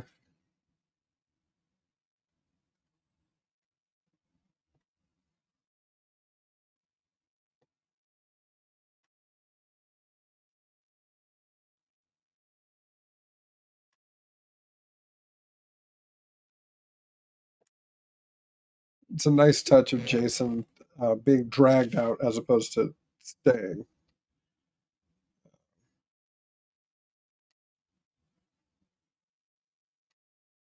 Alpha just seems too busy in this, just like,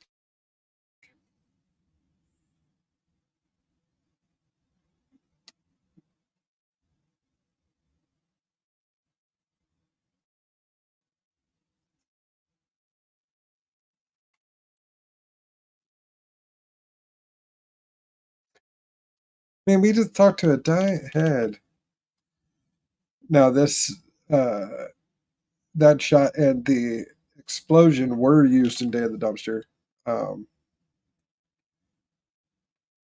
Gamma rays, burning gold. Let them fight my buddies. I assume it's putties. This captioning is ridiculous.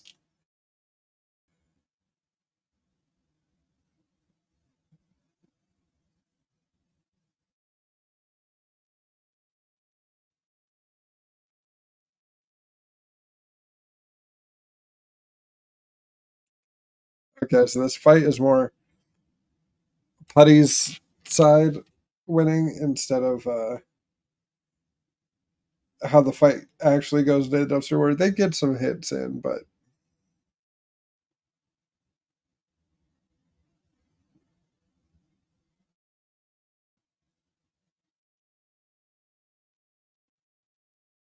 there we have Jason. Everyone else is on the ground hurt, but Jason kept his own for a little while longer. Zoltar sent these power bombers to give us energy. And they're going to scream. Transmorphers. So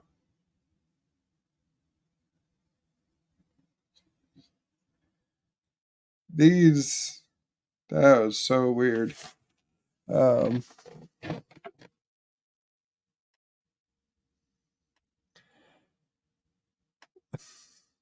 They've done it. Yeah, teleport them to the city. Yeah, Alpha just looks so busy. Like, it's got the circuitry. It looks like the chest plate is backwards. It's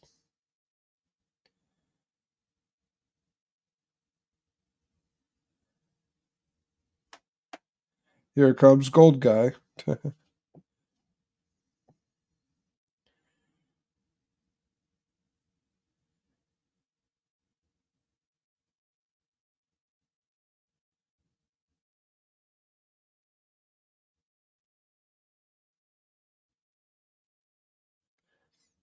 This is basically the fight of Day of the Dumpster. This is, and that's expected. Day of the Dumpster was reworked as a pilot based off of this script. The names were changed, the setting was, but the foundation was this script. And Goldar has grown. I'm sorry, that's not Goldar. That's King Sphinx. Goldar has turned into King Sphinx. For no reason.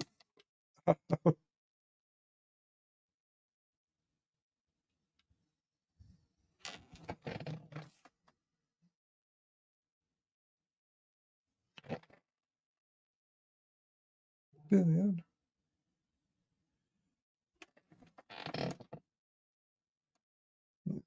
It's a great ride. Megazord being formed. Again, guys, I'm just sitting right here, just kind of reacting to the pilot here from History Rangers channel. But don't let that stop you from getting the link out. Share the link wherever you can. If you can't make a donation, every little bit helps. We're going to try and hand $300 to Right Love on Our Arms and get money to some people that need it, going through a lot mentally. And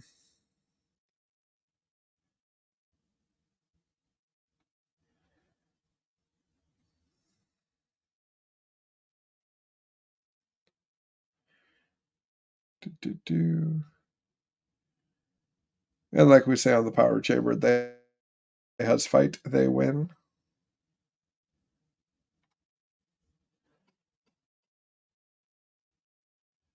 And down goes King Sphinx.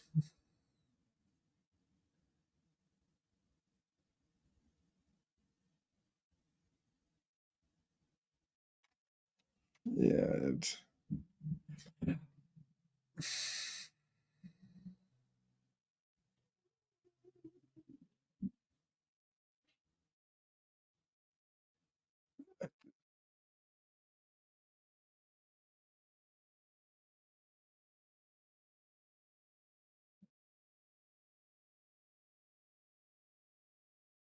we've been talking over some time. Well, some of us are not sure we're all up to this.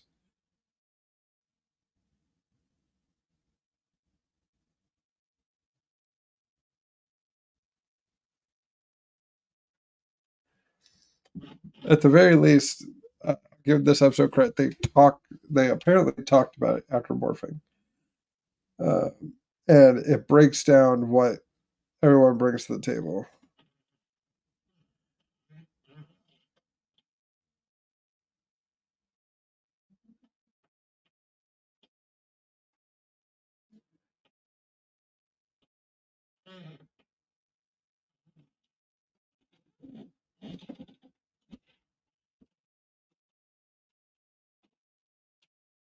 And then Cam has to make a joke about the helmet.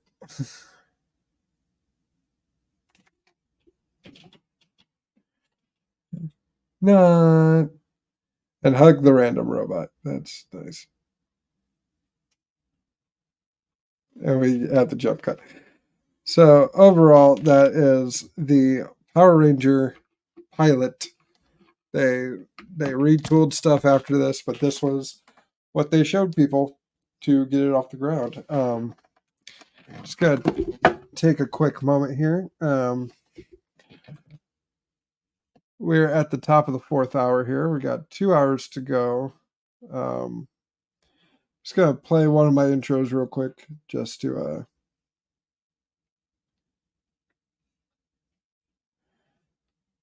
give me a chance to open some stuff. That way you don't hear just cans monster opening. So.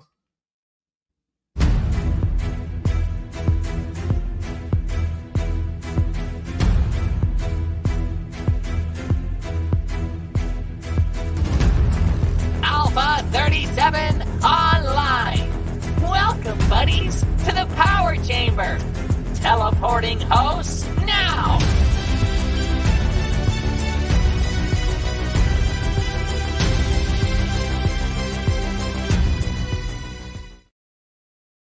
And I'm back. Hi, guys. So, what can we do for 2 more hours to entertain some people and get this goal going? I know we can take care of some housekeeping from the production side of things, and I can answer some messages real quick. I know it's so exciting.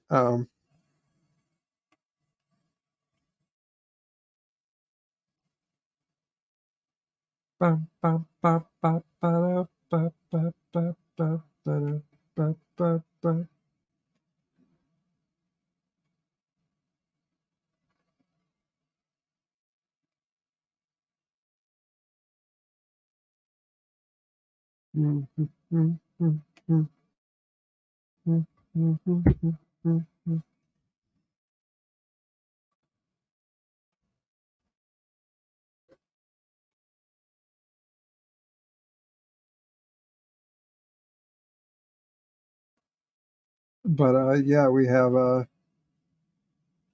last I checked, we have 122 that was donated, which I'm not gonna lie, like I said, I wanted the opening to, I wanted the goal for us to be obtainable.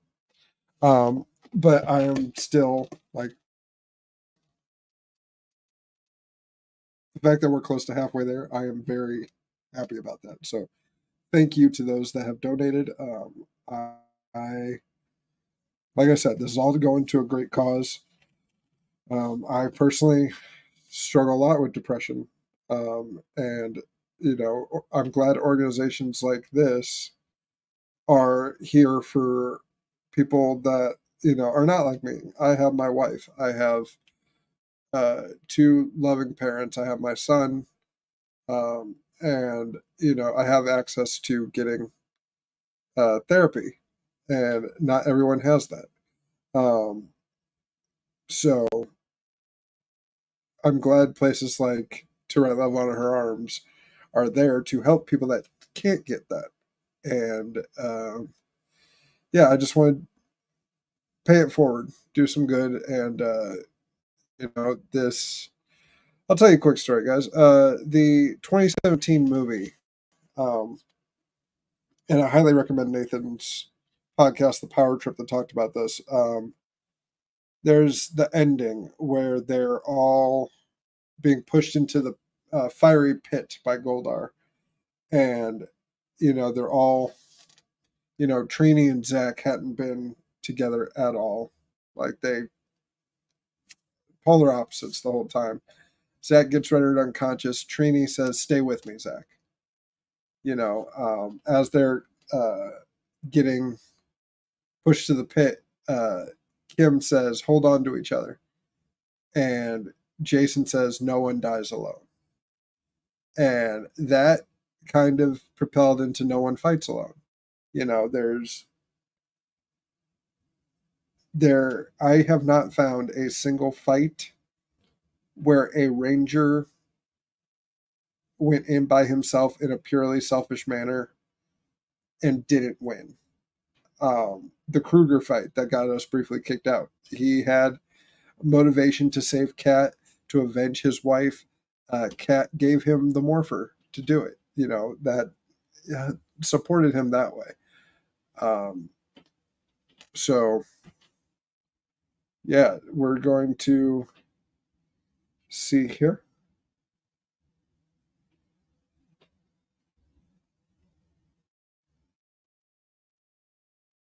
We gotta see if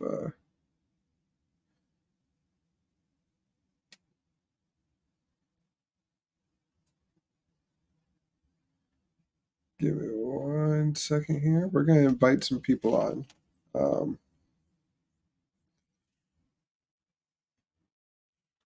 Might not be able to, but we're gonna see.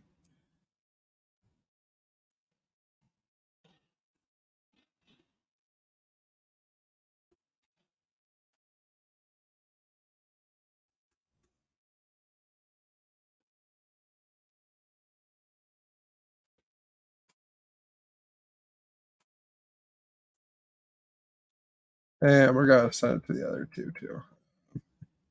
Some friends of mine have a podcast. They actually did a Patreon exclusive episode specifically for Power Rangers. So we're going to.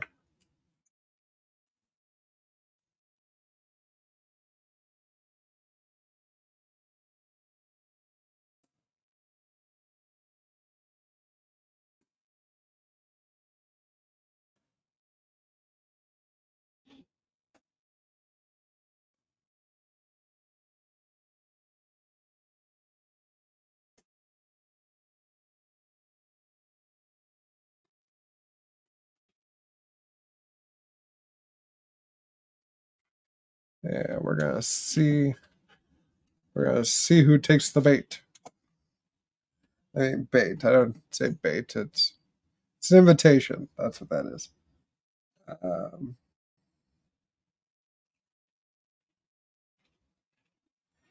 I'm doing the sensible thing here.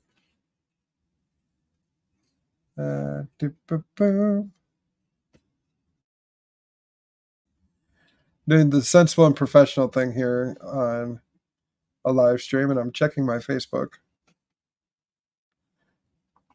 And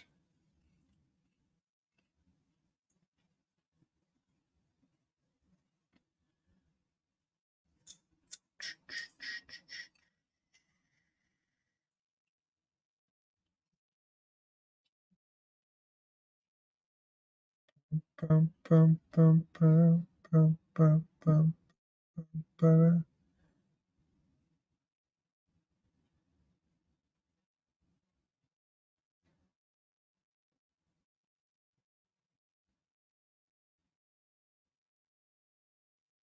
All right.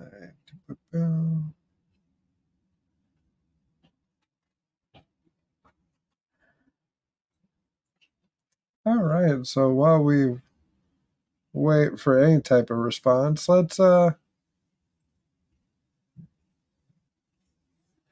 another quick shout out. I know, I promise you guys, I am way more irritating than this.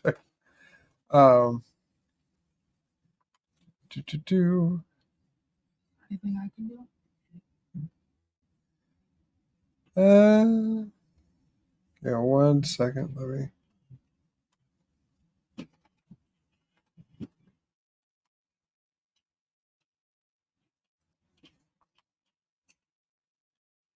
Testing the audio real quick.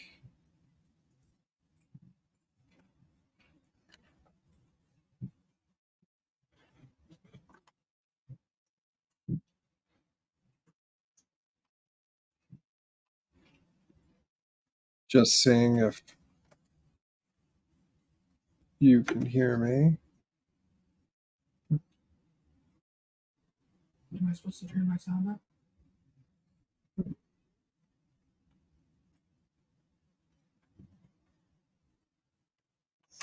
Perfect. You come through very clearly.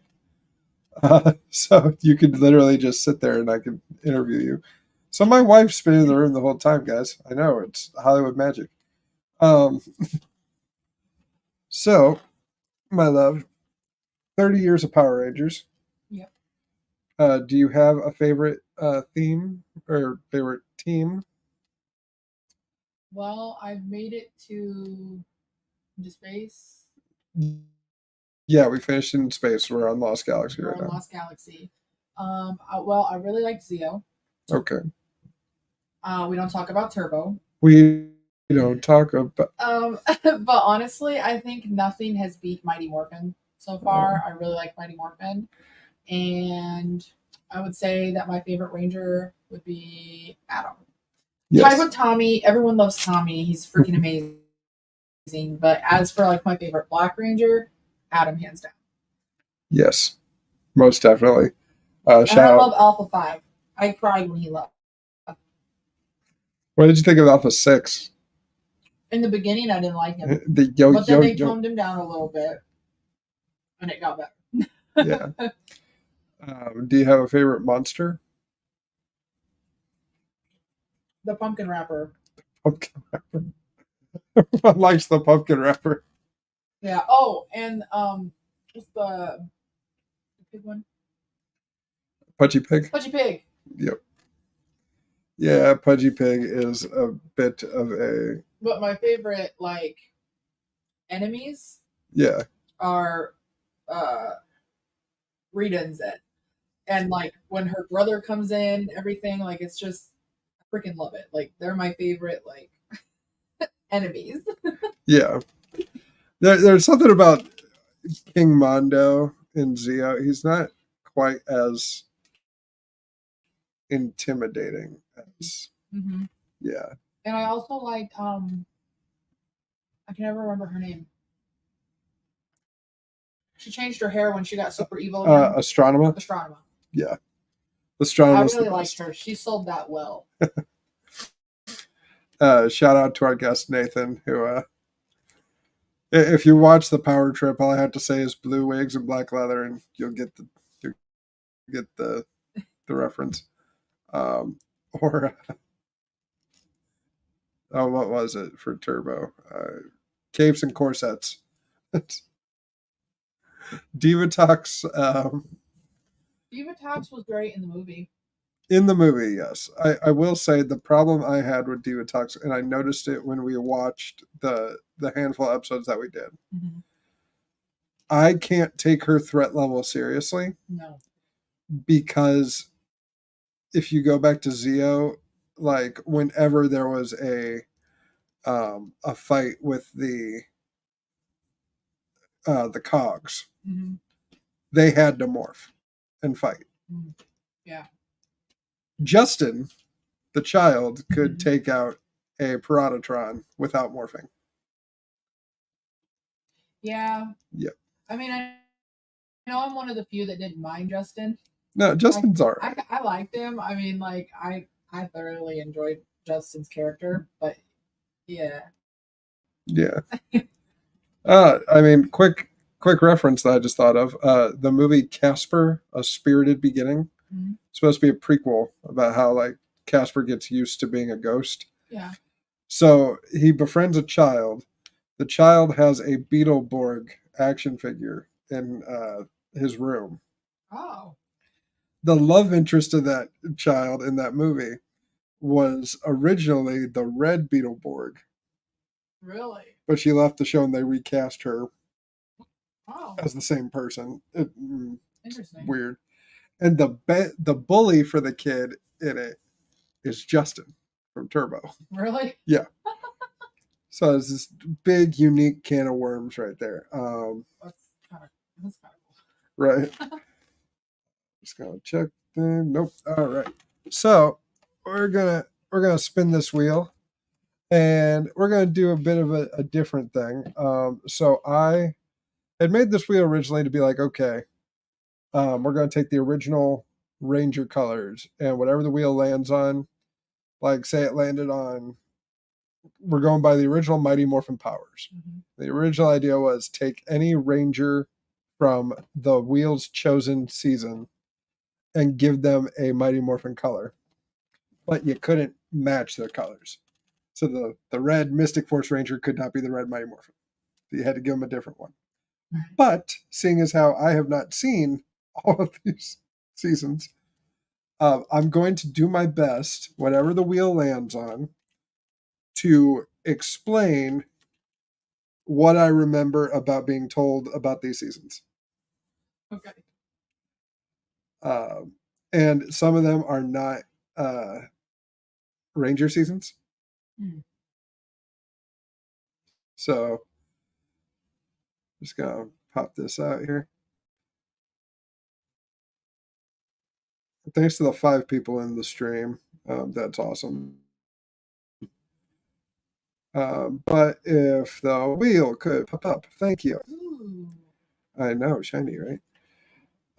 So I'm going to shuffle these. And whatever the wheel spins on, I will explain to my wife the best I can what the season is. You got it.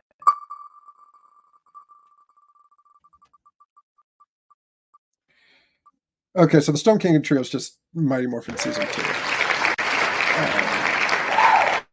In fact, we're gonna edit this just a bit to.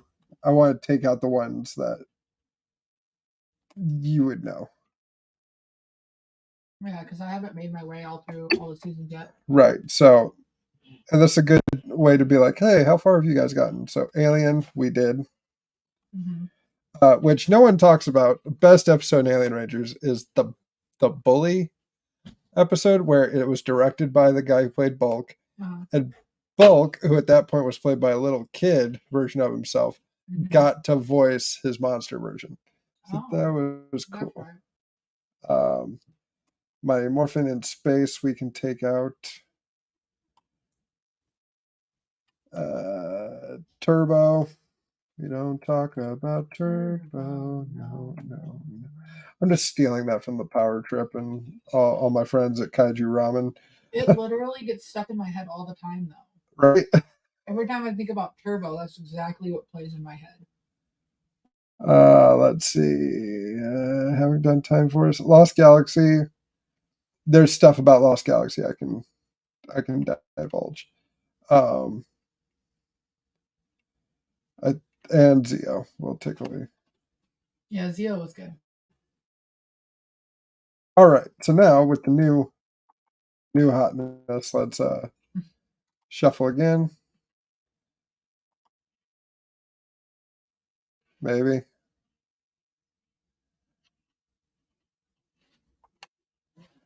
And we'll give it a spin. All right.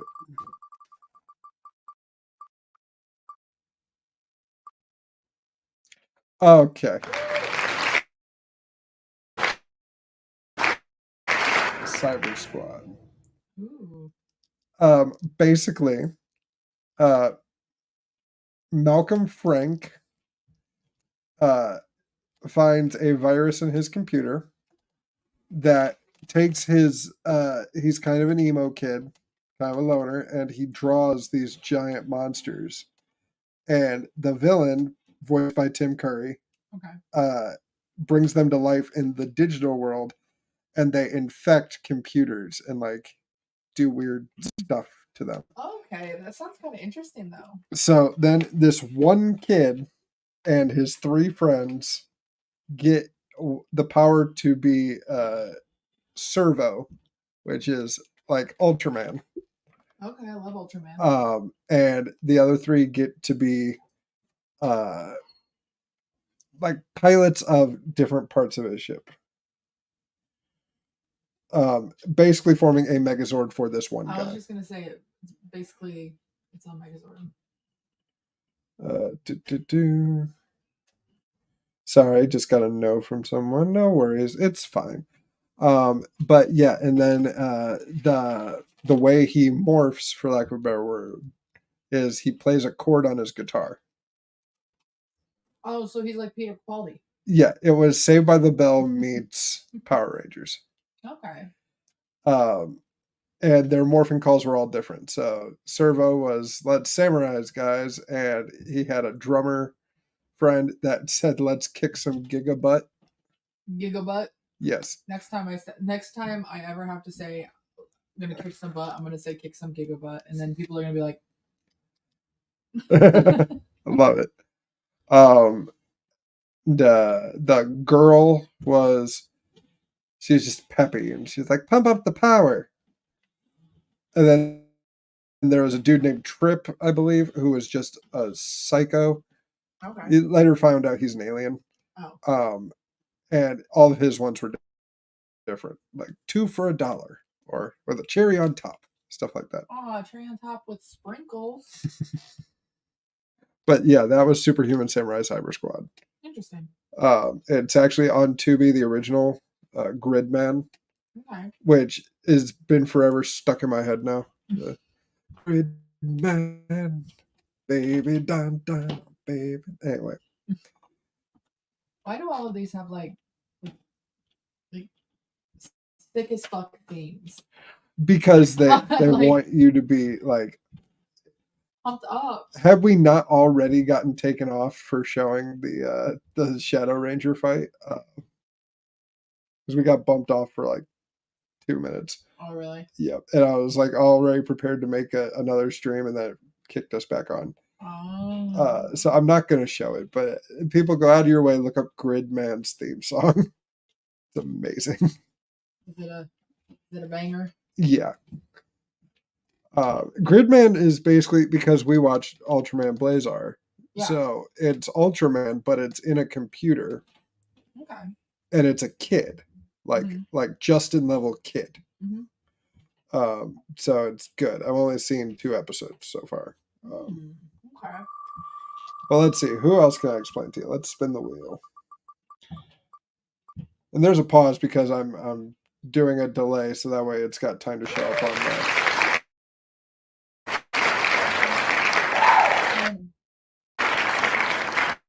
Okay, so Samurai.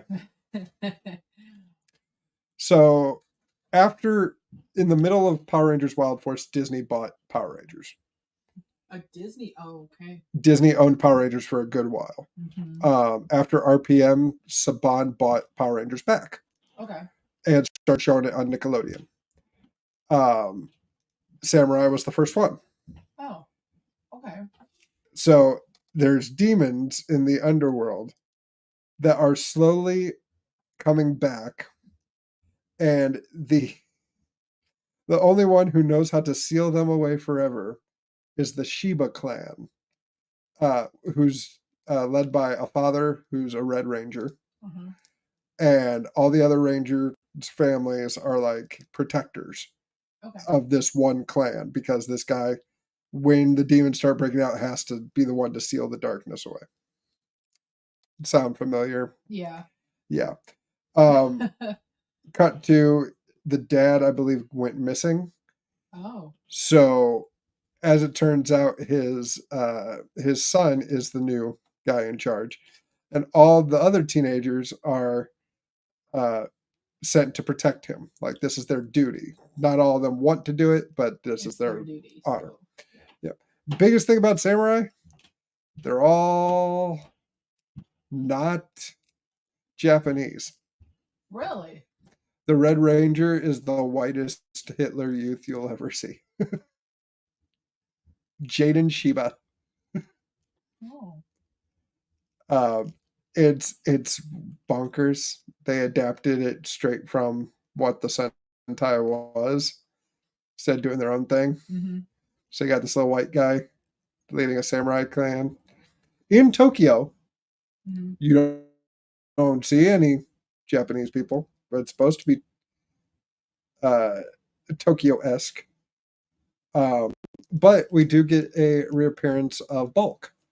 I love Bulk and Skull. You know, I know they're like the bullies, but they're not very good at being bullies. So Yeah, and they come around at the end. I like them. They're my favorite TV show movie bullies. They're not good at it, and they crack me up. So Bulk actually is taking care of Skull's son over the summer. Yes, I remember you telling me that Yeah. because you showed me when he comes to pick him back up. Yeah. Yeah. And no one knows who the mom is, but Jason Nervy, the guy who plays Skull, says it's Kim. Oh. No one's told him that, but he said, eh. You mean Kim, who always told him no? Yeah. Okay. Unless she was under a mind control spell, and then she was all over Skull. Well, then that's not her will. To which I say, yes, that is true. And we're going to get into this debate. It's not even a debate. I agree. She's not of her own volition, so it's not her choice. Yeah. We'll say evil clones, mind control, and more evil mutant versions of Kim all flirt with Skull. So maybe there's something like There's a deep down, subconscious. like a subconscious part of her that's like, okay, Skull, I see you. Yeah. But then like it takes her not being in charge of her own mind for it to come out. Yeah. Okay. Wow. And there's a big twist with the Red Ranger, but I won't spoil it. I will spoil it because I don't want to watch Samurai. So, as it turns out, Jaden gets defeated and loses his like confidence, as it were. Turns out he's not the one that has the sacred seal to seal away the darkness. He's a decoy. Who it actually belongs to is the actual Red Ranger, his sister Lauren. So she comes in halfway through, and they don't respect her at all. They're like, well, you're not Jaden. And that's why Nathan makes the joke, all hail our Lord and Savior, Jaden Christ. Yeah. That's a good one. But that is Samurai and Super Samurai, because starting there... I know there's Super Samurai too, so... Yeah. Starting with Neo Saban, which is when they bought it back, all the seasons, season 2 was Super. Okay. So Dino Supercharged, Super Megaforce, stuff like that. Gotcha. So we're going to remove that one. And this one, I would love to say that it had its own unique Morphin call, but this is when they went back to, it's Morphin time. Well, because they all still morph. This is true. It's always Morphin time. It's always Morphin time. Welcome to the Power Chamber, where it's always Morphin time. MORPHENOMINAL. Ninja Steel. Okay, this was the 25th anniversary season. Okay. Again, the Red Ranger's dad was a ninja master that found metal from a star and crafted ninja stars with it to form the Ninja Steel. And there's a bunch of bounty hunters on a TV show in space that are each trying to possess the Ninja Steel and defeat the Rangers. Well, we know that can't happen. And again, a non-Japanese person is the Red Ranger being like, well, my dad taught me how to be a ninja. There's a long-lost brother. This is the season where we get the 25th anniversary special, Dimensions in Danger, where we get the Master Morpher. AKA the last time we see JDF on screen. Oh. But they make it centric with him, so it's a good way to go out. And maybe we can watch it sometime. Yeah. I'd be game. So that one was rather quick. At least Samurai, like it was on when like we'd visit your dad. Yeah. And stuff, so I could get bits of it. Ninja Steel never saw an episode other than the special. Oh, okay. So Well, there's a lot of seasons, so yes. And adults get kind of busy, so Again, guys, we are just hanging out, trying to raise some money to write Love on Our Arms. Lightspeed Rescue. Okay, so this is actually the season right after the one we're on now. Oh, okay, okay. And this deals with demons coming out of the underworld. I love me some demons. And we're back on Earth. We're not on Terra Venture, Okay. the colony anymore. And so the military puts together a team of Rangers called Lightspeed Rescue. The Red Ranger's a firefighter. The Pink Ranger is an EMT. Okay. Green Ranger's a pilot. So they all have like specialties. Yeah. That are useful. Yeah. Just even outside of Ranger duties. Like Yeah. Yeah. The Red Ranger, Carter Grace, is quite arguably one of the most badass Rangers you'll ever find. Okay. Before they get Zords, he runs up to the giant demon and just fires like it. Me. Yeah.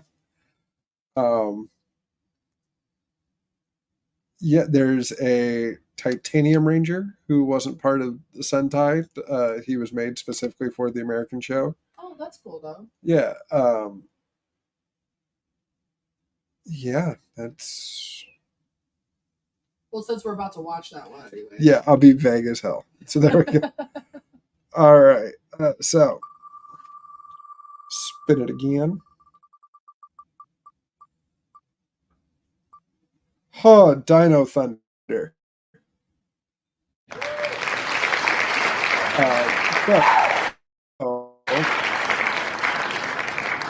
You talked to me about Dino Thunder. Yeah. So Tommy leads a team of teenagers. Yeah.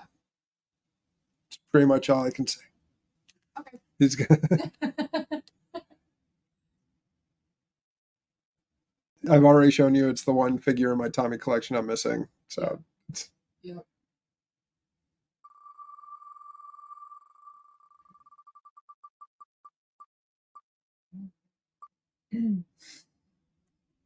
it's gonna be fun.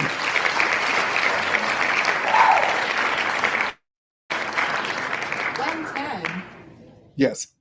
Wait, like Like Ben 10. the show? Like Ben 10, I love yes. Ben 10. So I don't need to say. Like I said, guys, this wheel was originally supposed to be like, oh, well, who would be the red Mighty Morphin Ranger? Who would be the blue Mighty Morphin Ranger? Ben, I haven't seen think, all the seasons. yeah. Ben, I think, would be a good Red Ranger. I agree. Or a Green Ranger. Yeah, a leader. Yeah. Yeah. Especially Ben K. So. Ba-ba-ba. Ba-ba-ba. Lost Galaxy. I really like. Yeah. We're definitely headed into some darker territory. I mean, like it is a way more mature season than I remember it being. Have that vibe, so yeah, but like yeah, well, I'm okay with that. Yeah, we're getting returning faces, some shocking moments, stuff like that. Looking forward to that. Yeah, I'm just gonna post real quick the link again, guys. We are trying to raise $300 for To Write Love on Her Arms. I've been sitting here for. We're at 133. 133. So someone chipped in $11 from the last time we checked. Thank you so much. That is amazing, and I'm internally grateful. If we can get halfway before I cut the stream, because I do have to jump on to the power trips, which. But if we hit halfway, you have to sing it. Yeah, if we get halfway to our goal, I will sing "Living on a Prayer." So we're gonna post this link again.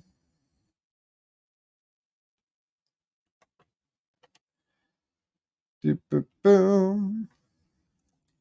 So yeah, go ahead, link in the description. Or in the chat rather. Apparently the chat does better. I'm also going to just pop it on the screen real quick. So just look for that one. And yeah, let's help some people out that need it. So going back to our wheel of explanation, where I just do my best to explain to my wife ones that I don't know that much about. Mystic Horse. That one might be right up your alley. You say Mystic? Yeah. They have capes, they have wands. It's all about magic. No cape. Wands, cool. No cape. Oh my goodness. Michael Hamilton, co-host of the Power Trip that I am going to get on, hopefully for the beginning of season 2. We'll find out. Yeah, it had the same sentiment at the beginning. No capes. No capes. Let's see, their call sign was Magical Source, Mystic Force. There's some elves in there. Elves, magic. The Mystic Mother shows up towards the end, and it's revealed that is the new name for Rita Repulsa. Really? She becomes the guardian of good magic. Okay. I love that. Yeah. Good for her. Yeah, good for her. Good for her. Moving up in the world. I love that for her. Let's see. And that's why it was Robo Rita in Once and Always. Once and Always, yeah. Oh, Mystic Knights. Okay. I've talked about some Mystic Knights. So this was less Japanese adaptation and more, let's see if we can do this. Yeah. And it was Medieval Knights. Ooh, that's my favorite era next to Viking. There's a I'm a history buff, so I loved Mystic Knights. I'll take it. That sounds really interesting.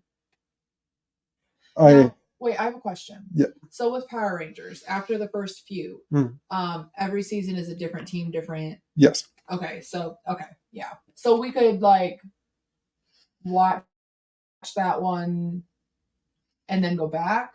Yeah, we can skip around once we get done with what we're watching. Yeah, once we get done with Lost Galaxy, we can skip around. Okay, I'd be willing to do that. Cool. Because there's an episode of Wild Force I really want you to see. Okay. And I don't want to wait to get. You managed to get me into Power Rangers. And you were like, hey, will you watch the first episode with me? And then we watched the first episode, and then the second one, and then the third one. And then Green with Evil came, and I was sold. I was sold. So I just sent my wife a picture. Everyone look up Mystic Knights of Tirnanog.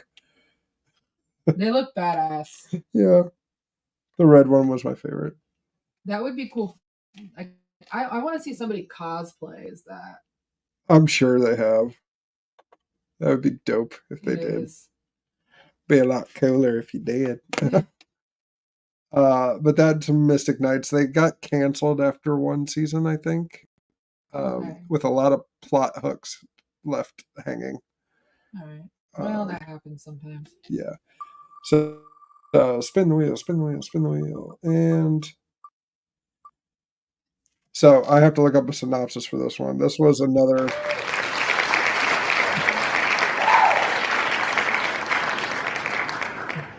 The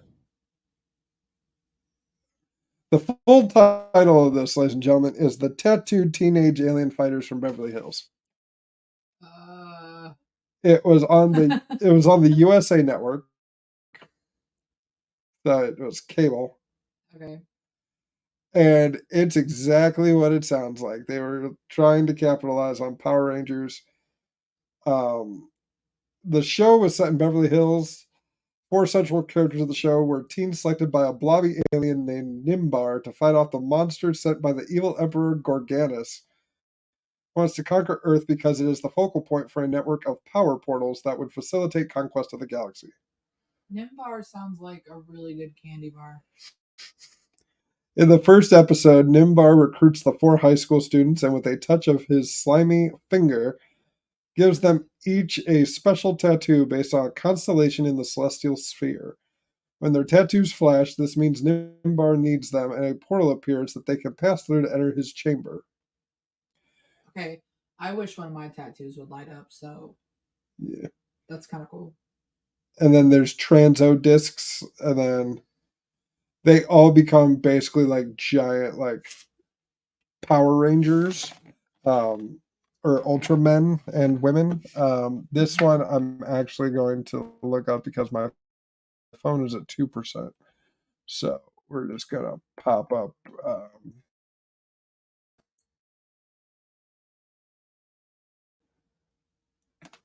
What's the name of it again? Tattooed Teenage Alien Fighter. Teenage Alien Fighters from Beverly Hills. And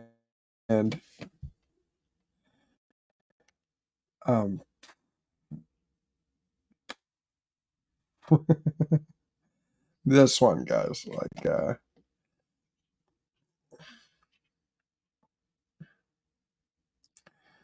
so first thing I'm going to show is it's not the best image, but we're gonna these are the tattooed teenage alien fighters. Okay. And then when they morph, Mm-hmm. well,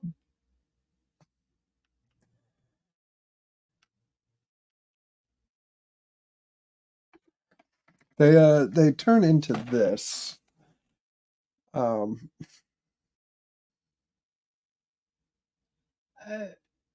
Yeah, I'm getting wrestler, maybe a little bit of go-go dancer vibes. we said Sentai.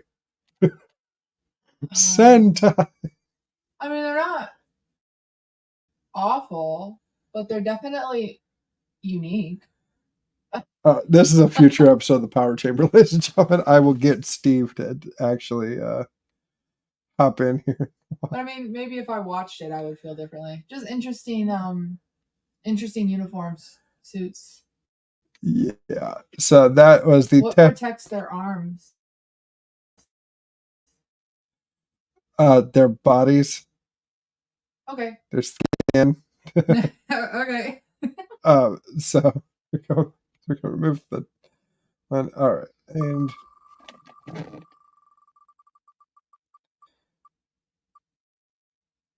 oh, this one I can sing the theme song to. So with this one, Board. yes, 3 typical average kids find a haunted mansion just by chance, freed a ghost and made them Beetleborgs. Big bad Beetleborgs. Big bad Beetleborgs. Well, doesn't that make you want to go to a haunted mansion with me? You know I love to go haunted and abandoned places. What if we went to one and all of a sudden you got some powers? What, you might be missing out. Okay, let me explain to you exactly how these 3 kids. Think Justin from Turbo, their age. Okay. They go to the Hillhurst mansion that's haunted. Mm-hmm. And they're looking around, and they bump into an organ that frees a phantasm named Flabber. Mm-hmm. Think Genie from Aladdin, but played by Jay Leno. Okay. Still trying to be Robin Williams. Okay. To thank them for freeing him. Also, this mansion is inhabited by basically the Universal monsters. You have a Frankenstein monster named Frankenbeans. Mm-hmm. You have the Count. Okay. A werewolf, stuff like that. Okay. And it's sitcom basically with Flabber and them.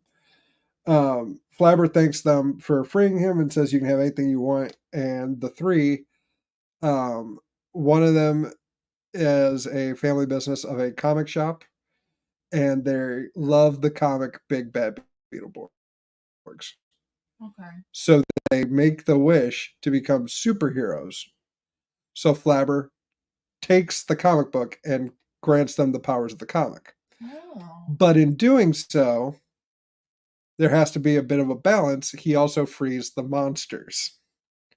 Oh, okay. Well, they wouldn't have anything to fight otherwise. Yeah. And then they are superheroes then. And then the second season, they have the bad guys encounter the artist who made Beetleborgs, his evil brother, who's incarcerated for his comics being so dark and twisted. Mm-hmm. And he makes them a monster named Nucus, who Nucus talks like this, and he covertly tells the Beetleborgs how to defeat the evil bad guys. And so they do. And they're like, okay, well, you beat the monsters now, so you can't be Beetleborgs anymore. But this guy's super evil, and your powers ain't going to work on him. So they become the Beetleborg Metallics. Metallics. Yes, so instead of green, red, and blue, they became gold, silver, and purple. Okay. Yeah. And then the same thing happened with VR Troopers. They ran out of footage, so they couldn't make any more. Oh. So gotcha. they're like, well, that's the end of it, I guess. That's it. That's a wrap. It's over. Let's see now. Spin the wheel again.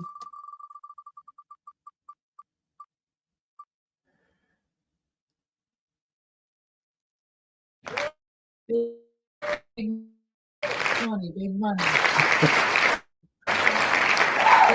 I watched the 2017 movie before you got me into Power Rangers. Yeah. And I liked it. And watching it after you getting me into Power Rangers, I still like it. I know a lot of people like didn't, but I found it quite entertaining.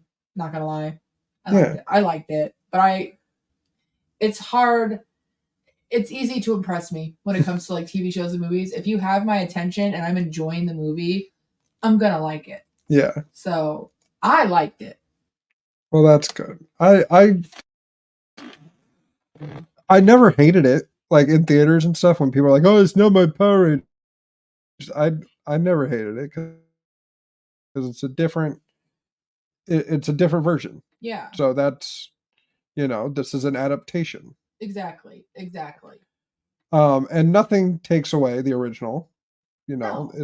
You still got it right there. That's why the only adaptation I've ever been personally offended by is The Last Airbender. Because they took a material that was ripe for adaptation and they squandered it and used more explanation than they should have rather than just show it. Yeah. But that's my personal opinion. Okay. Just checking the total. We're still at 133, which is, hey, not bad. No one's taking the money away. We're not going to go lower than that. Yeah. So good cause. How long have I been at this? Okay, so I said I would be streaming for about 6 hours. We're approaching the 5-hour mark, so we're going to do that next push for it.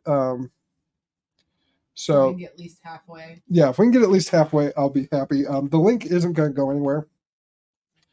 You can still make donations after this, and we'll try and hit that goal of 300. I'll share it when I do Power Trip with the guys.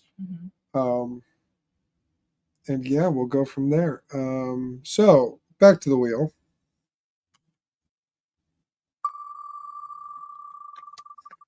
I've been sitting in the same spot for 6 hours, guys. Ooh, yes. Okay, so you're gonna love. So in the distant future, time travel's a thing. Mutants are a thing. Mm-hmm. And you have these 2 Time Force agents named Alex and Jen. And Alex is the Red Ranger, Jen's the Pink Ranger. Okay. While chasing down a mutant named Rancic, Alex dies. Oh no. So Jen wants to get Rancic. It's a plot for revenge. So her and her team go to the year 2000. Okay. And they try to morph and they can't because Alex is gone and they need DNA samples. That way they can unlock the morphers. Yeah. Well, they run into Wes, who is Alex's ancestor. Oh. Played by the same guy. Okay. So imagine you're Jen and you get helped out by a stranger. Look up and there's your dead fiance. I would have a moment of being taken back. Not gonna lie, I probably would pass out. Yeah. Like full on Kim, guess who's back? White Ranger moment. Just a yeah. And she explains, hey, we're from the future. We need help. He's like, I don't have a clue what you're talking about, lady, but I'm gonna help you. Yeah. It's one of the better seasons. The Quantum Ranger is my favorite, which is an old classmate of Wes who finds a experimental morpher. That's an interesting. Yeah, and it makes him a second Red Ranger. Whereas Wes is the generic Red Ranger and it's red and silver. Eric is red and black. Red and black, And baby. his symbol is more jagged, whereas Wes has an arrow and Eric has like a broken off symbol. Okay. Um, I'll look forward to watching that one. but yeah, that I don't know what the season is, but there's a season that mashes up all the Sentai stuff together. Yeah. And one of the Zords is the Quantum Ranger Zord, the Q-Rex, The Q-Rex. and the Dragon Zord. And that's, Oh, the Dragon Zord. yeah. R.I.P. R.I.P. They used my boy for parts, people. They used my boy for parts. Did we ever figure out? Did we ever figure out what happened in Ninjor or Titanus? No. Because those are my questions. I still want to know what happened to Ninjor and Titanus. Well, we will. Maybe I can ask the boys on the other stream. What they think? Yeah, I'd ask them now, but they're getting set with that. Like I said, check out Kaiju Ramen's Power Trip live stream where we're going to be looking at Godzilla versus the Mighty Morphin Power Rangers, the comic. But not till I'm done. Damn it, I'm right here. I have a goal. I have dreams.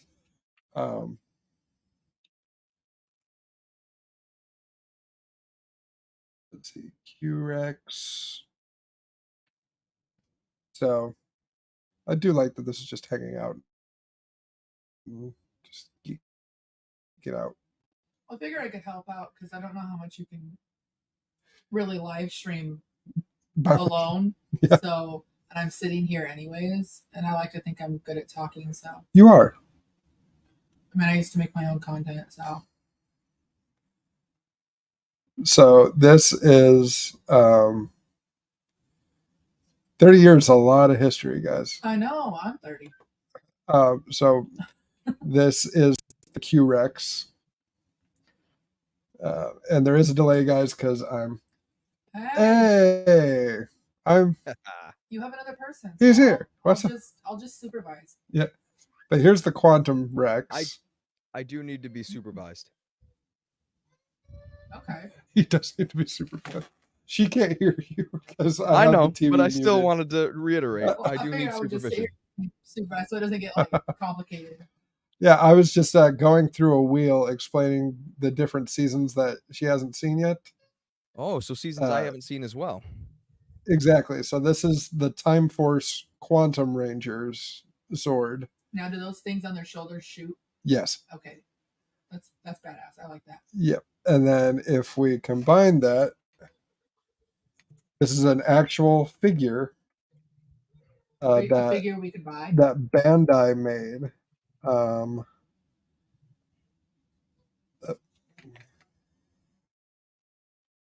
Vamping.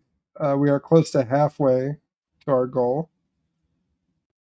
Gotta love it. Yes. And where is it? I know it exists. I've bought the. We're still at 133. Yes. Still a good dollar amount if you think about, 6 hours worth of work. Exactly. I would not mind Yeah. 6 hours of work for. I mean, come on. So thank you to anybody that's donated. It's for a great cause. We appreciate it. Yes. And as far as, if we hit our goal in the 6 hours doing a giveaway, I don't think we're going to get to that. But to be fair, we did have a couple that were anonymous donors. So they didn't want a t-shirt. They just want to help out, which, thank you. That's very awesome. Yeah, even more so. That's pretty cool. Back to super. Just gonna watch. Back to super.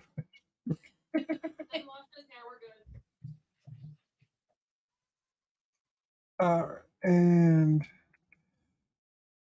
I'm obsessed trying to find this figure because I saw it. Well, look, so this Zord that you're showing me here, Yes. I'm assuming that in these later seasons of Power Rangers, are they using CGI models instead of... This is a suit. Oh, this is a suit character at this point. Okay. It is the next season. So this is season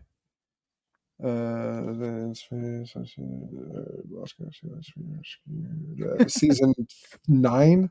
That noise, if anybody was wondering, is what Power Rangers math sounds like. Yes, quite. No, it's ticking me off because I can't find it anymore. But essentially, there was a Sentai season that the suits were off power Megazords, and there's Okay. one that combines this guy with the Dragon Zord. Oh, that's cool.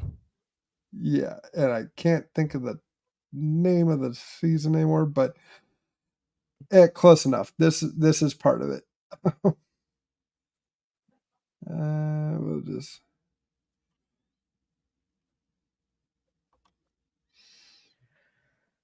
So this is an actual figure from that season. Okay. Yeah. Now, Yeah. you might have talked about this with our good friend of the show, Marchand, Mr. Nathan Marchand. But it there's different iterations of Power Rangers. You know, you Yes. go on for a little bit, it's Fox Kids, and then there's the Disney owned Power Rangers, and now we're into the Netflix era, so to speak, with Once and Always in the new season. Yes. Is there a big can you, if you were just a watcher of the series, as you are, but I'm just saying, like, had no background information whatsoever, does it feel different when it switches parent companies in any way, shape, or form, or production companies, or is it still just Power Rangers through and through? So to be honest, the last season of Dino Fury was still produced like it was going on Nickelodeon, Okay. and they put it on Netflix. This Cosmic Fury is going to be 10 episodes instead of 22, which I think Dino Fury was. Right. So a lot less filler, a lot leaner. But in terms of like budget and production value, it still all feels, because they're still borrowing from Sentai, right? At this point, or are they Right. fully produced here in America? So Cosmic Fury is going to be the first one that doesn't use Sentai at all. Sentai except for the Zord fights. Okay. So that'll be interesting. In terms of budget, it looks similar. I will say that the stakes are a little higher. Like there's a couple of shots that were released for Cosmic Fury. We're just gonna X out some tabs real quick, and that really paint a picture Okay. as to what could be happening. Full disclosure, I haven't seen Dino Fury yet.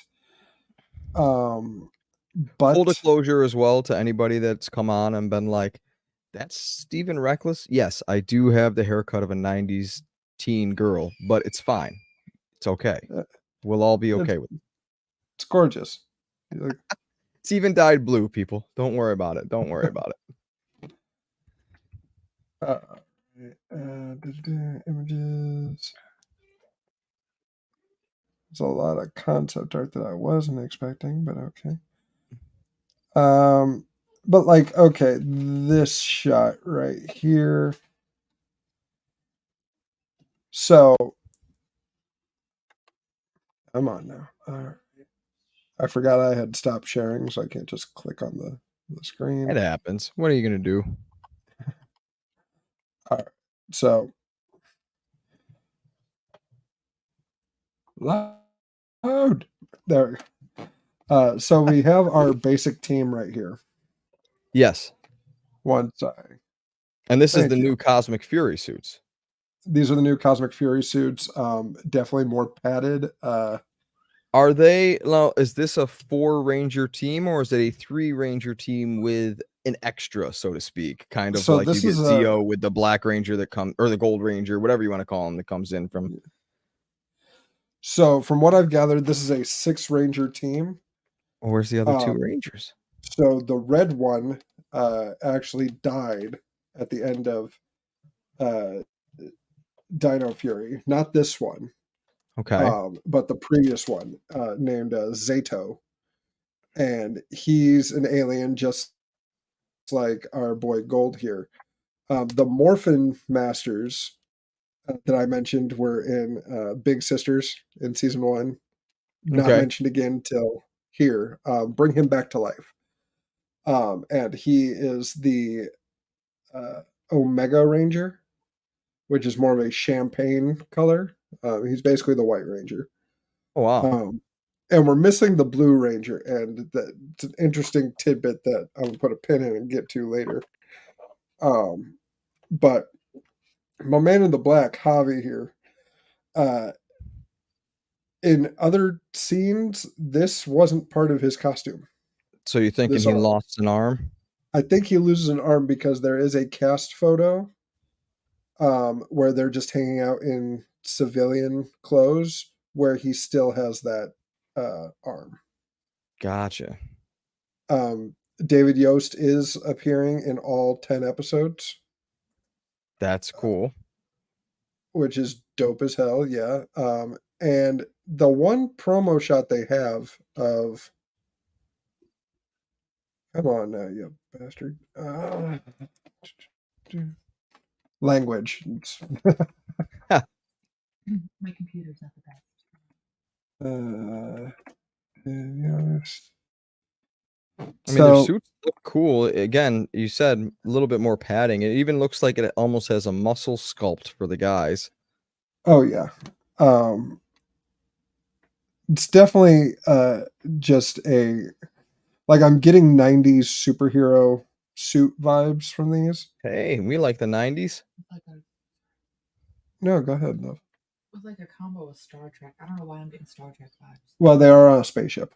And I am getting Klingon vibes from Yeah, from the uniform. yeah.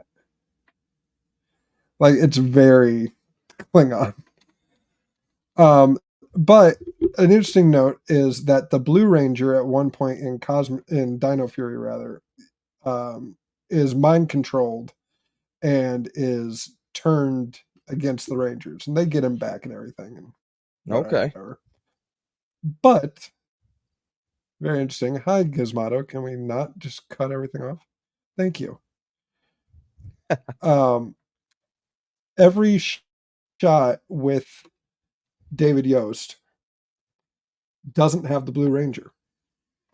Really? Yeah, like he's in several pictures, and I haven't scrolled all the way through. So, Not gonna lie, David Yost be looking good.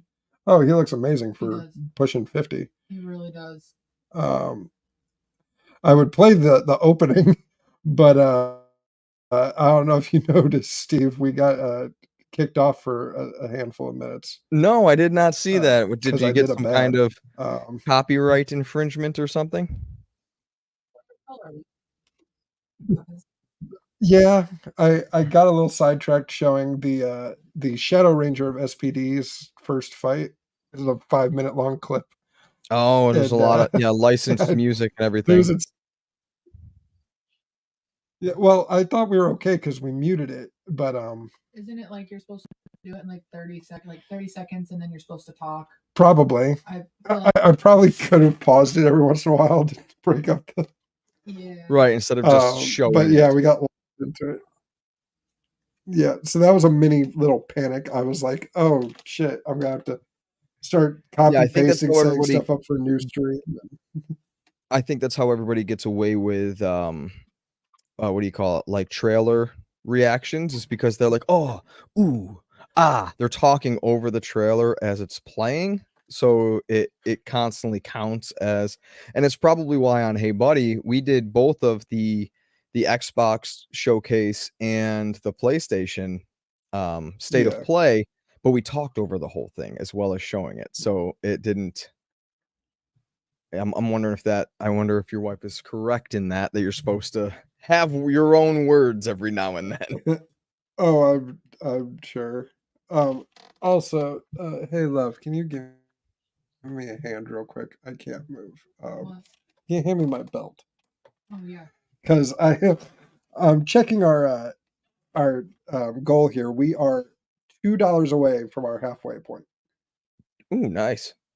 And so I have to shout out this dude donated $10.20. I appreciate it. Olaf Lundergaard, the head announcer for the MeWF, the Major E Ooh. Wrestling Federation, of which I am the world champion. So I'm just gonna Yeah, you got to show that belt.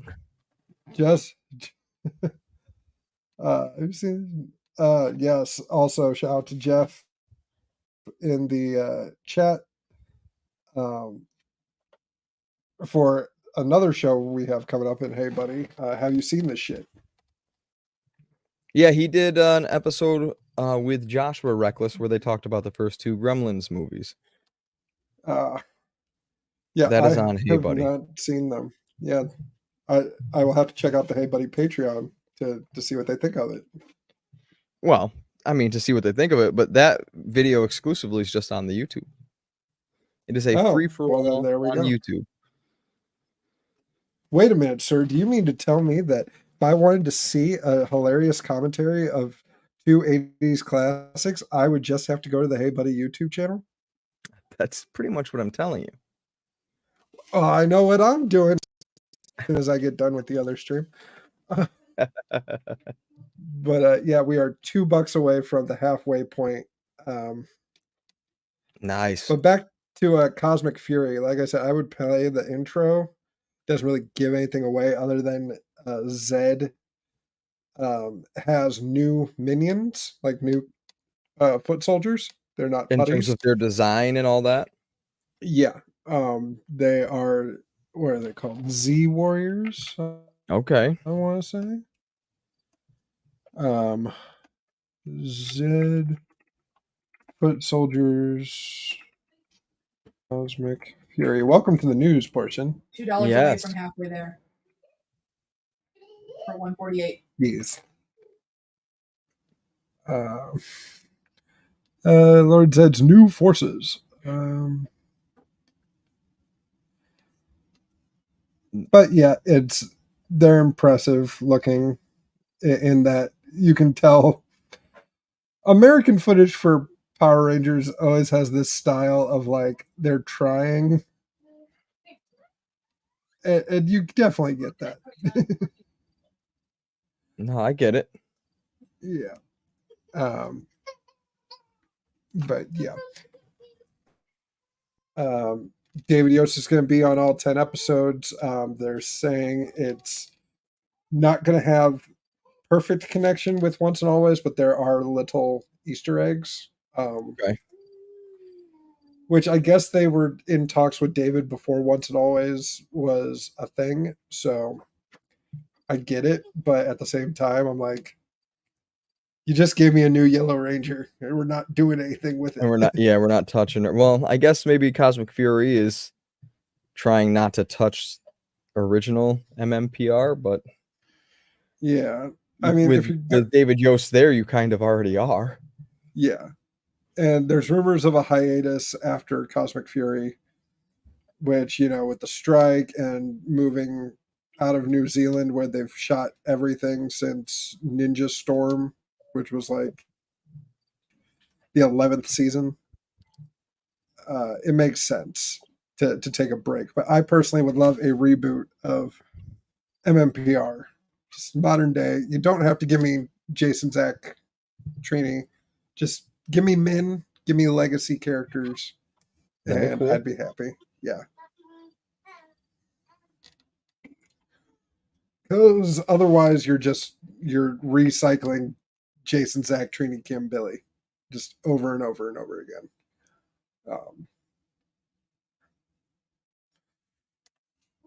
But let me ask you this. If they were to reboot it, do you recast, like, do you go full reboot and redo Tommy and get a new actor, or do you leave that alone? And because other people have said JDF was Tommy, and he is, and he always will be. But other people have said the character needs to be bigger than JDF. I am of the I am of the ilk that no character, especially a character that means something to people, whether it's from literature, television, movies, comic books, video games, should belong to one actor's portrayal, unless that actor is instrumental in writing, like ownership. JDF, you know, he might have some ownership from how early he came into the show, but it was one of those things where if they had decided to go forward with Cybertron, we probably never would have saw Tommy Oliver again. It wasn't like it didn't until he got more and more into the role and then became so cemented in, you know, Power Rangers lore that he just became, you know, synonymous with Power Rangers, that you couldn't see it any other way. I'm okay with the recasting of people as long as they treat the character with respect, because then you make that character immortal by tying it to just JDF. For some people that love all the Boom Studio comics and love all these things and like Tommy Oliver as a hero that means something to them, that they want to look up to then tell them that they'll never again be able to have that character in live action, you know, that can be disheartening. And you know, and I don't want to get, you know, lambasted here for this viewpoint, but I am of the ilk as well that T'Challa should not have belonged to Chadwick Boseman. There were so many, you know, young black kids that didn't have superheroes at all, and they looked to T'Challa. That was their superhero because there weren't many in the comic book pages. And by tying it to T'Challa and then saying that we don't have T'Challa anymore because Chadwick passed, and I get the honor, that actor's absolutely fantastic. I've loved everything that he's done. But then you're also taking away the strength of somebody's hero that they now don't get to have be part of a universe that they want to see because you attach the character to just one actor. Mark Hamill himself is like, you got to stop putting my face on top of other young people. Just cast somebody else's young Luke Skywalker. Like, you have his blessing. He wants the character to go on beyond him because the character should be immortal. If you want more Luke Skywalker stories, you can have them, but it can't always be Mark Hamill. He's gonna die. Right. So I am okay. I don't know if right now I think that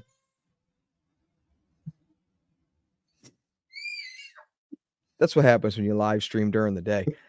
Anyway, I don't know if right now, though, because Power Rangers still has this built-in audience and it still has so much nostalgia, you know, geared towards it.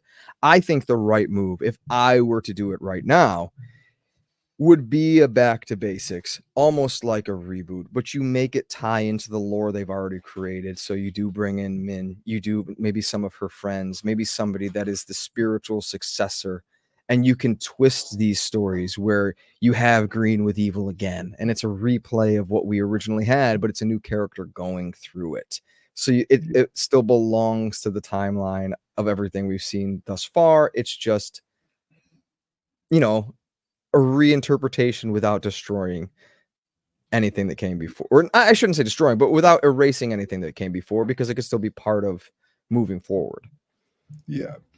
And also introducing Billy as more of a Zordon mentor figure. You can make it so, like Star Trek Into Darkness, it's all right.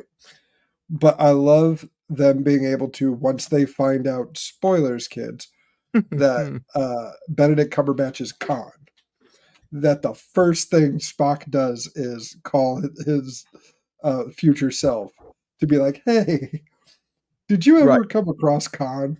So to have a Ranger team freak out and call Billy, be like, look, there's a guy that fights just like us and we don't know what's going on.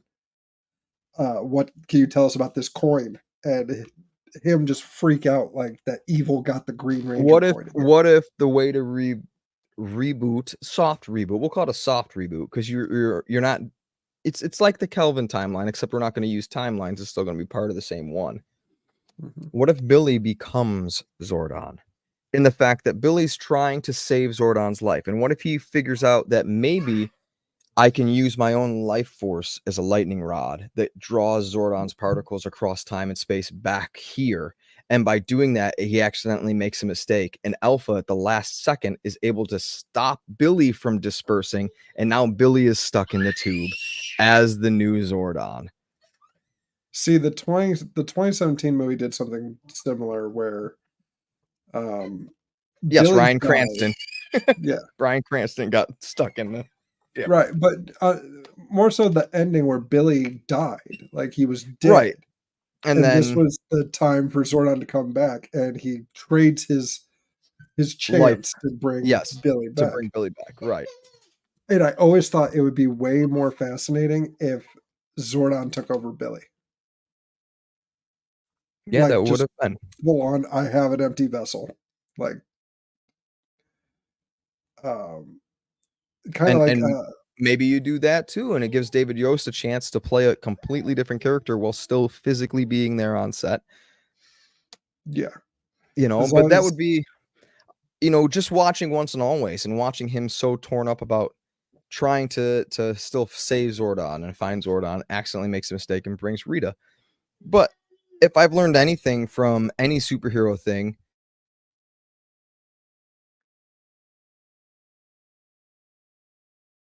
or so last time, you know, he brought Rita back, but now he got rid of her. So now we can try again. And he thinks of a different calculation, but that goes horribly wrong. And you get the sacrifice of Billy, and maybe you get a sequence that could just be in Billy's head where you finally get to see Zordon in person and they have the exchange. And Zordon's like, "You've called me to your body, Billy. You're going to be lost to time and I'll have your vessel." You know, like, and they have that exchange, and Billy's like, "It's okay if it can bring you back." And you almost get like the heroic, like, "I'm trading my life for yours, and that's okay. At least I found you," type send off of the Billy character. But you still get David Yost as Zordon to these new kids. That's Min. Yeah. And I think that would be a cool way to reboot it without destroying anything that came before. Yeah. It'd almost be like a mirror of Countdown to Destruction. Speaking of, we have brought back the creative mind behind the Power Ranger audio drama. Ooh. Welcome back, Mr. Carl. I didn't realize. I didn't know if you'd still be on. So, but I thought I'd just check out. Yep. No, just for going on maybe 40 more minutes. Ooh. How's the stream doing? How's the donations doing? We are $2 away from our halfway mark. So Nice. Well, yes. if it helps, I got some of the last lines I needed for episode 8 today. So for those of you who are Patreon supporters, I will be editing the Power Rangers episode very soon and putting it up. So if you donate that to those $2 to this instead of that, then you know, I can't promise the strike will end anytime soon, but it'll motivate me to get it edited at least. Awesome. So we're talking about just the matter of rebooting the series after Cosmic Fury. And we're talking about the idea I'd know something about that. Oh, yeah, just a little bit. Just a wee bit. But we were talking about the idea of Zordon taking over Billy. And like Billy's a host. Yeah. And honestly, like Billy not learning his lesson from Once and Always and trying again and using his body as a lightning rod to pull Zordon's essence to him, but in accident sacrifices himself, and now he's the host of Zordon. Well, I mean, in that case, I would almost have to go down the route of Zordon being a villain, because to me, in the show, he wasn't particularly helpful until he died, as we were talking about at the start of the stream. So I think that would be the most interesting way. It's almost like you could maybe bring Walter Jones back, and he's like saying to him, like, "You've got to let Billy go." He's like, "No, I'm too important. I'm needed. Obviously, my sacrifice didn't mean anything because Lord Zed's back. Rita came back. There's still evil in the galaxy, so the Zordon wave obviously didn't work. So you need me," sort of thing. Yeah, which was kind of his motivation in the 2017 movie, Mhm, which mhm. was I need them to morph so I can come back and lead the team because I know what I'm doing. And it almost had like a mirror moment of that, where it felt a lot of like, him finally convinced to sacrifice himself to save Billy again. Yeah, Yeah. I like it. Let's see. Gotta just reboot this real quick. I know it's only been like a couple seconds since I last checked, but we're just going. Yeah, we're still at 148. That's fine. So let's see something interesting. Have you been talking the whole time, or have you had breaks? Or I have been here the whole time. He's Jesus just carried Christ. the camera to the bathroom with him. That's when the stream got kicked off for a little bit, but it's okay. Mm. You know I was what? going to In say, hindsight, how did you manage that? I wish in hindsight that when they kicked us off, because I played Kruger's fight in SPD, and I didn't. So you didn't get pause kicked it. off for taking it to the bathroom. You got kicked off for playing footage. No. Mhm. Right, got it. Well, he's just In got a fact- hose and a Pepsi bottle taped to his leg, so he never actually had to get up to go to the bathroom. Oh, okay. Hey, now let's get our branding right. It's Coke. Okay, sorry. Apologize. I wish I could say the same last night. When I was at the show, I missed Jericho's Judas entrance because I was went to the bathroom and that's entrance annoyingly. Oh man, I'll tell you a personal story. I've been to one WrestleMania in my life, Mhm. and it was WrestleMania. You have some idea of what it was like then with that amount of people. Yeah.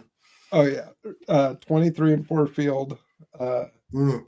The one match I was looking forward to was The Undertaker and Batista. That was so good.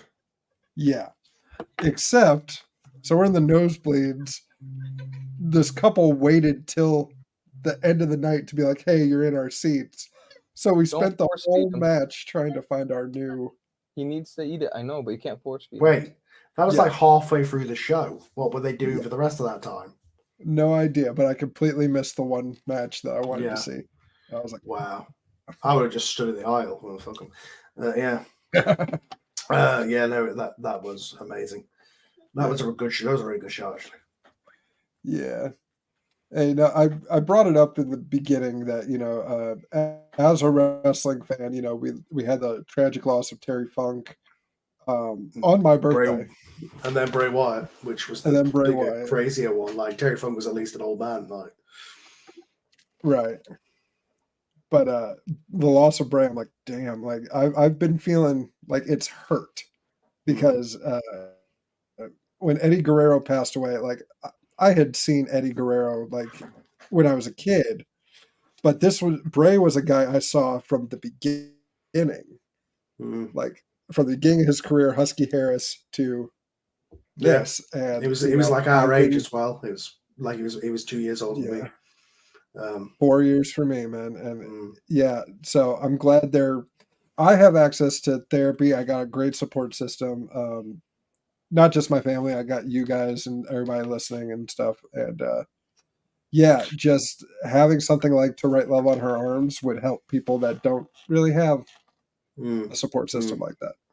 See, I've just got to this place where things like celebrity deaths, it's like, oh, that sucks, but then you just kind of move on because you don't know them. Like, I think that's just part of when you get older. I mean, the one that really kind of got me was JDF, just because it was like that was so close to what we're doing and stuff.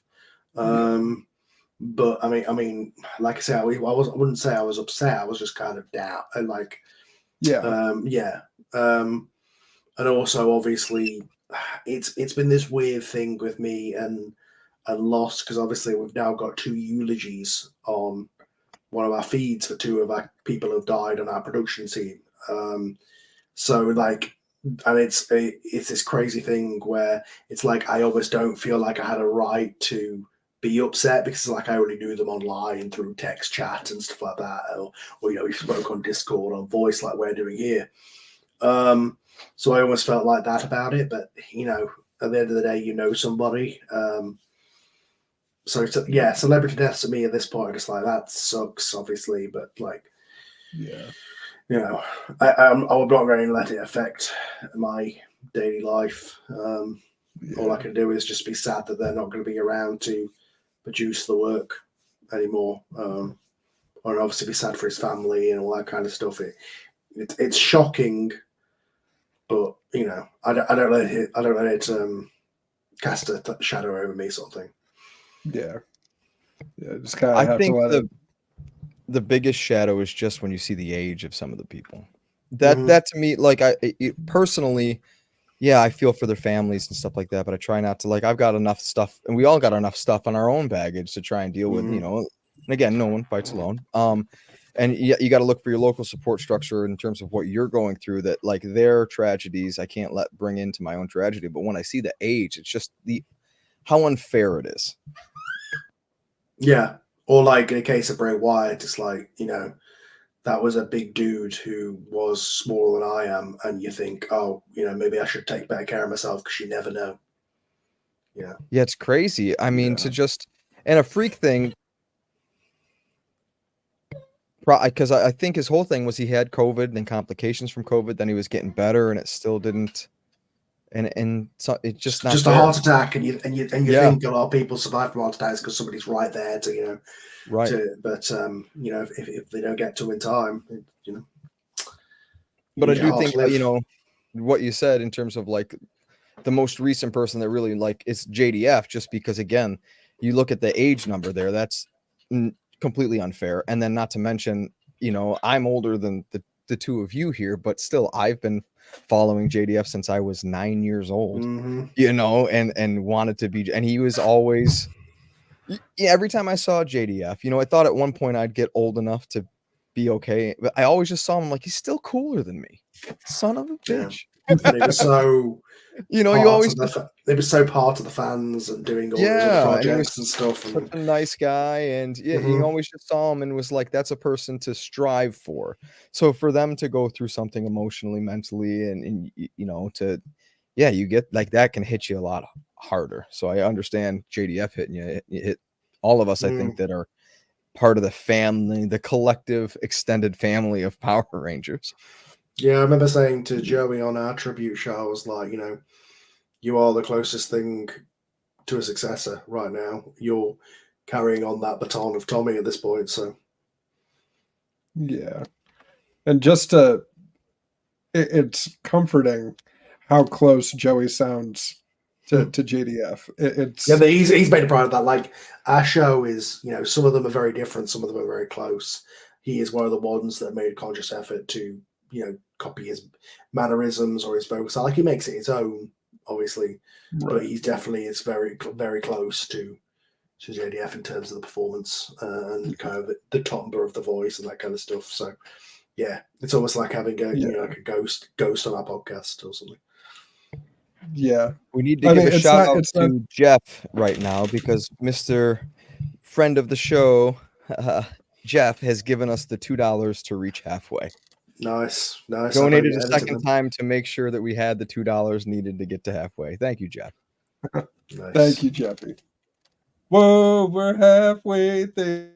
Because I promised my wife I would do that when we. Well, there you Wow. go. So we're going to make yeah, the other half in the next 30 minutes. Yep. Shifting turbo. Yeah, there we go.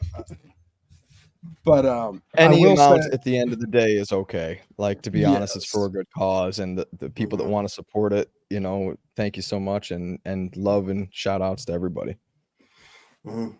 Yes. Yes, big shout out to Jeff Thank you, right Jeff. there. And yeah, going back to Joey's voice, it's not as creepy. I've been falling down a rabbit hole of like AI voice cloning, so it's not that morbid, creepy like feeling of having a JDF clone. But you listen to Joey, and it's in your headspace. That's Tommy.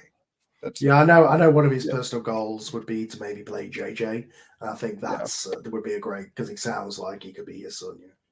Yeah, and you know we talked about once and always establishing Min. You know, a great reboot would be JJ coming from like an alternate timeline Mm. of like, I've been told something's wrong. You know, my dad's been dead this whole time. Mhm. And for them to be like, what are you talking about? Your dad's alive and raising you right now. And he's I from a timeline. really kind of wish, part of me wishes the JDF could have passed earlier in the production or a year earlier, because it makes me think that the entire anniversary would have been built around that, you know. Yeah. And I think if that had been the case, I think you could have maybe convinced Amy Jo to do it. I think there would have been, it would have been a whole different thing. But you know, it was what it was, for good or for bad. It was Power Rangers, for the better or worse. But no, I completely understand where you're coming from, because you could feel the fact that they wanted, you know, in terms of everything being passed down to Min and given all the respect to Trini as a character and all that kind of stuff, that was thought about for a while. And I think the same thing would have happened if JDF had passed sooner. Mm-hmm. Mm-hmm. Yeah. But yeah, I still loved it. We're gearing up for season 2 of Mighty Morphin. We are on our reviews on the Patreon. We are on the tail end of season 2. We're about to hit the wedding. Okay, so just to let you know what you're in for, if you haven't watched it since you know for a long time, start of season 2. Start of season 2 is very good. You know, for Power Rangers. But the cast have found their chemistry. The writers are writing to it. There's just an energy there that's good. As soon as the trio leave, it drops off a cliff. But later half of season 2 is so dull. And it's that, you know, when you think of Power Rangers, it's like, oh, they fight the monster and then it gets big. Like they do that formula, but the problem is because they're using Die Ranger footage. You either have the trade-off of they either don't fight the monster on the ground and it's reverse angle footage, or they don't fight the monster as the Megazord and it's reverse angle footage. So you never have a complete fight properly. Or they'll fight one set of monsters on the ground from like U2 footage or the suits that they have, and then they'll get big and they'll fight a completely different monster that was in Die Ranger footage. It's just made for just kind of a lack. I think season 2 might be the worst of the 3 by far. For that reason. Oh wow, that'll be interesting to rewatch then. Yeah. Yeah, as a kid, it was when I was most into Power Rangers, but and also when they redo the morphing calls, you can tell that David Yost does not give a damn anymore. Well, he was bullied, which is a shame. Mm-hmm. Mm-hmm. Yeah. But yeah, I'm looking forward to it. Just giving it a quick rewatch just a couple months ago. I was like, yeah, I remember some of this.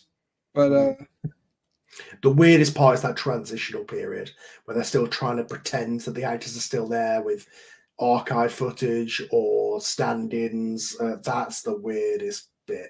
Because, you know, as a kid, you were fooled by it, but you watch it as an adult, you're like, oh my God, it's so obvious. Like, Trini, it gets this incredibly racist Asian accent in the dubbing. Oh, God. Yeah, it's not good. Or like Curtis is subbing Zach, and Jason is a guy trying to do an Austin St. John impression and not quite getting there, but he's almost there. That's what was interesting with our first season rewatch, because I hadn't rewatched that in forever, and it started out as a rewatch of like reverence, and then you get to the U2 footage when everything was just slapped together and so much fluff and filler when they should have ended the season on episode 40 and they went 20 more episodes. Well, yeah, the problem with episode 40 was Doomsday was it was completely undone in the second half. Like, I know Power Rangers does that thing. It did the same thing with Green with Evil.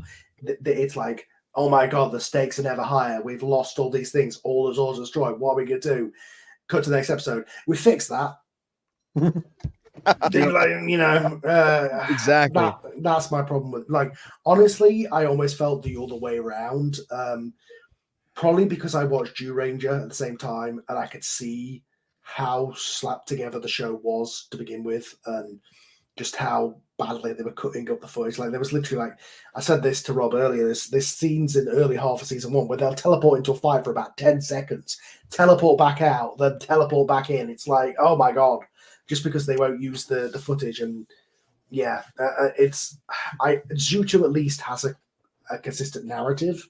Like, sure, it's not you know, as creative in some places, but at least it like makes Okay. sense. No, I get you. It is crazy how much they chop up Zyuranger, because I just started watching that with my wife, and I wish I was further along, but she's enjoying it of all things as well, so I can't go ahead of her. We've got to both be there to watch it together. I said this to Rob earlier as well. I think Zyuranger is just as dumb in Power Rangers, but in different ways, just in a more Japanese way. Right.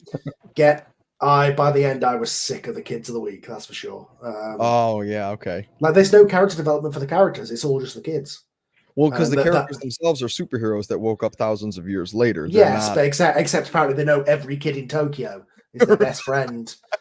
And like a different one every week is like, oh, this guy who we know. You know, don't you know him, audience? You care about him and all his stuff. It's like, no, I care about, you know, the fight with Band. Okay, all right. Right.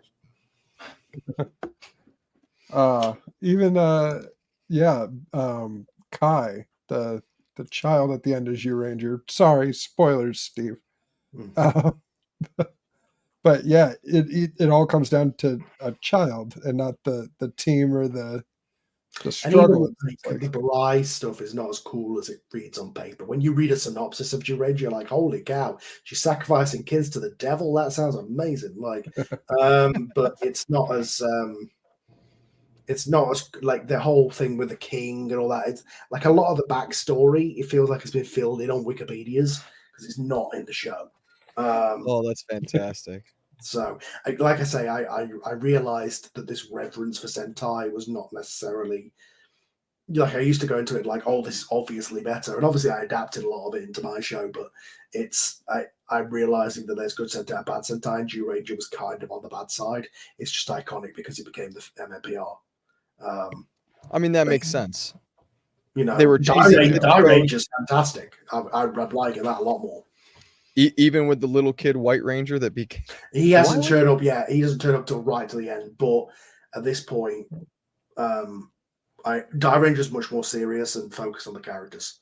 I just want to know why they chose that individual costume to give to JDF when that was the little kid in Ranger. It's got to just be he's the one with the cool extra stuff. Yeah, it's the shield. Yeah. I mean, the other option they were talking about, and because Zach does a lot of research for our show when we watched the episodes, he was saying that one of the ideas was they were going to have the guy from who went on to be our Troopers be the White Ranger, and they were going to have Tommy stay on as the Green Ranger, and the Dragonzord will be turned into Tor. But boy, is that a downgrade! You're gonna make my boy a turtle. you know that Godzilla robot you had, we turned it into a turtle. Godzilla into Gamera, it's fine. Thank God they didn't do that. Yeah. Although I do think that Tommy's the idea of Tommy as the coolest character. Like, obviously that came from season 1, but I think that wouldn't have been quite as much if Austin hadn't have quit, because it's very obvious that even when Adam, Rocky, and Aisha join, they get no character development. Like, all the character development goes to Tommy, Kimberly, and Billy. And it's almost like the writers are like, you're the ones who are staying. We've got to treat you right. I mean, yeah, that's pretty much exactly what happened. Yeah, pretty much. I will say highlight of the year is I got to meet Johnny Young Bosch at a convention. Mm-hmm. And I got to tell my wife, in her journey watching Power Rangers with me. And I got to tell the story of the ninja encounter happens, the first episode. And she goes, I really like them. Did they come back?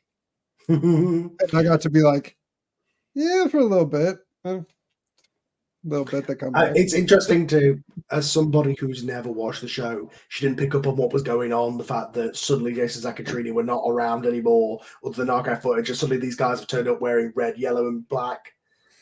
Or the fact that Tommy decided to just start wearing green for a bit more. Yeah. Right. Yeah. Or Billy suddenly had his old glasses on, or any of this kind of stuff. Yeah. Zach suddenly hasn't got his cornrows anymore and he's gone back to the flat top. Just little things like that that you're so obvious as an adult. That I guess it's just obvious to us because we know, but I feel like a new person will watch it and go, wait, what's going on? Why are the groups always split up now? Like, where's Jason gone?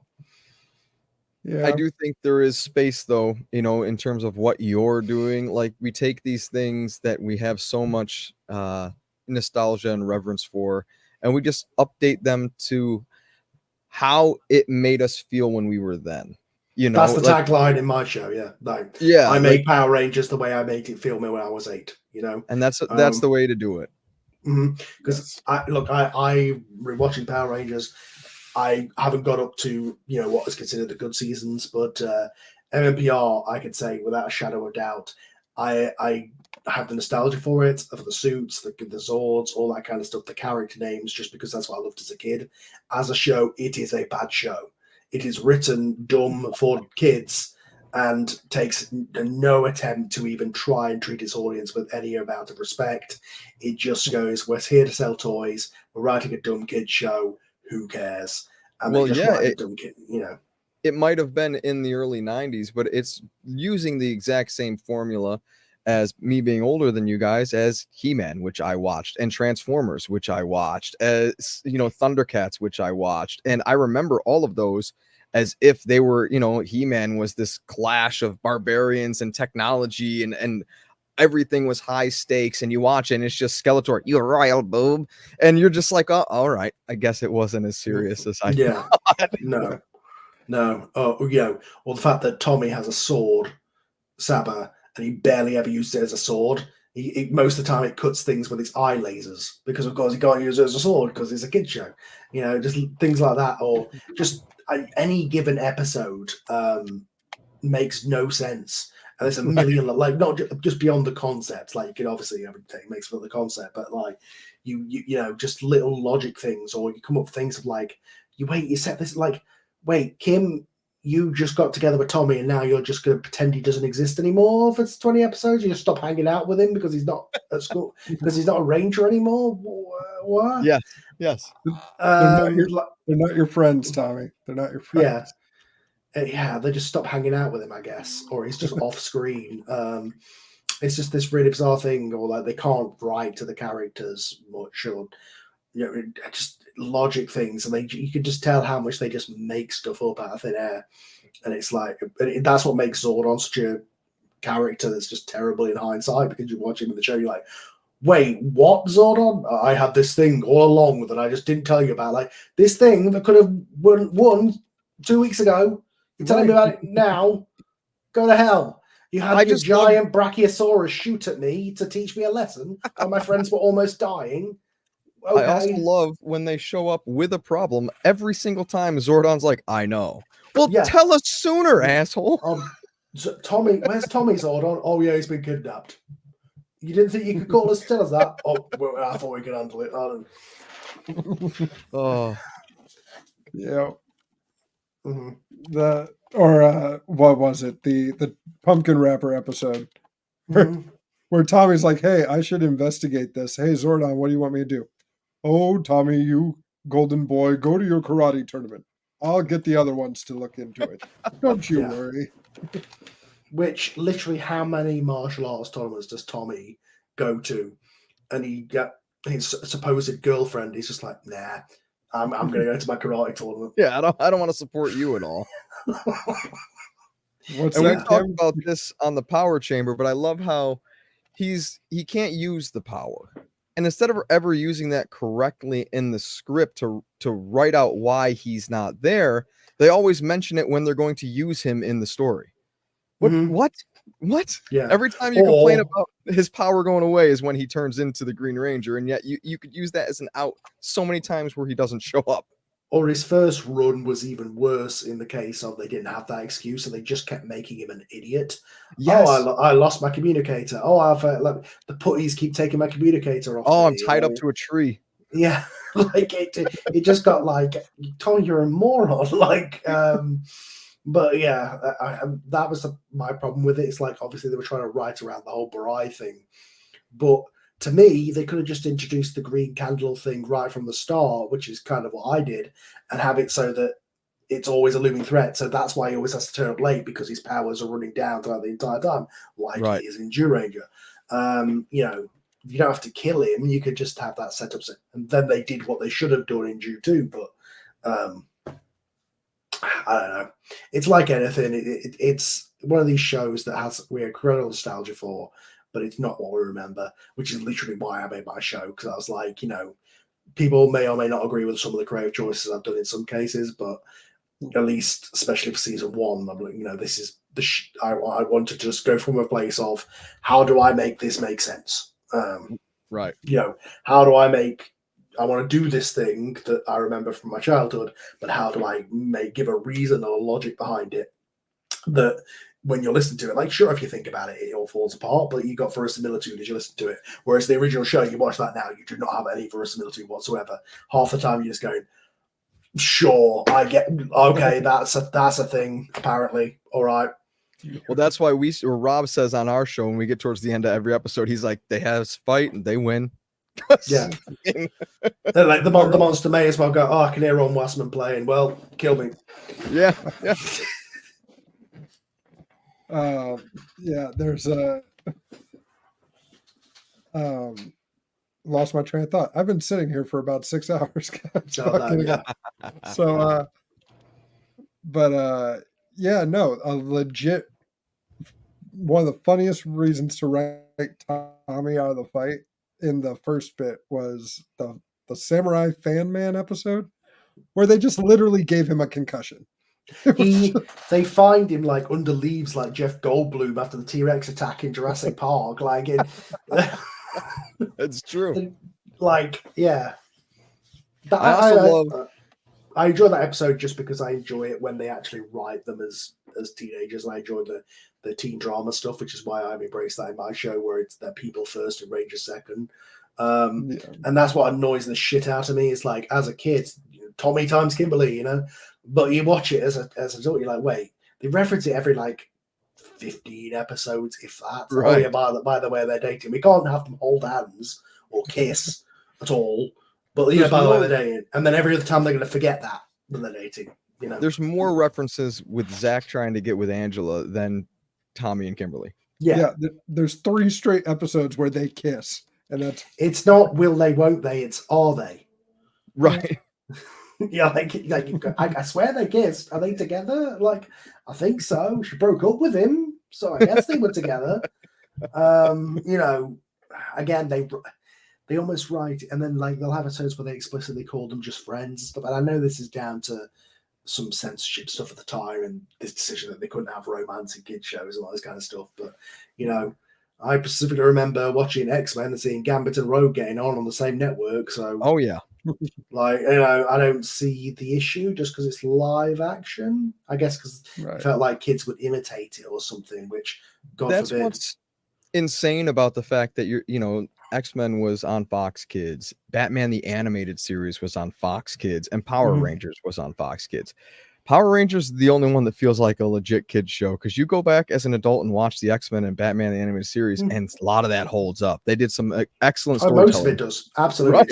It's an all-ages show rather than just a kids show. Right. It's just something about live action that for some reason parental groups feel like because it's live action, it's more imitatable for the kids. And that caused the whole thing about the show, which is why they were all goody two-shoes per their characters, because they were trying to, combat that and not get banned in every country. The show, as I say, this was the show at its peak when it first started, but it's not the peak of creativity on the show. But like I say, I wanted to be like, everybody loves this and recognizes this. Like, I still want to play Go-Go Power Rangers. I still want to do all the classic stuff. I still want to play the Dragon Dagger and the Dragon's all comes up, all that stuff. Oh, yeah. But I'm around that. I'm going to write a real story. That's was my goal from the beginning, and I did that. And then obviously season 2, it went all kind of crazy. And then now we're closely going into CO, but also doing our own thing at the same time. It's amazing. Yeah. And speaking of verisimilitude, this is going to be a small preview of the Power Trip stream that I'm going to hop on after this.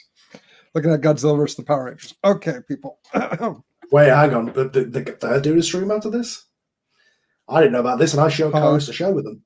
I co-host a show with them, and I didn't know about this. Yeah, Marchand is leading an episode for Godzilla versus Mighty Morphin Power Rangers. What, like a debate? I think it's just a lightning round episode of Power Trip. Okay. What like a versus is in like Super Oh. Beatdown or Kinda, yeah. So basically, Okay. the premise is Rita. It's a 5-issue comic run from last year, I think. Oh, you're doing like dubs of it. I think it's just a review of it. Okay. Okay. But Rita finds a multi-dimensional thing where she does the natural thing and says, "I'm going to go to a world where there's no Power Rangers." And Tommy was doing recon and ends up going with them, which is an explanation for why the Rangers don't just go, "Good, like, let her go." But they're in a different dimension.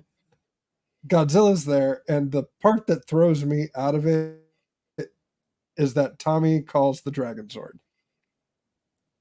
From where? You're in a different dimension. You're in a different universe. No, it's literally Mecha Godzilla, so it's like the exact same thing. But that would have been funny if he used the Dragon Dagger and instead of the Dragon Zord, Mecha Godzilla appeared, and he was like, "What the hell is that thing?" It has like the exact same.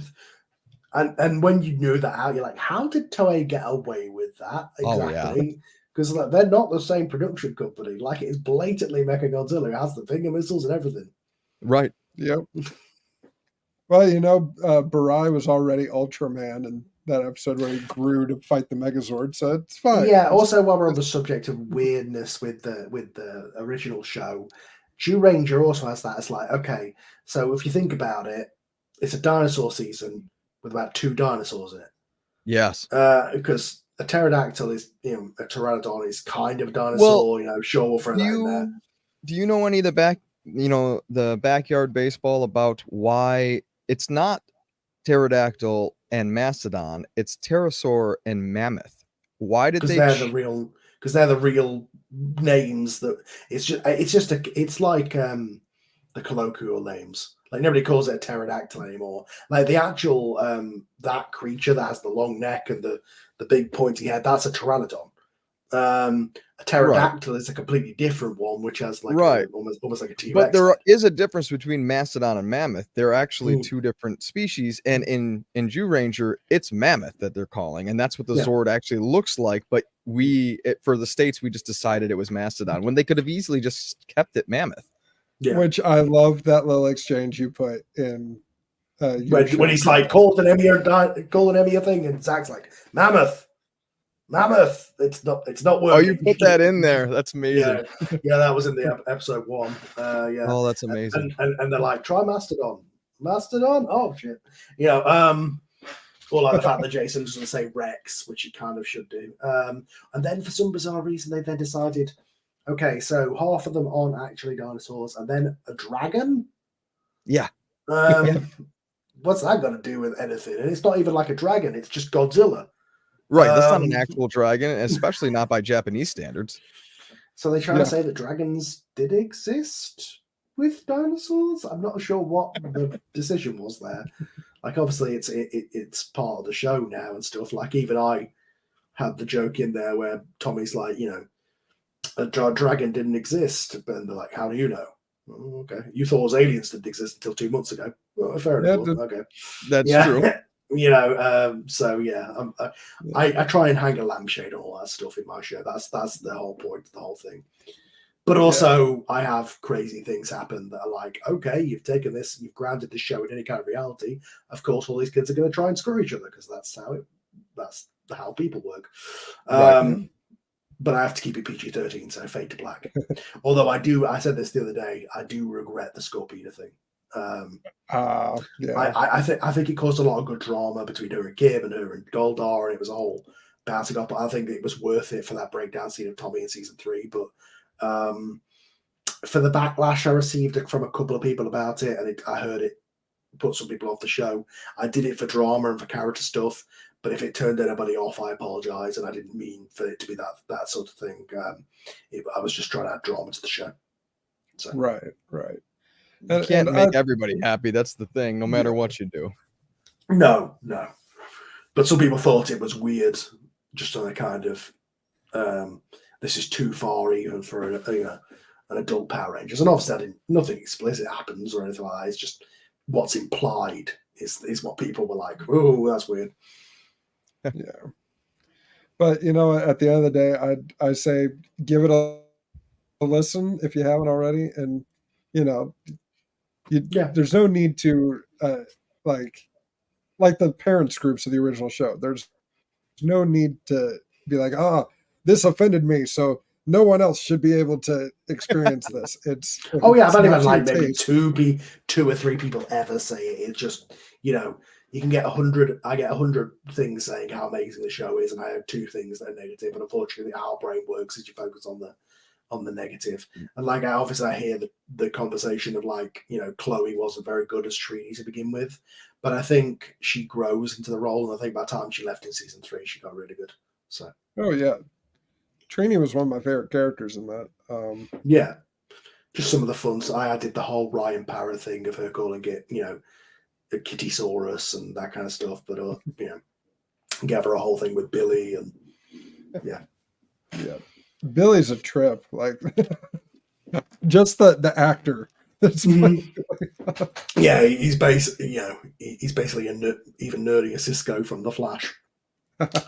Which Cisco's amazing, and it really bothered me that they couldn't find some way to keep him, to have him come back. It's got to be an actor thing, hasn't it?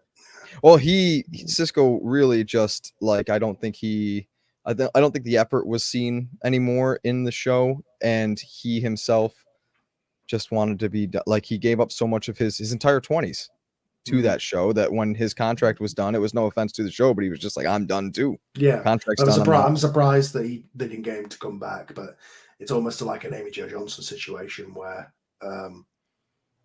it almost is not scar tissue, but like, I don't want to go backwards to that. Right. Well, I know Rosenbaum from Smallville had the same exact thing, and then he did show up for the final episode, and then when he showed up afterward, he was like, "Oh, I should have came back sooner. I was just holding on to something I shouldn't have." Yeah, because he was loyal to the original creators. Was right what he said. Yeah, and like obviously there'll never be another 30th, and I'm really disappointed they didn't, make it what they did. But you can't do anything about it now. No. Like, I think an effort should have been made to say, okay, you don't want to fly out to New Zealand, but we can record some stuff in Los Angeles and still dub you over the suit footage, Right. But, yeah, but we have hit past the 6-hour mark. Ooh. I can't believe we did it. We actually did it. I think you did it more than we did it. You did it. I've done about half an hour. Well, we're ending the stream halfway towards our goal, but the fundraiser doesn't stop. The link will always be live until we hit it. So just because the stream ends doesn't mean that the support should end. Right. So if you're catching this tomorrow or the next day or a month from now, if the link's still there and it needs $5 to reach goal, you could be that person. Save the day. Yes. You could save the day. Absolutely. But thank you so much, Carl. No worries. I greatly appreciate it. It's all good. I always have fun talking about the show and also our show, and yeah. I want to try and do more live streams. This channel is essentially just going to be the live stream side tangents if we ever need to of the podcast. One idea I did have, I can't remember who was with me when I explained it, was the 30th anniversary of Green with Evil and how it was originally aired within 5 days, doing a watch along for each episode to mark that day. That'd be fun, but the middle portions are going to drag. Like you quickly will learn watching Power Rangers that episode 2s are like, well, nothing happened there. I don't think we even said anything about episode 2 when we did Oh, that. and just mostly when they have those 3-parters. Ninja Encounter was the one that made me really mad. I hated that one. Just the whole show, but episode 2 especially was like, you are wasting my time. Nothing happened. Yeah. Yeah, I know. Enough of that.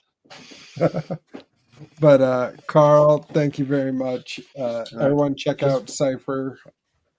To search for Power Rangers the audio drama on Google. You'll find everything. You'll find it through that. We're doing pretty well. So thank you, everybody. Amazing. Yes. Cheers. Thank you very much. Yes. And let me do that. Okay.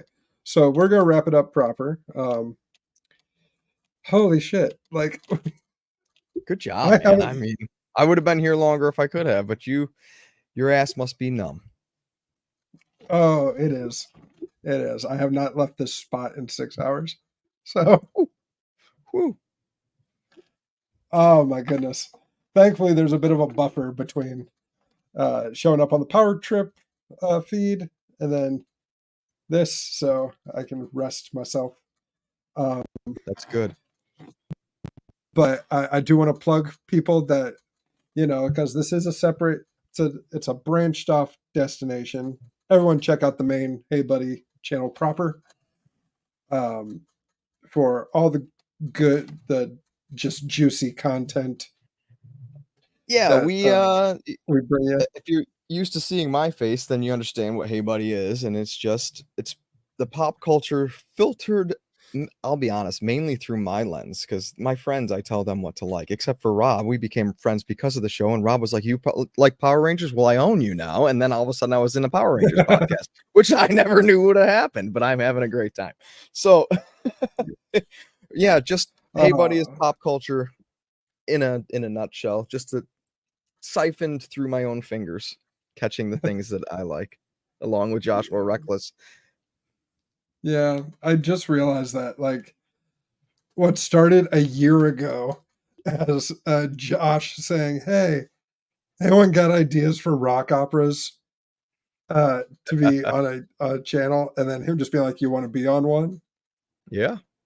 To now a Power Rangers podcast where in 6 hours we raised $150 to write Love on Our Arms and help some people that are going through a tough time, which is amazing. And yeah, there's nothing wrong with that. And that's the thing, like, goals don't necessarily need to be reached, they not just need to be worked towards. So anybody going through a hard time, just because you don't hit a goal, it doesn't mean that you failed at the thing. You actually put effort in, and that effort was validating.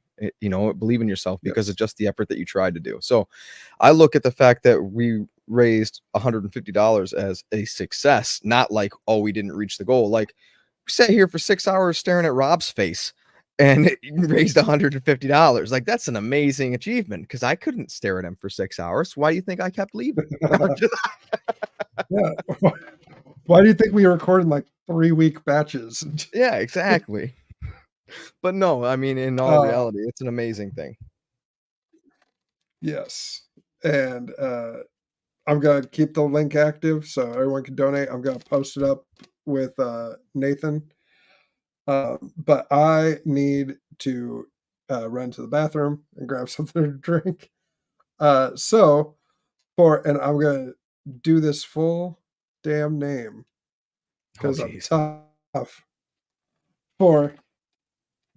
There we go. Steven Ranger Danger Reckless, the ridiculously rascally reverberated Red Ranger. Damn straight. I am the Hey Buddy Black and Blue Ranger. Ooh, I like that. This has been the Power Chamber. No one fights alone. Happy 30th anniversary, Power Rangers. Go now, and may the power protect you. The Power Chamber is a proud member of the Hey Buddy Podcast Network. Please visit HeyBuddy.com to find links to all of our social media, as well as our official merchandise store, HeyBuddy.myspreadshop.com. Remember, that's Hey with a YYY. The Power Chamber has no affiliation with Hasbro or Saban Entertainment. All clips belong to their respective owners.